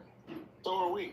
You know, I'll tell you, I have nothing, I mean, to push someone in a corner where he's pretty much lost everything and he's losing everything. You really think I give a fuck about your jail cell or your sanctions or your emotions? Now, keep in mind that when you have me backed in a corner like this, I get very calculated. I'm gonna make sure that I hold you accountable by law. By law, you took all of my money. You had my company on hold. I'm watching my family go through a situation that is it's just disturbing. I mean, it gets to a point that it's just disturbing.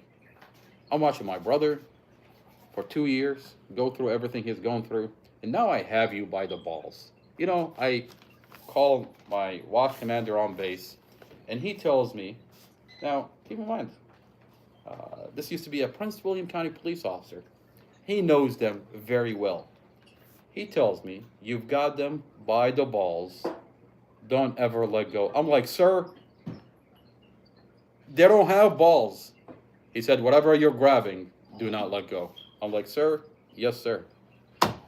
And on that note, I'm going to take a break, and we're going to come back and continue to talk about my puppets and how my fingers are all over these individuals' assholes coming out of their mouth. I can't wait for this project to go through. It's going to be an interesting live when you have the characters talk to each other while the body cam is in the background. And I get to cross-examine those puppets on this live. So I have this project going for me, and it's going to be beautiful. 13. I'm sorry. I don't know how to say your name. I don't know. I don't know. Calling you 1316 sounds weird. Prosperity. Prosperity. Okay. All right. Prosperity. Thank you for being here. Okay. You know, I can't see. I don't know why. Just call it Pro. No, actually, what am I saying? I'm not blind. I'm just clicking on the wrong button. It's prosperity. Prosperity. Is what it is. Yes, ma'am. Thank you for being here. I'm gonna take a break. I will be back. I'll see you guys in a little bit. Okay. Hold my breath. Can't wait to see these puppets. You better get one for Sheriff Gray. Yeah, right. Funny. So what you been up to besides talking to Mark, Dre? Nothing. I wish you'd ask him, like, why is he involved in this? That's why I did ask him that. He said something to me, and I said, well, hell, I said, why do you have 22 people all from, I said, all from our room on there, and you got the same thing about them? Whatever friend. The child, M-word friend, or whatever. And said the same thing about Amar. Then, like that picture I showed you that he got on your, with that picture I showed you on the bottom, you see what he say? Yeah, see. No, I didn't look at it yet. He said, this is how she looked without the filters. Because you got horns on your head. He said, this is how she looked without the filters. Not as good and stuff like that. Oh, jeez. But he said the same thing about like Butterfly and Casey. I just like to know where does he fit in? Where does he fit into this? Amar said he's never seen this guy or whatever, but Casey and Butterfly said he's been in here. Well, yeah, he came in here.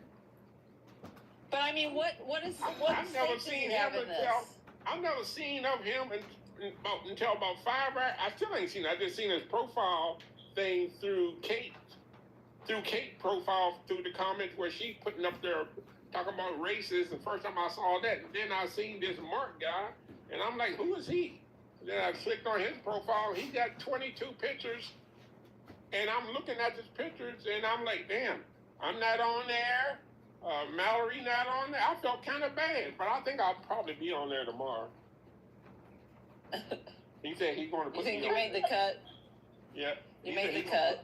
He said he's going to put me on there tomorrow. I told him I'm thinking about blocking him, but then again, I said I don't like to block people because then I can't see them talking about me. He said, don't worry about it. He said, it'll get back to you when I say something about you.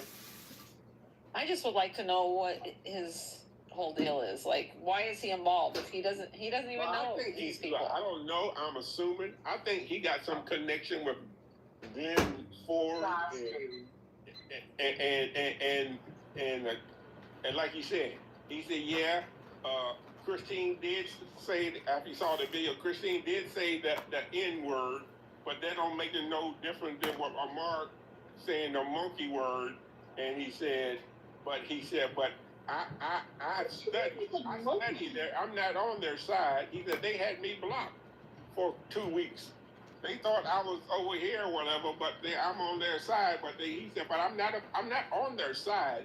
He said, which they all say, once they jump that fence, they all say, I've done my own research. Yeah. Yeah. And then I also read, they said Missy, which they said that a few times to him, Missy was on our side one time, and she said the same thing. And then they said, and Regina, we're going to get her next because she was saying the same thing also.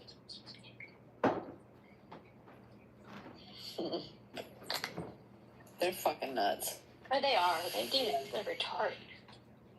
They're just trying to. And I don't like saying that word. I hate saying that word, but they're just because they're ignorantness. Yeah.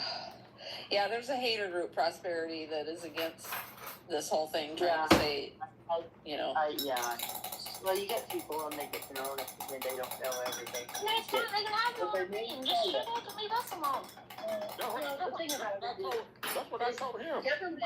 I said there's two sides, this side and that side. And I said, you know, I said it's all about choices. I said just like the president, you got this side and you got that side.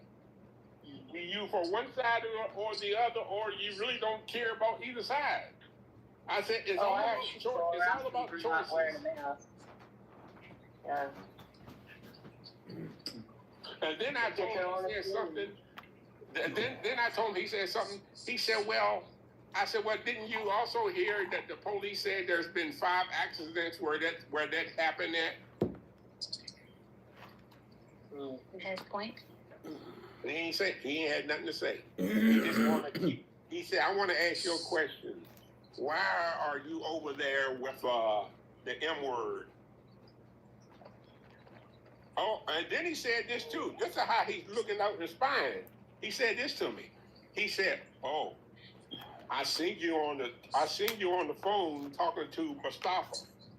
I said, "You did?" He said, "Yeah."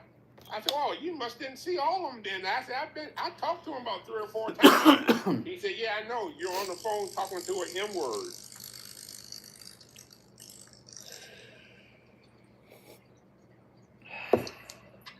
We're gonna continue to be here, grow. Exactly. I'm gonna keep watching. You know, I'll tell you. Hey, look, and then I'll last tell night, you. I said to them, I said, why do they keep, well, while they was all in here, I said, why do they keep changing the court date? And all 3 of them, Christine and Laura and the M lady, MORL, whatever, all 3 of them said, "Cedre, once again, y'all don't know what's going on over there." Yeah, my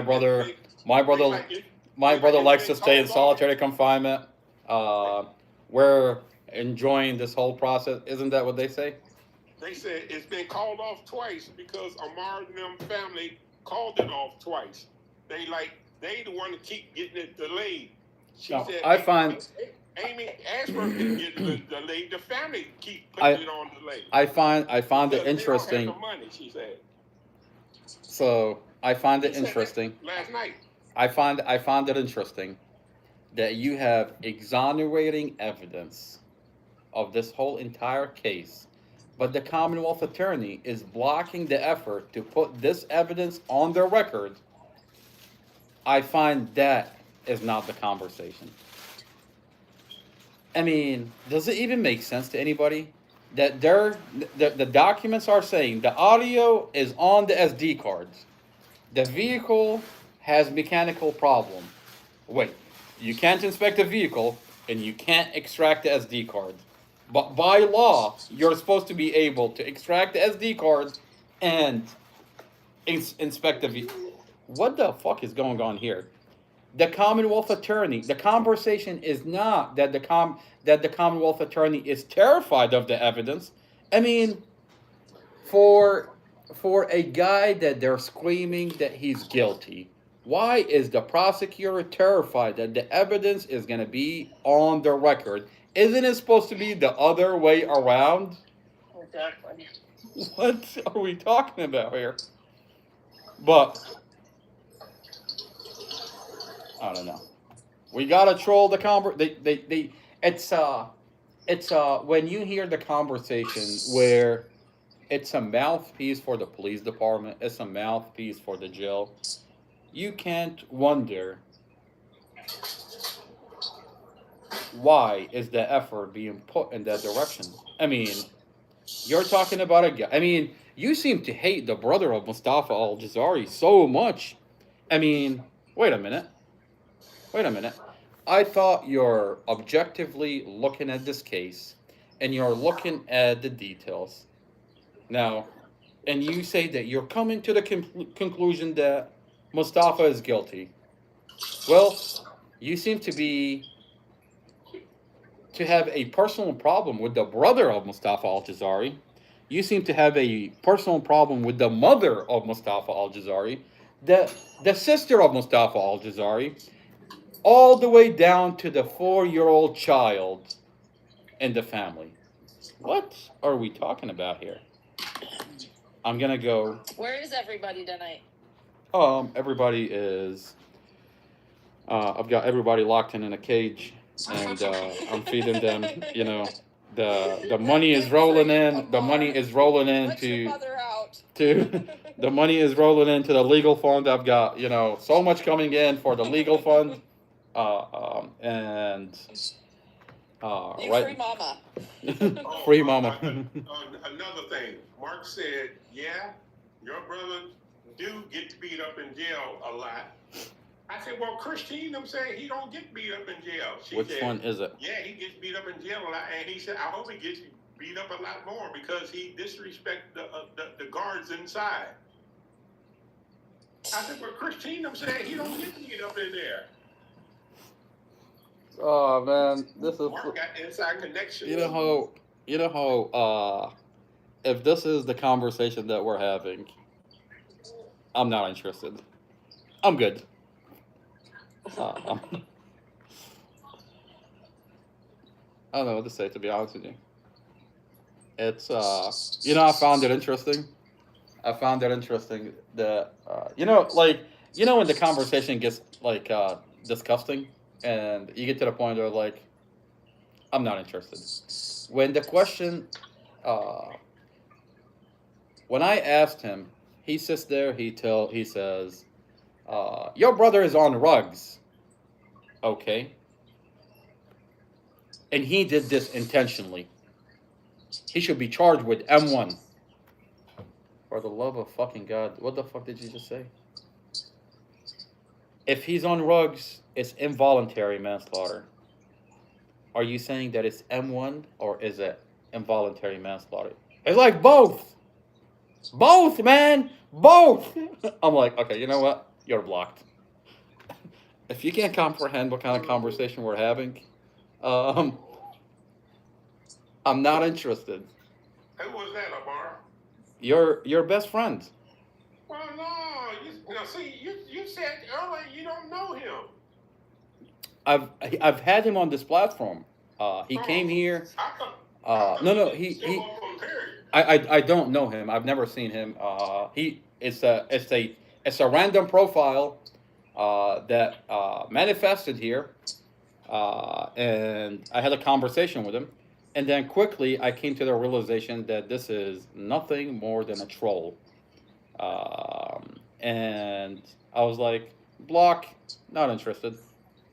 I don't even think his picture's real. Does it really matter? I mean, if you have no balls to turn on your camera, don't tell us who you are.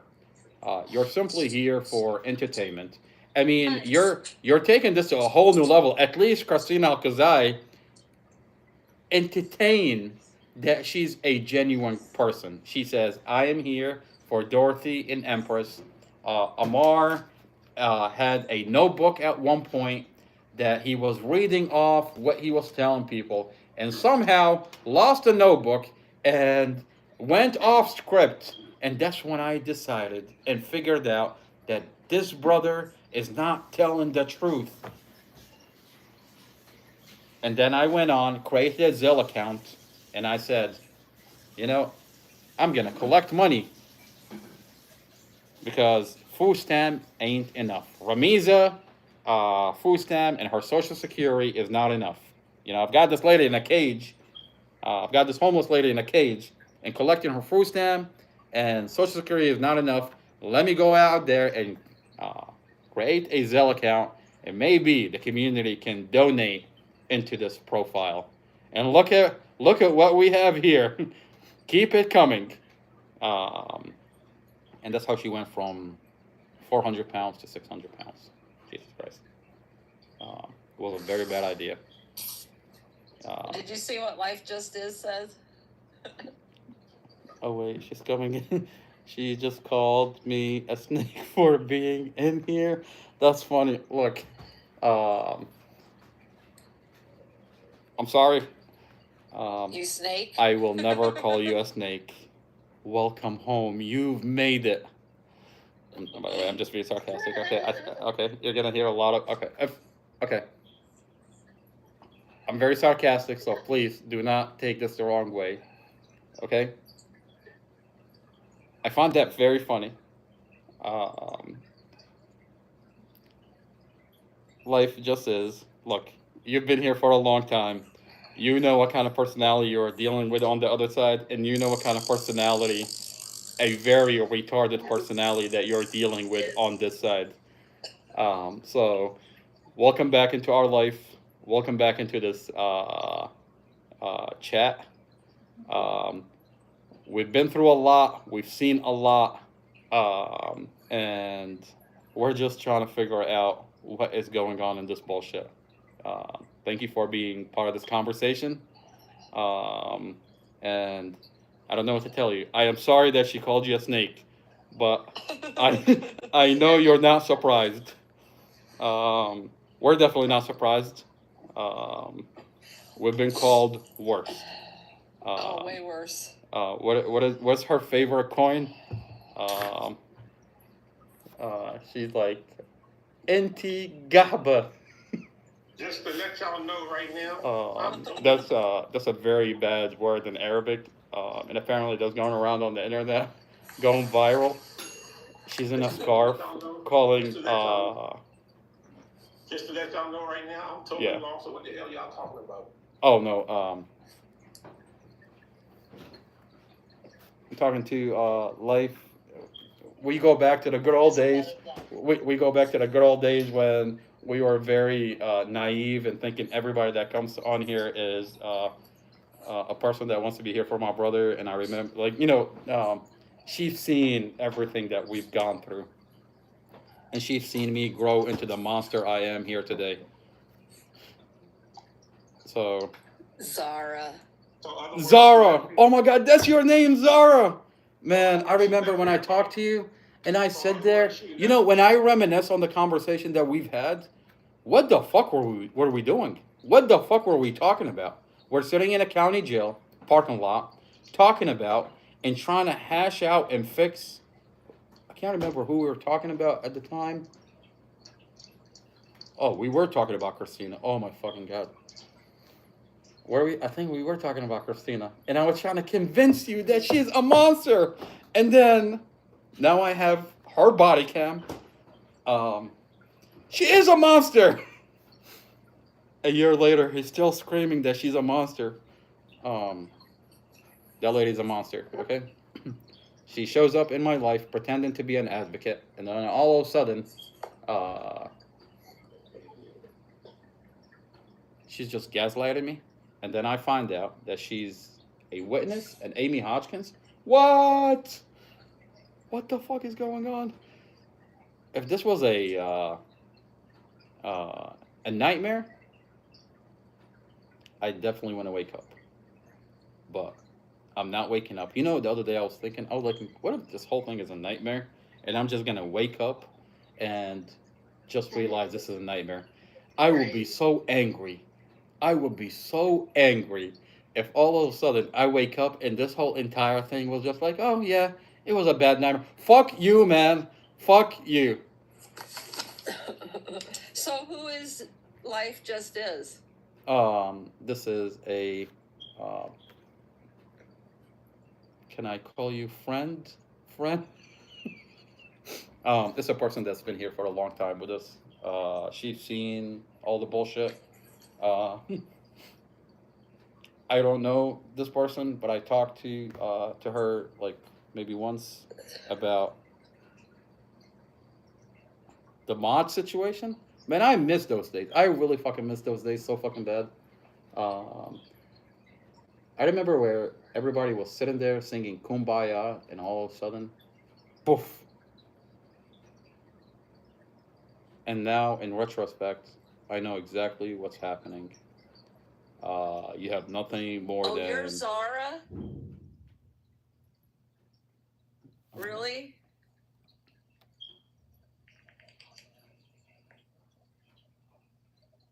Oh yeah. One thing I give credit to myself is I was very nice to you on the phone call conversation, and even though I don't know, I can't remember what we were talking about. I remember it was like a situation that I was trying to explain to you, blah blah blah blah blah, and I made you a promise that I was gonna be like nice, and I was nice. So can't remember the rest of the conversation, but I remember something about mods, something about it was bullshit. To be honest with you. But I'm glad you're back, man. I'm glad you're here. Zara was a smart I'm lady. glad you're part of the conversation. So And Zara was a smart lady. She was here a year ago and left out. Didn't come back until a year later. She called the cops on Joseph. look, I'm not gonna judge anybody. To be honest with you, I'm not gonna judge anybody. I'm not gonna be blah blah blah.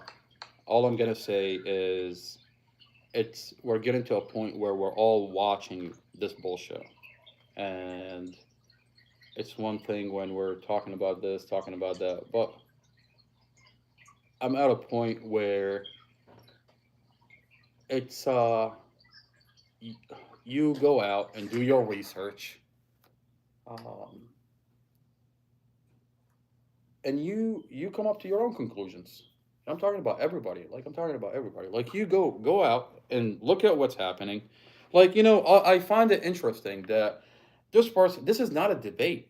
Like we're not sitting here trying to see who's a better person at debating. I find it interesting. I want to go on your page and I want to talk. Like go talk on your own page. Go have your own conversation. Like, what are you trying to get validated by the brother of Mustafa Al Jazari? Like, if you're coming up to a conclusion, all I have is evidence that's showing up that show that they lied. I have body cams. I have their body cams that they're terrified to release out to the community. I have their documents that they're scared to release out to this community. And every piece of evidence that I have is a falsified police report and a body cam that show that this whole entire thing is a vehicle accident. And it's sad. The whole thing is sad.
All right, so we don't know what just happened with the live, but we're gonna continue to be on here. All right, let's see. We're gonna take a break and we will be back.